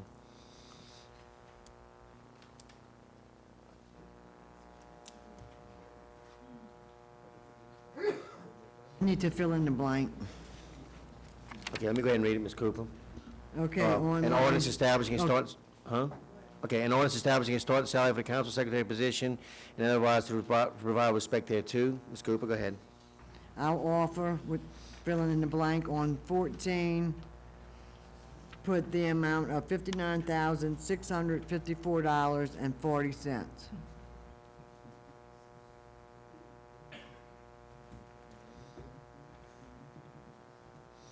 Line 15, Ms. Cooper. Sir? Line 15. Oh, put today's date. Is it today's what made it work? May 9th, 2013. Okay, Ms. Cooper. With that, I'll offer. I'll second. Go ahead, Ms. Cooper. This is just setting the position, the salary of the position for the council secretary, which we're gonna fill at a later meeting. Ms. Cooper, let me ask you, is this number reflective of just today's date, or is this gonna be an annual salary? Or is this prorated back to, This is gonna be their starting salary. This is for the council secretary position, starting salary.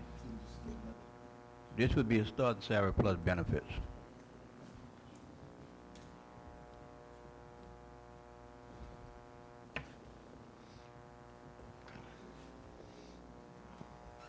I didn't hear, what was the question? Someone asked the question. this No. is starting, I was just asking if this was prorated back to today, or if this was gonna be an annual salary or what? And I was told this is the annual salary, and Mr. Griffin informed me, plus benefits. Right. Well, it can't be prorated because we actually haven't hired someone. So, but when the person is No, hired. what I'm asking is if it's starting, this is today reflecting a yearly It's annual. salary and starting from today. Right, right, yeah, But this is an annual salary. right. Do y'all think that we're gonna find somebody at this rate? Do we Wanna have some raise it? limit? And anybody else No, that I'm want to make saying- $60,000 a year?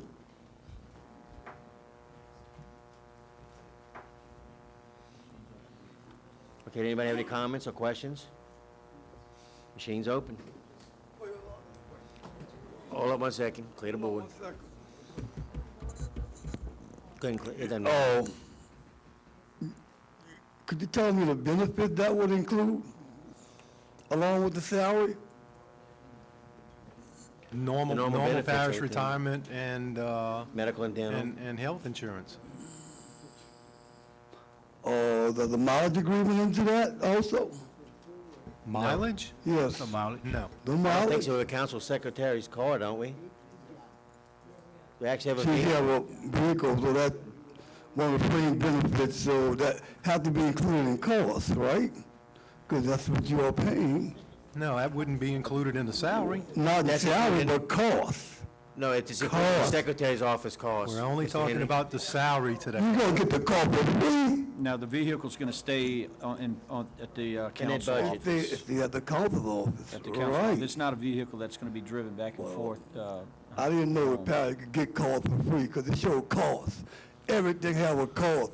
Now, whether you wanna do it in a way that you don't say, it don't cost, it costs. It costs. Anybody do accounting, it costs. It costs, whether we like it or not. It's a cost. We're currently paying for the car as it is. I think that's what the point they're trying But to make. it's, right, and I would like to know what the total cost of this whole deal. I'm going to make a point of order. It's not in reference to what's being discussed. We're discussing her salary, not her benefit package. This is to set a salary. I would agree, Mr. Point of Mayor. order. I would agree. If you're discussing the benefit, the That is not a salary benefit. package. We just put on a point of order. So, Mr. Barris is right. so what you're telling me, when the benefit package come on, you have a separate resolution for that also? Point of order. I agree. Mr. Henry, we done on that subject. Man, you gotta stop this, guys. Reverend, you have something for us, sir? All right. Well, this position, this salary, is just gonna be a beginning, and so every year we get like a step increase. I mean, that's how it's set up. No, this is it's unclassified, that depends on another So it's ordinance. unclassified, so it's not like regular stuff. No, sir. That's correct, and if I might add, I think there is going to be a contract that is going to be entered into between the council and whoever accepts that position. So I And would, this- I would assume that that would be taken into consideration in a contract. And this what happened with past secretaries, anything new about this? It's never been done before. A contract has never been done before. They Why are worked we- Why at, are we changing it then, if it's never been done before? I'm to just try to saying. put some assurances in it for the person that takes the position and for the council as well. Okay. Civil service protection, some protection. Okay, any comment or question? Machine is open. Okay, Ms. Leslie. And the ordinance passes 9-0. Thank you, Ms. Cooper. Ms. Cooper, we are gonna do 6R today? Okay. An ordinance to establish a certain salary for the Assistant Council Secretary position, otherwise to provide with respect thereto. Ms. Cooper? I'll offer with changes, filling in the blanks. Or you're gonna, Yes, ma'am, I did. on line 16, insert in the blank $45,600. And on line 17, effective 5th of May 9th, 2013. And with that, I'll offer. I'll second, Ms. Cooper. Go ahead. And this is the same thing. This is to set the salary of the Assistant Council Secretary position. That hasn't been filled. Thank you, Ms. Cooper. Any other comment or question? Yes. Point of order, like you said, I understand that point. But, listen, you're laughing, but people need to know exactly what you're paying for. And to a T. I mean, Mr. Henry, let me just wait, explain. let me finish. Now, when you sign a contract with a council secretary and assistant secretary, would that be brought before the council? Well, then I'll ask for the total cost at that point. Thank you. On these secretarial positions, there are guidelines that they have to follow. I mean, they have to know how to work a computer and type and everything I'm else. not asking about guidelines, I'm talking about the total cost Mr. to the Henry, people. let me just say, That's all- let me that's answer all your I'm asking question. for. If you give me 1 second.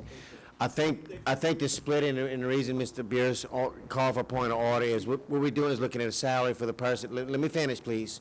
And benefits. And I think what you differentiate between and not quite grasping is the fact that I understand about the cost. There is a cost for an automobile. There's also a cost for computers and law books and everything else in there. But that's all part of the budget for that office. That is not a benefit of the job. The car is not a take-home car. If the car is to be used, from my understanding, Mr. Hinckley, am I wrong? Only for business purposes, maybe to come to the council meetings or for council business only. Just as well as the computers are and the Westlaw books and everything else in that office. So it's not really a benefit, it's not like a take-home car, I that's still all. think that cost could be prorated to a cost. Even if it's in the budget, it should be prorated to a cost. Okay, thank you, Mr. Henry. Machine is open on 6R.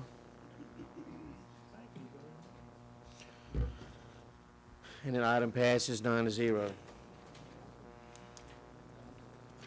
Mr. Hinckley, you wanna? Okay, 6S is deferred. 6T is deferred.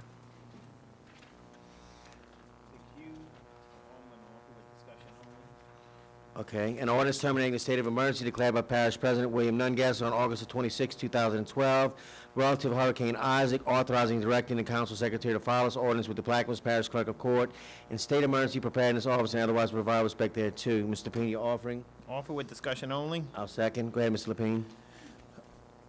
I introduced this ordinance, and I did some background checking to see what parishes were and weren't under the state of emergency. So I'm going to list a few, and I'm going to give you an explanation of what was given to me by another councilman of the district. I'm doing the outline lay-in parishes of South Louisiana. So the parishes who are not under the state of emergency are St. Tammany, St. Bernard, Lafourche, and Terrebonne. The parishes who are now existing under state of emergency are Jefferson, Plaquemines, and St. John. When I talked to Ricky Templet in Jefferson Parish, I said, Ricky, are y'all under the state of emergency? He didn't even know. So he went back and he found out, and yes, they are. And I asked him, give me your reason why, or tell me the reason why they telling you you're under state of emergency. And he said the state is close to closing a deal with FEMA for being reimbursed 90%, 90-10 ratio. Right now, they're at 70%. So as long as they stay under state emergency, they still can negotiate with FEMA and still try to get them to that 90%. So I guess I brought it up for discussion if anybody else wants to discuss it here. So I'm going to defer it again today. So I get some more information and try to find out how long will we have to wait till we get an explanation of when we're going to get 90-10. Ms. Lapine, I spoke to, I flew in with Parish President John Young last night from Jefferson, and Parish President Natalie Rowbottom from St. John, and I was given a similar answer, that that's what they're doing. They're still working out some issues with FEMA, and that's the reason they haven't pulled their states of emergency, yes, and I'm going to be under the assumption it's the same reason we're not doing it here. Along with that is, while we're under state emergency, everything that we're doing in-house, repairing signs, anything, picking up any debris, we document it under a different code, and we turn in labor, equipment, vehicles, and we write that down and charging that to the hurricane. Does that include matches? Matches as well. Okay. Yes, sir. And that goes towards that, meeting that 90-10. But also, along with the matches, it's, documents and so forth. Paper. Who's got something? You good, Mr. Turner? And with that, I'll defer. Okay, we deferring, sir? Yeah, me too. I'm deferring the next one. Okay, which one are you? V? Okay, we're going to defer 6V at Dr. Gou's request. 6U has been deferred by Ms. Lapine's request. I am going to defer 6W. We're going to defer 6X.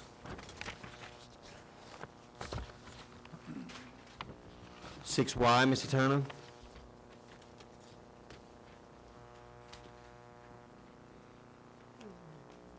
Office space, Sheriff's Office. Defer. 6Y will be deferred.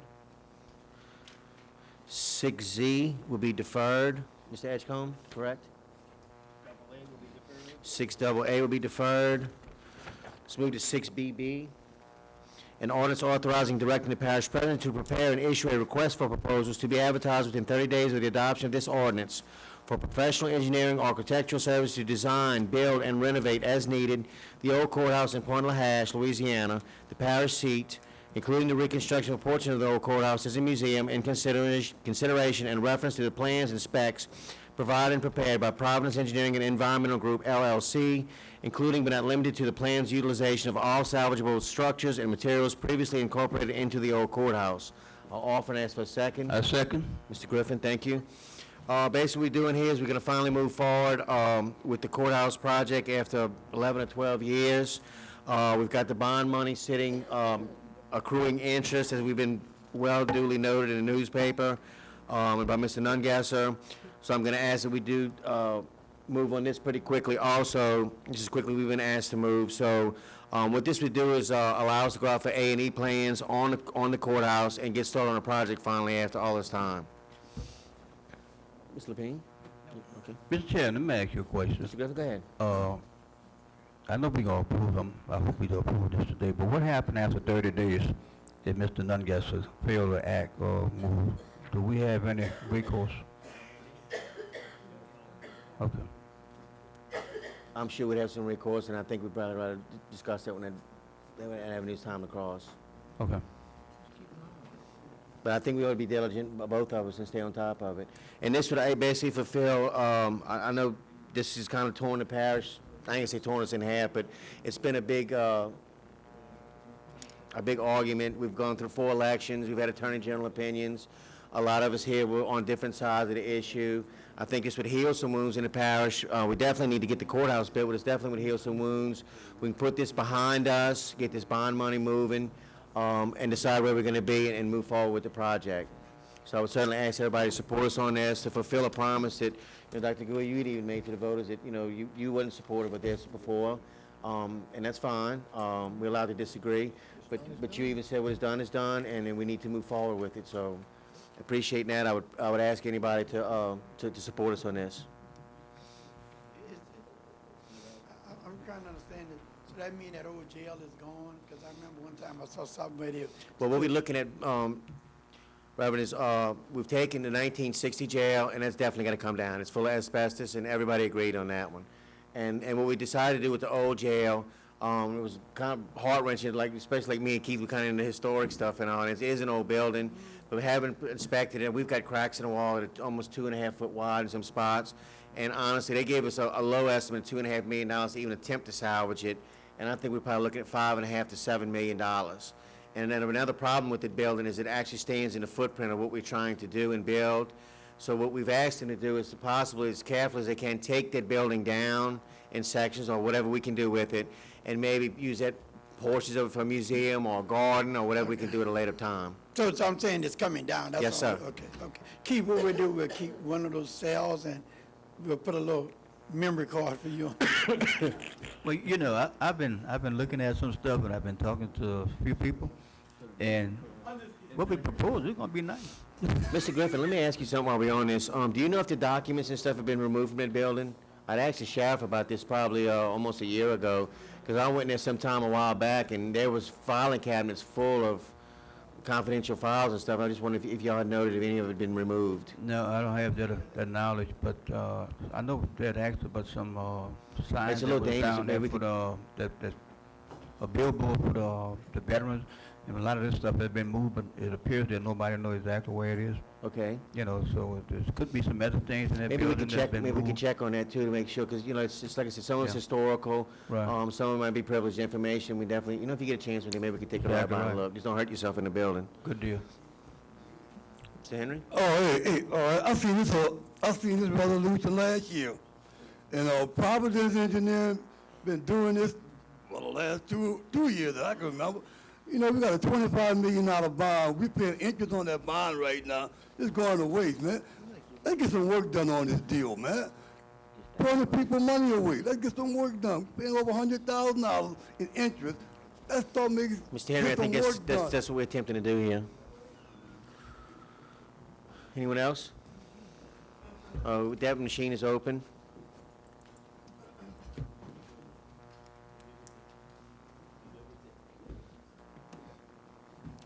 And it passed unanimously, 9-0. Thank you, gentlemen, lady. Okay, this is 6CC, which will be withdrawn.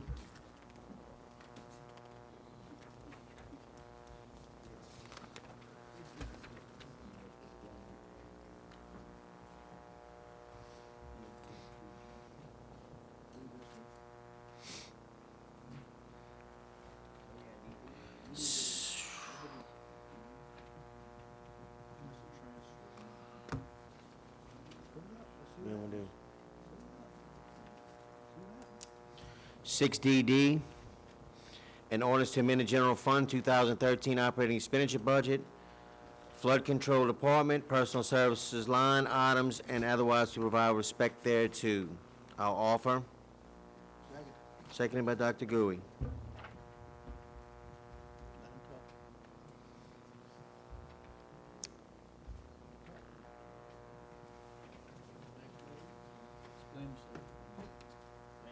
Who wants to, you know, this, I'll start. Let me ask you, administration, we're looking at zero effect on the budget? Yes, we're taking away stuff and adding stuff, correct? what are we taking away from? I mean, I see it listed here, but And then if you could explain that, and then explain the condition of the levies in regards to our job on maintenance. It's coming from the position, unbudgeted salaries that we couldn't fill in the personal services and going to professional services and in flood control department. Does this have anything to do with item 6L?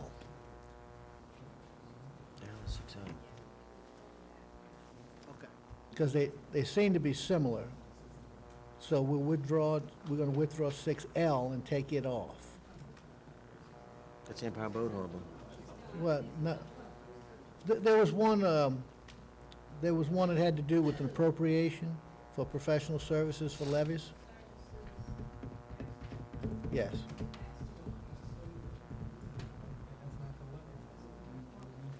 They're both for grass cutting, and I don't know if we're gonna, This in here is heavy equipment. I'm gonna let you answer. The other one is prone for grass cutting. Okay, Mr. Beers, you got something for us, sir? Don't know if this can be answered, but I'm going to give it a shot. Can anybody tell me what the vacant positions were? Do y'all know what the vacant positions were, what the titles of the positions were? It was for operators that we've been advertising for probably the last 4 to 6 months that we still have advertised at this present time. And do we have the equipment for them to operate? Yes, sir. And What kind of equipment is it? excavators and dozers. I find it a little bit difficult to think that we can't fill a position, but I won't argue that point. Tell me, it says it's gone into professional services. What are the professional services for? You have to ask Ms. Janice. Angie, don't bother looking up the position. Scott answered it well enough for me. But what are the we're getting ready to put $200,000 or more into professional services. What are the professional services? Blair, do you have any idea? I'm sorry. This is the first time I'm seeing this, so that's why I'm kind of confused. So if we don't have any answers, we're gonna defer this item. one question before you defer. Okay. It wasn't L, it was I. I didn't read my handwriting very well, which you can all understand. 6I is 200,000 for grass cutting, professional services to provide assistance with grass cutting. And this is professional services to provide assistance with grass cutting for maintenance of the levee. No? This just says maintenance of levees. I don't see grass cutting in this So one. there's two but- different things. We have a maintenance thing and a grass cutting. Professional services on both. Told me it was 11. Okay, I don't think anybody knows. That's why I'm asking, what professional service are we going to be spending $200,000 on? Sound like we're in a meeting with FEMA here. With that, I'm gonna go ahead and defer 6DD.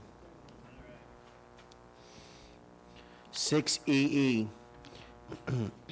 An ordinance authorizing the parish president, William Nungesser, to accept the donations from companies for reverse emergency call operations and to amend the general fund 2013 operating revenue and expenditures budget and otherwise provide respect thereto. I'll offer and ask for a second. Second by Dr. Gui. Basically, this looks like donations from Venice Energy Services for $1,000, Hellas Oil and Gas for $1,000, United Bulk Terminals in Devant for $1,000. And it's going to go to the revenue line item miscellaneous donations for emergency preparedness and to the Homeland Security Emergency Preparedness Department for communication emergency telephone messaging systems for reverse 911. Any question or comment? Hearing none, the machine is open.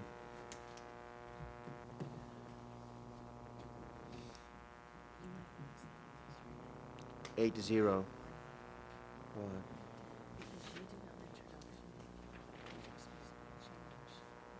Wait a minute. What do we do?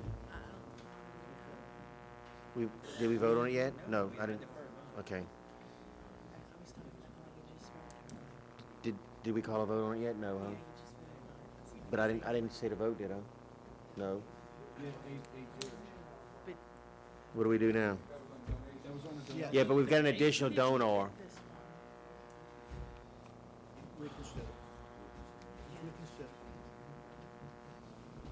I'll make a move, we reconsider item 6. EE.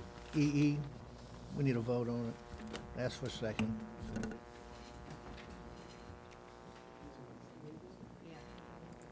Okay, basically, we're gonna, we've got an extra donor on this. Okay, okay, a motion to reconsider, I'm sorry. Good, can't keep us in line. Mr. Griffin?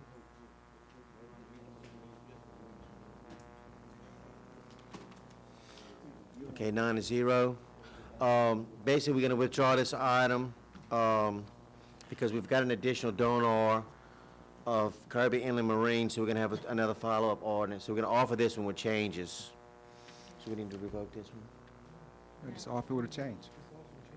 Okay, so now we're gonna offer with changes, okay. I'm gonna offer with changes, I need to read the heading again. An ordinance authorizing parish president William Nunn to accept a donation from companies for reverse emergency call operations and to amend the general fund 2013 operating revenue and expenditure budgets, Homeland Security Emergency Preparedness Department, otherwise provide respect thereto. I'm gonna offer with changes. The changes being that we're gonna add on line 14, Kirby Inland Marine is also donating $1,000. Stolthaven is donating $1,000.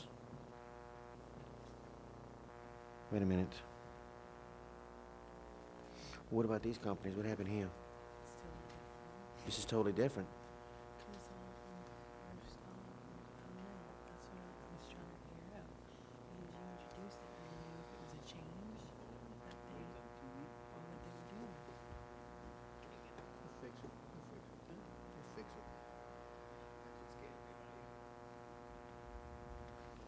Okay, y'all, I'm a little stumped here. I need a little assistance. What you got? Well, what we have here is on the original ordinance, we show in Venice Energy Service, House Hall, and Gas, United Bulk Terminals, each donated $1,000. On this one, we show 4 completely different companies donating $1,000. So we don't know if it's a change or a new introduction. Yeah, but it's 7 altogether now. Okay, so I'm offering with the changes. Let me go ahead and read them all to you. We've got Venice Energy Service, $1,000, Hellas Oil and Gas, $1,000, United Bulk Terminals, Devant, $1,000.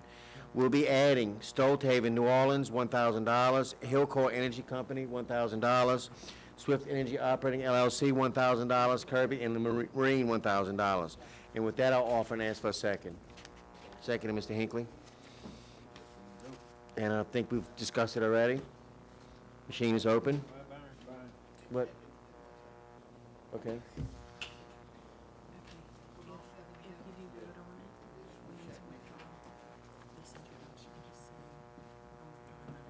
Which one? What's the name of it? Just say introduction number 8. Okay. What'd you make up that number for? So you As they know? come in, Okay. number. And then, I think we're on the agenda. Good? Okay. You're voting, I think, huh? Do you have any comment or question about this matter?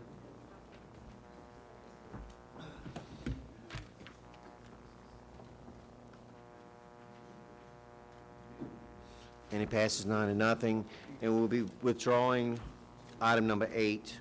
We call it introduction number 8. I'm sorry. Look what you need. 6FF. You gonna withdraw, Ms. Lapine? Okay, well, I'm gonna withdraw this one. 6HH will be deferred at this time.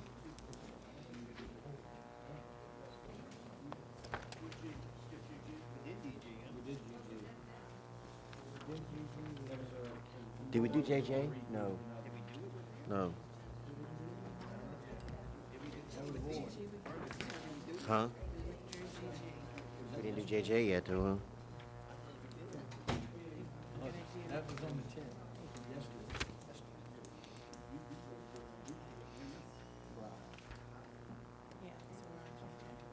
Wait a minute, let me look at this. I am gonna defer 6JJ.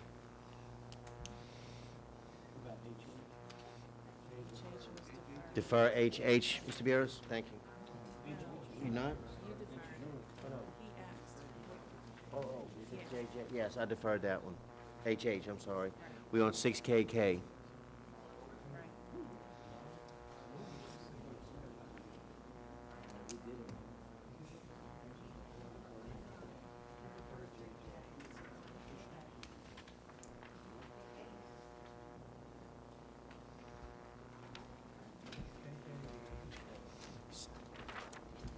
Thank you, Mr. Bureau. 6KK will be deferred. Do we have monies for that? Okay. An ordinance to amend the general fund 2013 operating expenditure budget, flood control department, line item materials, limestone, in the 5-year capital improvements plan for the District 5 road maintenance project and otherwise provide respect thereto. Mr. Bierce? I'll offer and ask for a second, please. Seconded by Dr. Gui. Go ahead, Mr. Bierce. Thank you, Mr. Chairman. As you'll see, the funding source is the District 5 Road Maintenance Fund.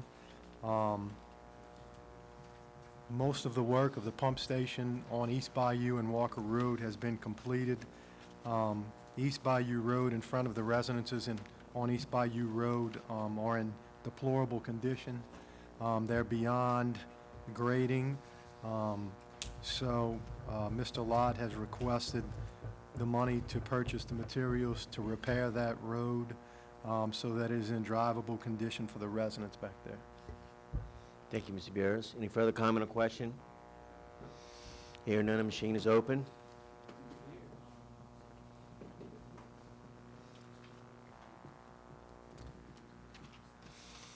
And the ordinance passes 9-0.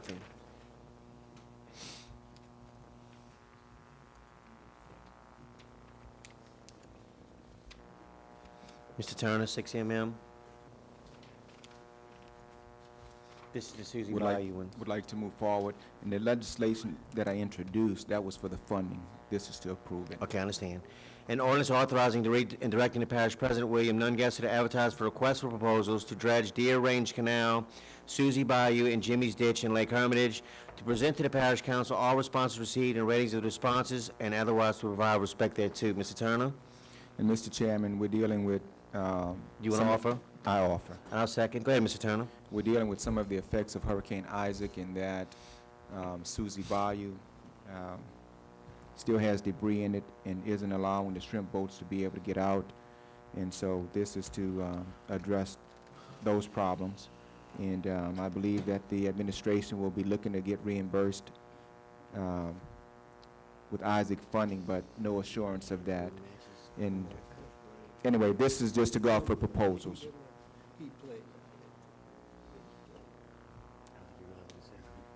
Is that all, Mr. Turner? Yes, sir. Do we have any further comment or question? Machine is open. Mr. Turner. Mr. Turner.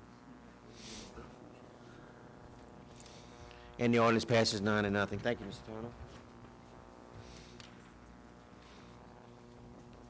Turner. Jeff, 600. Oh, I'm sorry, Ms. Cooper. You want to go forward with it? Okay. A resolution to appoint 4 members whose term has expired and readopt the remaining members of the Coastal Zone Advisory Committee and otherwise provide respect thereto. Ms. Cooper? I'll second. Ms. Cooper, go ahead. Okay, this isn't to change anybody on this committee. It's that Jeff, Mr. Pete, Mr. Ken Mayfield, and Mr. Andy Boudreaux's terms had expired December 31st, 2012. So we're just renewing them, because right now they're sitting on the board not being renewed. Okay. Any comment or question? Hearing none, the machine is open on 600. And the resolution passes 9-0. Thank you, Ms. Cooper. Mr. Beers, we're going to defer. We're going to defer 6QQ. Thank you, sir.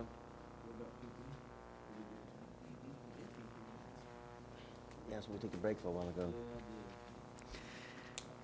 ago. Mr. Turner, or are we deferring? I was handed something by Mr. Blair. Is Mr. Rittner still here? 6RR. Let me go ahead and read it first. An ordinance appropriating the sum of blank for the Plaquemines Parish Levy System Improvements Project and otherwise to provide respect thereto. Mr. Turner? Want to offer it for discussion. I'll second. Mr. Blair, fill us in. And I'm not sure if we actually have the funding for it.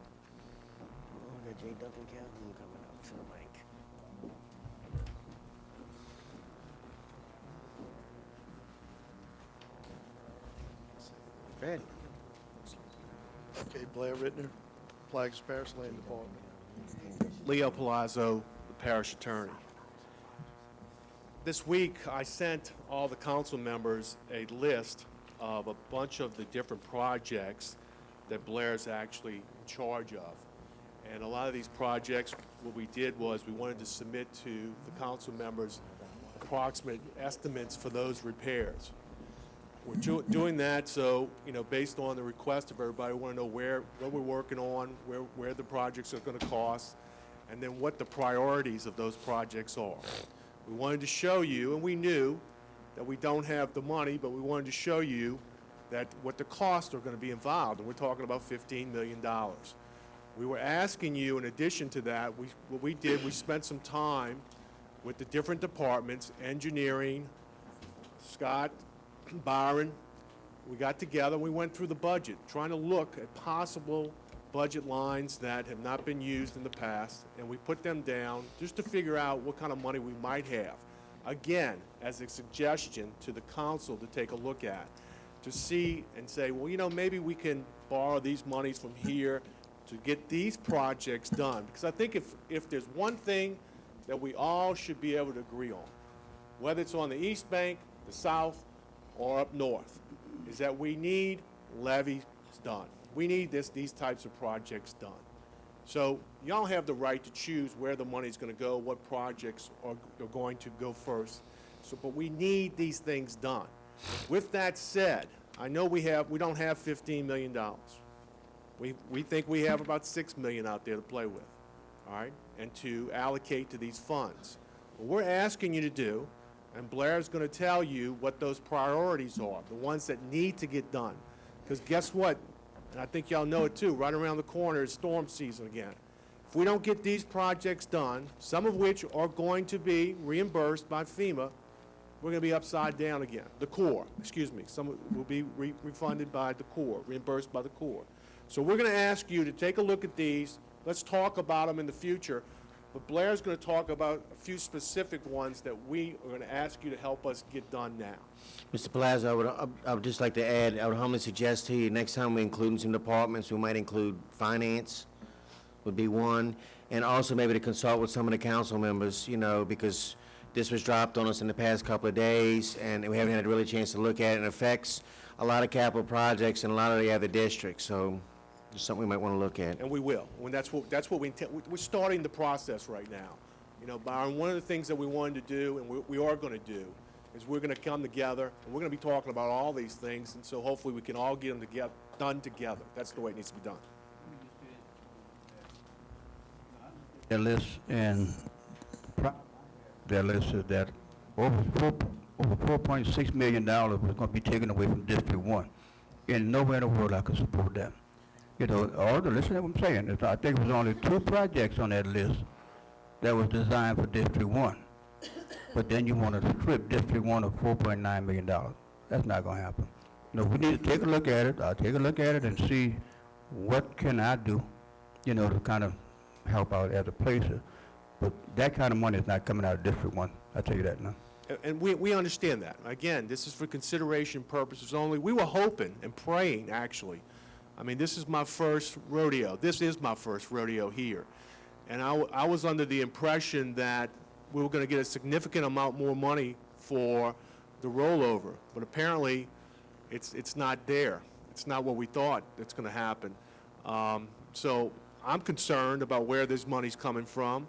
I'm concerned about the priorities, but I think the administration and the council, I think, again, something that we really need to sit down with and agree upon is these important priorities with regards to levies. Because if we don't do these, we're wasting a lot of time here, because we're not going to be here. Okay. Excuse me 1 second, Blair, if you don't mind. Yes. The deputy asked me to, I'm sorry, I forgot a while ago, y'all, to ask everyone that's parking across the street from this building on this side, that there are driveways between the trailers, and that some of you have vehicles out there blocking the people's driveways, because people actually live in them. They don't mind you parking right directly in front of the trailers, but ask you not to block the driveways. Okay. Go ahead, Blair. Thank you. The first item is Section 1. It's actually a capital project for I call it the North-South Canal. I was corrected today. It's an extension from Springwood Canal to the parks. This is a project, I believe the Corps originally, we gave them a lot of money to do a study, a drainage study.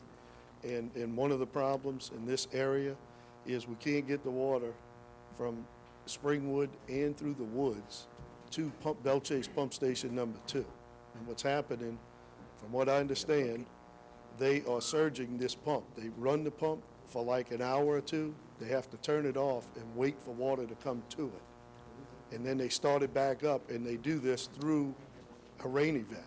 Scott, you can verify, I believe you run that department. So we having trouble with flooding in that area? It's getting water to the pump station too, okay? Springwood does have issues with getting water out, okay? It's only, I believe it has, what is it, Industry Canal? And it's a small canal. I don't think it's sized large enough to drain Springwood. I hear Springwood gets, on a hard rain, they back up.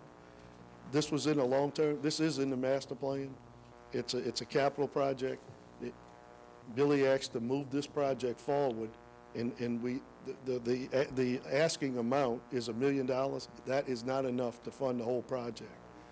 We need, there's two things that we have to do. We have to get real estate, and we have to get an environmental permit. And that should get us through those two processes. And the environmental permit is very pricey. There's a lot of bottomland hardwoods there. No matter where the canal is located, we're going to have impacts. And again, this is just the beginning, okay? That's y'all's decision if you want. Go ahead. What we're dealing with, and to answer your question, Mr. Marinovich, is that every time it rains, that whole subdivision area, the entrance of that subdivision goes underwater. Actually, what happens is all the land adjacent to that, in between where this canal is going to be made from, drains backwards. It actually drains backwards because it's higher than where Springwood is. So the whole purpose of this is to actually cut through that area so that the water can get quickly to the Let me ask pump this station. question. Who owns that land? I think it's about 5 different individuals. I mean, are we spending money now to improve somebody's land? Oh no, this is for drainage. This is a drainage project. That's what this is for. We're actually, we haven't been given any favorable responses from the landowners. They're not too favorable about us going through their land. So that's where what we're doing right now is we're gonna have to go forward and try to get it appraised. We're gonna be fighting that battle. I did speak with all of the landowners, and right now, out of the 5, 4 of them agreed to donate. So now we just have to figure out the one, we have to get an appraised value. We got to do a survey, and then 4 of them did, yes. Okay, any other discussions on that project? That north-south canal is extremely important in the overall picture.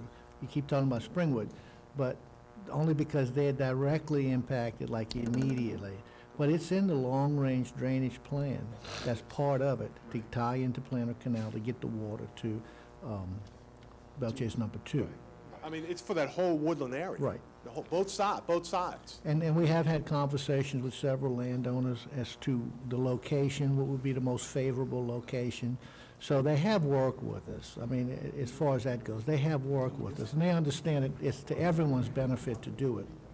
That's correct. There was issues and there was discussions about exactly where we were going to put it, and that was the issue. We finally, the best scenario is going through the backside of the property.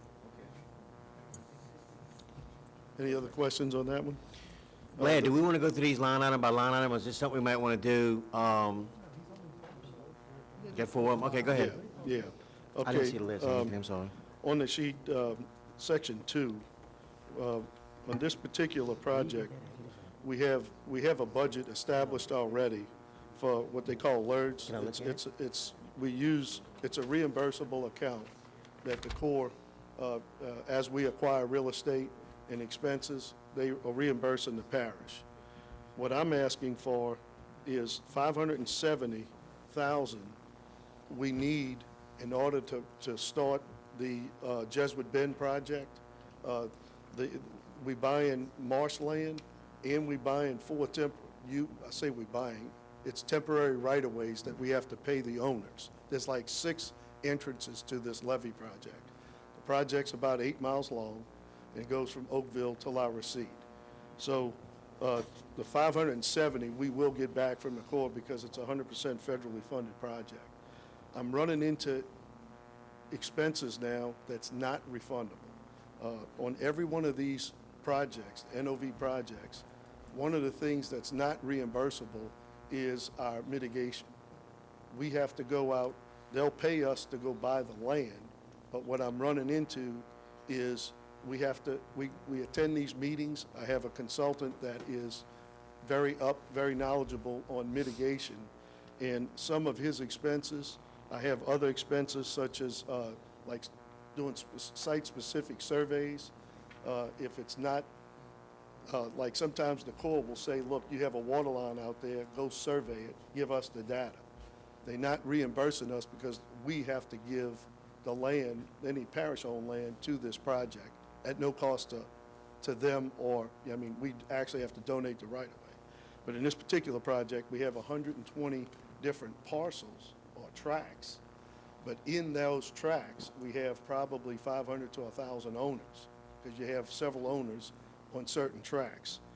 And then, so I don't want to confuse the issue, but in this account, I'm asking for a total of $820,000. 570 will be reimbursed. It's going to come back to the parish. The 250 is for the other expenses that I'm running across with surveys, resident inspections, and some mitigation issues.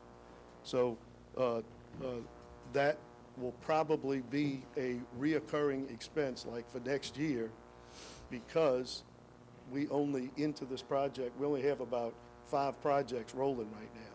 By the end of next year, the target is to have 17 projects. So I know I'm going to run out of money at some point in time on that. But I'm just trying to get through this year and then obviously into next year. Any questions? And all of this is just temporary. That's going to be temporary usage. Yes. I think, Mr. Turner, the ordinance that we did the appropriation was for 7 years. But if the project is completed in 4, it goes away in 4. In other words, as soon as the project completes, or 7 years. And that's just, we're paying that amount of money just for access. Correct. And that's a long... And that's going to be from the 4-lane all the way to the back? That's what we do? That is correct. And the contractor will have to put a mechanism in the canal, flexi floats, some type of bridge to move the trucks from one side, the east side to the west side. And the Corps has recommended us to get these sites. And this 570 is coming up.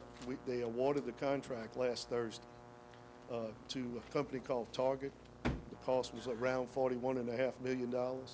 It's for the 8 miles of the levee, and it will probably, usually after they give a contractor an award, it usually starts in about 30 to, maybe 45 days. So that contract's ready to go. Everything, we did the appropriations. This is the last piece of this project, is to get the access. We have it, we just got to pay for it. Any questions? Anthony, Okay, go ahead.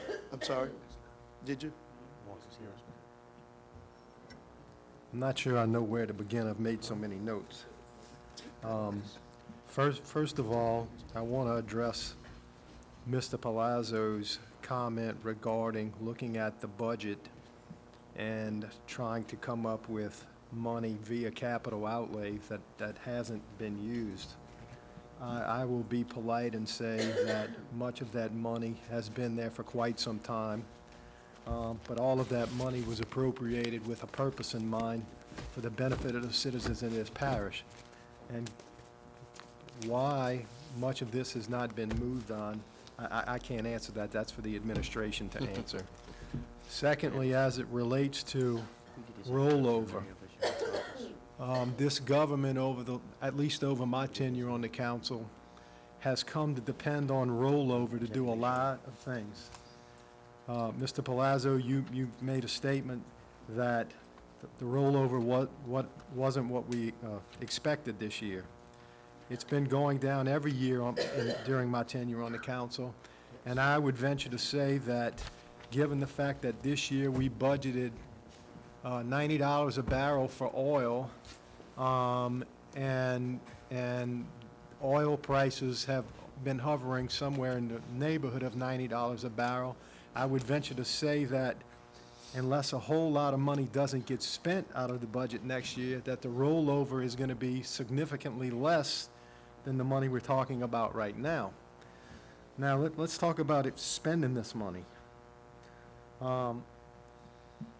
We were all provided with a sheet from the finance department from Lori Myers showing the rollover money, which, if I'm interpreting it correctly, is $2 million in unreserved and undesignated and $6.5 million designated for sewer, which is a total of $8.5 million. That's right. Now, before we can even get into the money that y'all are requesting right here, finance is already asking us to spend $7.5 million of those dollars to put $3 million back into the emergency fund, which currently has zero. And I think that's a good move. It's a smart move.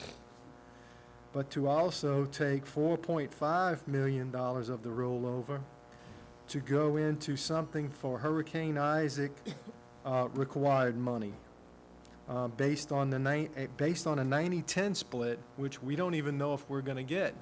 Right now, it's 75-25, I believe. So it could even be more. So we're already spending 7.5 of 8.5, which leaves us about $1 million. Now, several of us at this table have given the administration money for equipment and for other things that we were told were emergencies, and I believe we would all agree that they were. So I know for a fact that this table has been promised about $1 million worth of rollover money throughout the year. So now we're at break even. Now let's go into Blair's request today. This list is about $2.2 million. Now, math was never my subject. I was a scientist and a history buff in high school and in college. But if we do all of this today, we're in the negative to the tune of $1.5 million. And with that, ladies and gentlemen, I would certainly ask that we not even consider any of this today, and that we take the opportunity to look at the information that Mr. Palazzo gave us via email, because I think that was good information, and I appreciate the fact that you put something together and you gave it to us. But with members of the administration, this council needs to sit down and prioritize and figure out what the true priorities are so that we can get these things taken care of, because we do need levee protection. The Corps is requiring that we put money up for the sector gate in the back and for the drop log gate and for a whole lot of other things. I'm not adverse to spending the money, but ladies and gentlemen, we're on the verge of not having any money. And we need to take a serious and a hard look and be as prudent as we can. I'd also like to mention, too, Mr. Hinckley and I were privy to a meeting with Senator Heitmeyer and other individuals, and a substantially more amount was promised by the administration for the building of the bridge on Peters Road. So this money was, I'm not saying it's been done, but, you know, it's something that was basically promised to get this bridge project done, which was also duly needed. And I mean, I don't know how many ways we can split these dollars up like this, going to, you know, different directions. Can we make a commitment that maybe, because I agree with Mr. Burris, I agree with everybody on the panel, I think we're all in agreement, but can we make a commitment that within the next 2 weeks, before our next council meeting, that the administration and the council members can come together? And I know we're limited to groups of 4, but that we can come together and we can address these issues right here. We can relook at each other's budgets. And I know we have to go into each other's pockets to make these things work, but we should be able to agree together, hey, these are priorities that benefit us all, and we all have to share in the price to do this. And so, as a representative of the administration and and as a resident of Plaquemines Parish and on my own, I'm going to ask that we do this, if we can do this. I would on one caveat that you not do it the day of the council meeting or the day before. I agree with you 100%. Thank you, sir. I'd like to do it first thing next week if we could. Whatever you So wish. you're going to direct that, those I will. meetings? I will. I will. Thank you. Mr. Attorney, you have I'd something like for us, to get this list to Mr. Burgess in the back. Mr. Blair, if you can see to it that Mr. Burgess gets this list. And Mr. Burgess, what I'm going to request is that if you would have your team, Noah and those guys, just see if they can help us with some funding for some of these projects. We would greatly appreciate it. Thank you, Mr. Turner.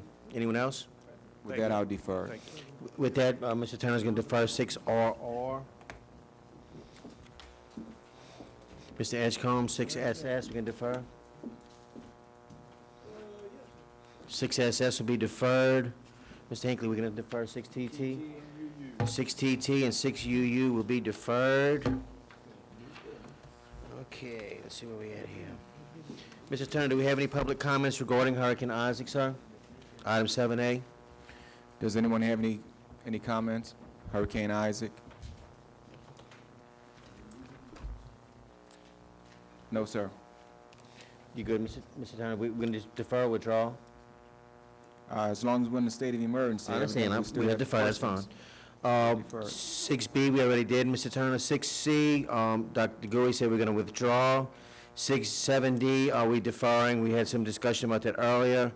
Ms. Cooper, 7E. I don't think anybody's here from HDR.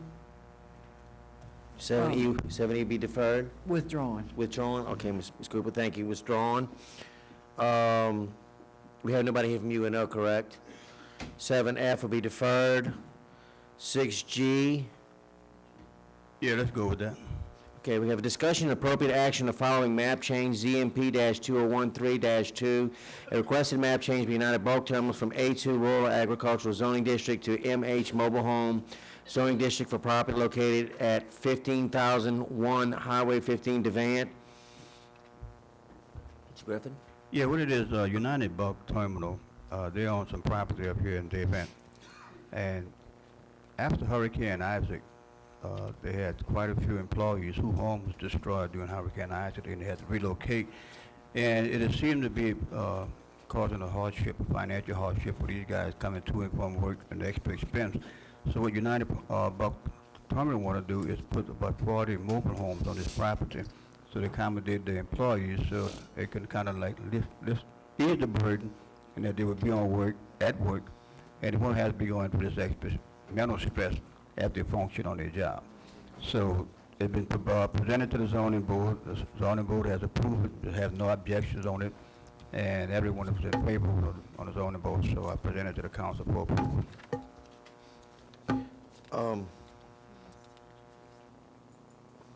No, this is just a public comment period, huh? Okay, yeah, we need to do an introduction on it if we're gonna vote on it next time for one, before we close. Mr. Griffin, I just had one question, if you would. We had an issue earlier with the fire hydrants with Ms. Cooper and all. I mean, is this been addressed here? Do we have everything properly? Yeah, all this has been Security thing? addressed to the zoning board. Matter of fact, they, when it was first presented to the zoning board, they had several questions that needed to be answered. So they asked United Bulk to go back and answer these questions and then come back for final approval.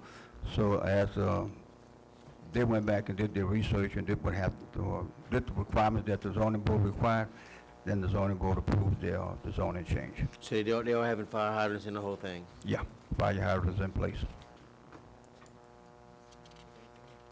Huh? I don't see that on here, that's one reason I'm asking.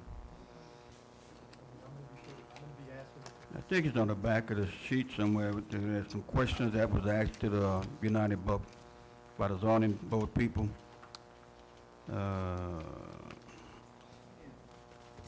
When you look at the questions and the answers, it's a 200-acre site. Dimensions are 150 by 400 or 200 by 600. I don't know what that means. And then Another question was about fire hydrants. Any fire hydrants? And it Where do you see simply it, Anthony? says, I'm looking at something typed, it looks like the minutes of, It's probably around about Oh, I the see it. 6th page, something like that. One, There's- if Six there's there's page. any one- fire hydrants, go ahead, Anthony. it says there's one in the front of the property. The site is to accommodate no more than 40 trailers, which the number of trailers is insignificant according to our parish ordinances. If this property off of whatever access or from the nearest fire hydrant is more than a certain length, it has to have a fire hydrant put on the property. In addition to that, this one, in all sincerity, shows no,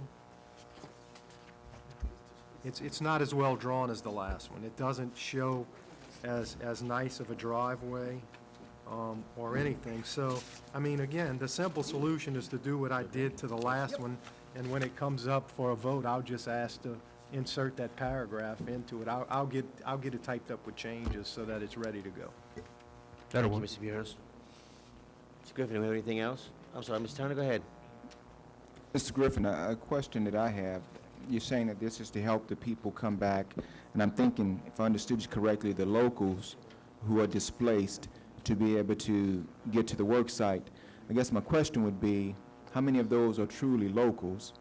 And that would be a question to United Bulk Terminal, because what I wouldn't want to have happen is that we provide this opportunity for them to bring in trailers, and the people who benefit are the workers who really aren't from here, not those who are displaced. And so then you're going to have outsiders occupying seats that locals should be sitting in. And so that's just a question that I would ask them. How many people are they talking about that are really displaced? Okay, I understand, and what I could do, I could get with Mr. Tyrone Williams on that. But I know for a fact, that the people that actually live in Plaquemines Parish is not going to occupy these trailers. It's local people who was once residents of Plaquemines Parish who has moved to either Gretna, Jefferson, or out of the parish, but they are from here. And along with some other employees, I don't know exactly the number or exactly who they are, but it appears that wherever they were staying, their home was devastated during the Hurricane Isaac, and they had to relocate to some other area. So what they're saying is that because of the relocation is that caused a financial hardship on the employees, and they're coming to work however they're coming, but they want to just kind of like ease the burden and make a facility here where they can actually live here and while they work here. And we can talk about it more offline, but that would be my only concern, that we're not making it easier for outsiders, those who no longer want to live here, they want to work here, right? Take the paycheck back to Jefferson or Orleans or somewhere else. I think there was one study by the guy Wade Raggers from UNO. When I first got in office, he gave a presentation, and either 75 or 95% of the money generated in Plaquemines Parish gets spent in Jefferson and Orleans. And so we would be facilitating that process. We would be making it easier for it to continue by us allowing these companies to set up trailers to make it more convenient for those who aren't from here, yet come and work and still take the money to St. Tammany, Jefferson, Orleans. So that's why I would raise the caution and ask them, make them justify. If it's really not for locals who are displaced, then I wouldn't do it. But that's for you to consider. But also consider, I would mention too, Mr. Griffin, that I understand Mr. Turner's remarks, but also these people will be staying on the East Bank in these trailers, so they may be buying some groceries, spending money on utilities, and that type of thing too. So some of the money will get spent here. Now, the bulk of the paycheck, I do agree with you, will probably be going to another location. Very little, because example, down at Chevron, right, we have trailers. Those guys who are away, yeah, they live here. You would think they're spending the money, but we provide the food. We provide the food, we provide the housing, so nothing gets spent here. Very, very little. Okay. I think one question I'm going to ask that just guy is just going to be 7 days a week residents. Are they going to just live here during the work shift, and then when they're off, do they go back to somewhere else? So if there's going to be a permanent house until they get their regular house straight, that's a different issue. So Right, all those are fair questions. I need to know, yeah. You're right. One of the other considerations that I think that we all need to consider is the economic impact that this company brings to the parish, and the fact that they need these home sites. And I don't think that this parish can afford to lose that company. So we should, and I understand Mr. Turner's concerns, but I do agree with Mr. Marinovich that when you bring these people down here, they will be spending some money. There'll be some land yap, but we can't afford to lose this company. I don't think the company is going to go away. The locals need to be getting the jobs. These companies need to be hiring locals. And if somebody isn't willing to move here, get an apartment here, then let them make the drive. Everybody agrees with that, Mr. Okay. Turner. I'm good then. Thank you, Mr. Turner. Anyone else? Huh? Okay, did he make an induction or not? Wait a minute. Do we have any other new business? I Ms. would like Cooper, you you have something for us? to, if you would allow me to correct my, two things that I said at the last council Go ahead, meeting. Ms. Cooper. Can I take this opportunity? On Coast Guard Road, when I was questioning about the flooding, after the council meeting, I did receive a few phone calls and a few pictures of the flooding, and I called Ken in engineering, and Ken said that, yes, that grant, they're working on a project with that grant, and that is a parish-maintained road, and that they're working on a project to raise that road with that grant. And also, another thing I'd like to correct is, when I had asked Mr. Roussel about demolishing the Boothville Village Community Center, I need to correct myself, because when that building was demolished, he wasn't the parish president. Okay. And I'd just like to clear up those two things. For the record. Okay. Mr. Griffin, do you need to make an introduction on this one? On United Bulk Terminals? Well, I mean, do you have something drawn up already? Yeah, we can do that. Just gonna read In it? order to amend and amend it to readopt section 4 of ordinance number 142, Okay, the I see. comprehensive zoning ordinance of That's what Plaquemines it Parish, Louisiana, as amended, and the comprehensive one zoning thing. district map that is adopted by reference, in which is paraphrased hereto with reference to application number ZMP-2013-2 dated February the 20th, 2013. Thank you, Mr. Griffin. Let's go to item 8, approval of the minutes for the December 13th, Mr. Chairman. 2012. I'm sorry. Hold on one second. I think, Mr. Griffin, what we normally do is introduce both of them. There's usually one for and one against. Is that what we have in this case?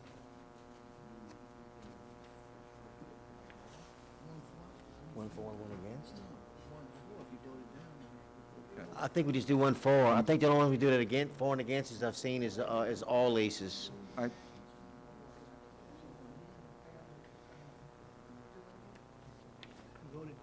That's what I'm looking at. We can move on. Okay, thank you. We'll go to item 8, approval of the minutes for the December 13th, 2012 council meeting. Okay, I'm gonna offer and ask for a second. Second by Mr. Edgecombe.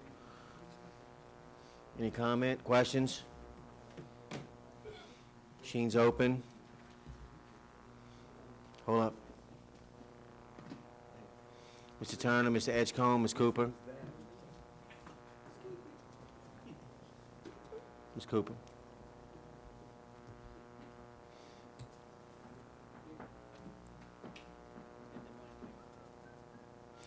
Point up, Marla. There you go. You got it. And the minutes are approved 9-0. You have a motion? Make a motion. What's the motion, Mr.? Did we adjourn, Mr. Griffin? I made the And motion seconded by that we Mr. re-adjourn. Hinckley. Machine is open on the adjournment.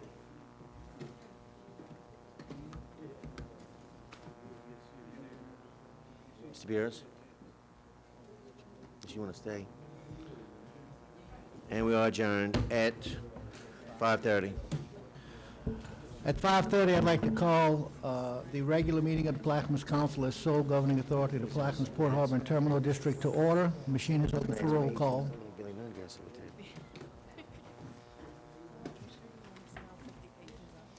Yeah, I do. No. Mr. Marino? Yes, sir. Oh, okay, so I took care of it. Let the record reflect that all council members are present. We'll dispense with the roll call and pledge of allegiance. There is no executive session. Status report by our Deputy Port Director. You hear all these days, huh? Good evening, John Pennison, Deputy Port Director, Plaquemines Port Harbor and Terminals District.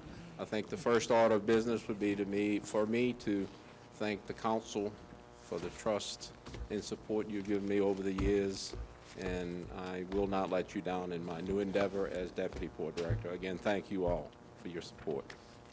A bit of information on the port. Our revenues are up about 4.5% through the first quarter of 2013.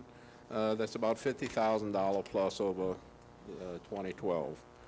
Tonnage is actually down a little bit, about 2.5%, and the reason is the tonnage is down a little bit is IMT is still offline, but I would think we'll make a strong surge before the end of the year. Recently, I was a guest of the Port of Pensacola and the Pensacola Fire Department for a christening of one of their new fire vessels. The port has recently been awarded, we got preliminary approval for a grant, a port security grant, an amount of $3.2 million for the acquisition of 2 new 50-foot fire vessels. I went over to the Port of Pensacola to take a look at a company that built this, their new vessel, and hopefully we'll be doing some business with them in the near future. Once I get a release of funds letter from FEMA, I will come back to the council for the acceptance of the grant. These are to replace the Authority 1 and 2. Our current 50-foot vessels, they're approaching 30 years of age, and they just need to be replaced. It's time. Next, I've arranged and attended meetings with Tariff Nova Trading Company, with Associated Terminals and Blue Water Shipping. Terra Nova they're looking to bring through 130,000 metric tons of coal within the next 3 months through the port, possibly 2.5 million tons within the next year, adding shipments up to a possible 10 million tons per year in the next 5 to 7 years. Currently, we have 2 rescue boat positions, 2 rescue engineer positions open on our boats. We're advertising. The Authority 1 will be on the shipyard in next Monday, and I anticipate it'll be out of service for 7 to 10 days for yearly maintenance. It should have been done last October, but due to Hurricane Isaac, we were unable to get the vessel in the shipyard.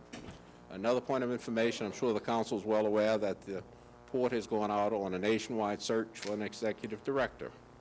We advertised in the American Association of Port Authorities, Lincoln, PAL, Ports Association of Louisiana, Times-Picayune, and to date we've received about 3 or 4 completed application packages, and we've had hits on the website, about 20 hits on the website, and the way we set it up is that they have to provide the contact information before they could access the application package. So it's really an exciting time to be with Plaquemines Port Harbor and Terminal District. I think we have a lot of great things coming down. The governance issues have been resolved. I really anticipate that we're going to have some big projects coming down the pike within the very near future. And just as a point of information, anytime I'm approached by any potential new client, my first instructions to them, or my first advice is, let's get the council involved from the get-go. Get the councilmen involved, get the constituents involved, other districts that's going to be impacted. That is my report. Thank you. Thank you, John. Any questions from any members of the council? Mr. Cooper? I would just like to say thank you for all you do for this port. Thank you, Ms. Moller. I want to say congratulations too, John. That deputy director, good ring to it. Thank you, Mr. Lapine. Thank you, council. Thank you, John. There are no bids and advertisements. We'll go to introductions of ordinances and resolutions. We'll start with District 1. Mr. Burris? Mr. Turner? Edgecombe? Ms. Cooper? I have one an ordinance authorizing and directing the Plaquemines Council as sole governing authority of the Plaquemines Port Harbor and Terminal District to negotiate and enter into a purchase agreement for the acquisition of land owned by Citrus Lands of Louisiana, LLC. Nice. We move to item 6A, a resolution authorizing and directing the Plaquemines Port Harbor and Terminal District Chairman, Dr. Stuart J. Gouy, to extend the agreement with Trident Holdings for the implementation of the port's master plan for an additional term of 2 years and otherwise to provide with respect thereto. I will offer and ask for a second. seconded by Councilmember Hinckley. At present, Trident Holding is under contract to provide us with assistance in our port implementation of our port master plan. However, they only are performing work that is issued to them by way of a task order. Money has been appropriated for this budget year, and they are presently executing 2 task orders. They provided the mechanics for the search for the port executive director, and will continue to work with us in that selection process as to the logistics. And they are also working on a task order to provide this council with a feasibility prospectus on the Citrus Lands property that is directly south of IMT. So they are under contract, their old contract for those 2 task orders, and they will perform no other work for the council or for the executive director unless a task order is issued. They have been a valuable resource for us and has provided us with solid information that we have used to make our decisions regarding our port. And what I'm asking that we do is, as per the contract that is in place today, that we extend that agreement for an additional 2 years. I'll answer any questions.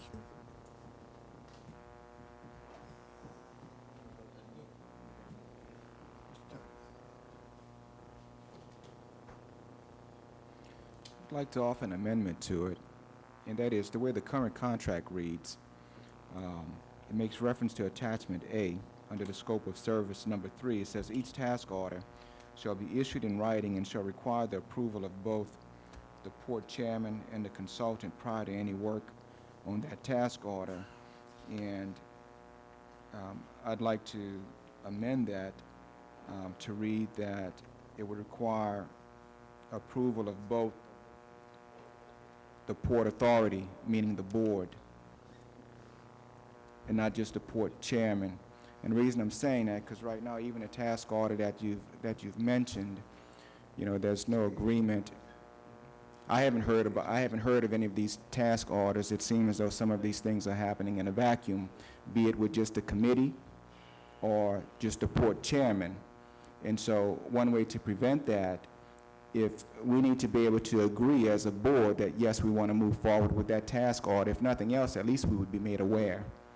So the amendment, what I'm asking in the legislation is an amendment to the contract, attachment A, number 3, to strike the word port chairman and change that to the port authority, meaning the board. Mr. Turner, are you formally offering an amendment? I will at this, well, I need a minute to put it in writing. So I'm going to ask. While you're doing that, let me just respond. Since January, when I became port chairman, I have distributed every piece of correspondence regarding any task orders by email, by courier, and by direct contact with port committee members. Nothing has been done on a unilateral basis. The reason that was done is for transparency, complete transparency, and allowing every member of this council to have a say-so and respond prior to making any decisions.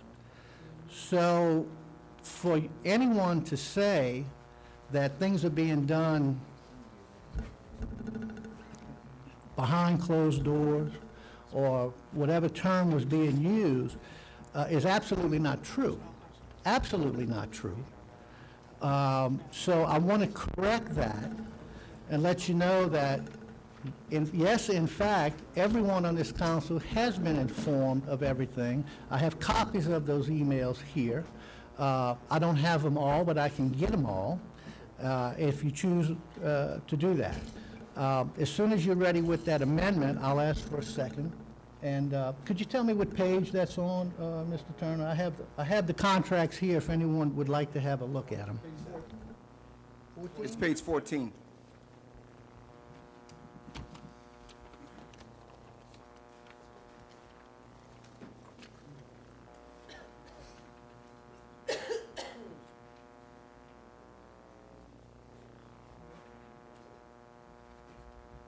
Which paragraph, Mr. Turner? Item number 3, attachment A, number 3, first line. For chairman and the consultant.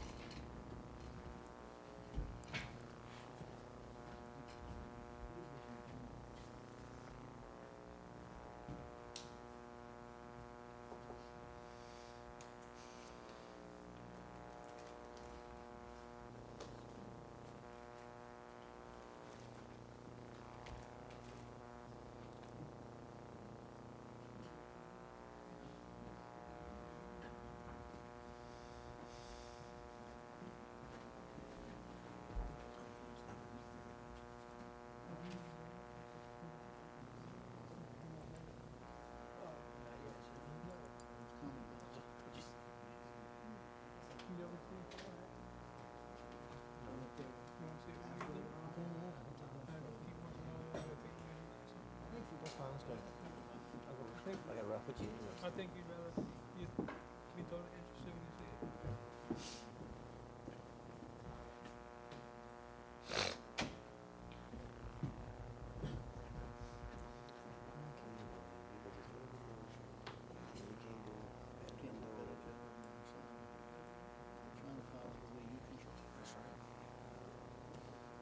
Took me 5 hours to run a 4.5, whatever time it was. 5 hours, 4.5.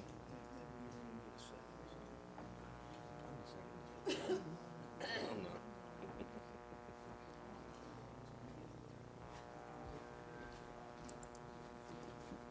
Mr. Chairman, Yes, sir. I'm ready to move forward with the Please do. amendment. Make your motion. The amendment will be on line 17.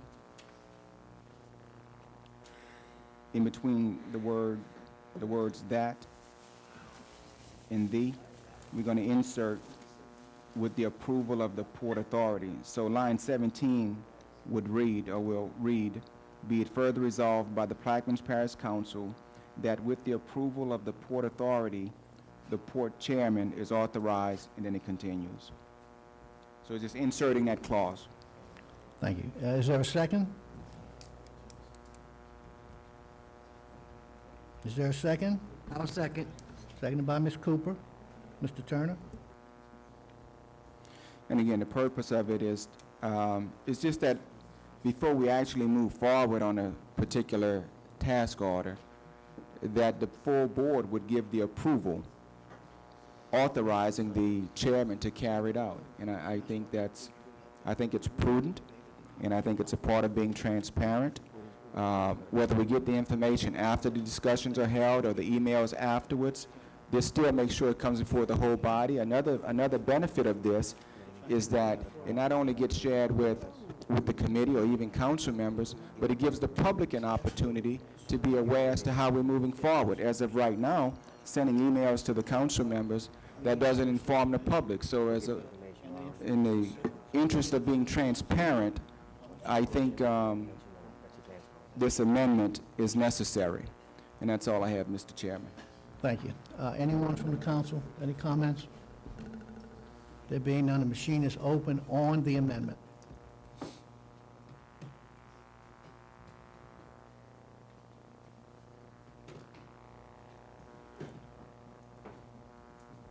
Ms. Cooper? Oh, okay, she's having trouble again? And the amendment fails 6-2 with one abstention. The yes votes from District 6 and 9, and the abstentions from District 8. We'll now move on the resolution. Is there any further discussion on the resolution? Please, clear the board, Leslie. Clear the board, Ms. Leslie. The machine is open on the resolution.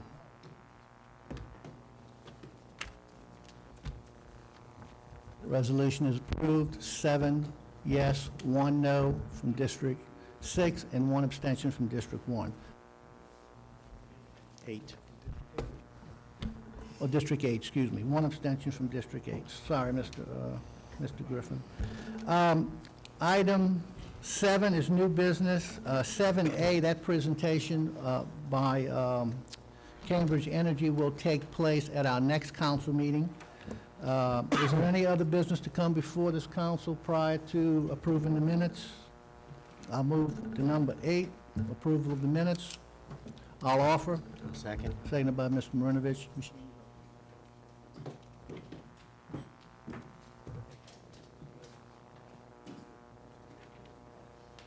And the minutes are approved, 8-0.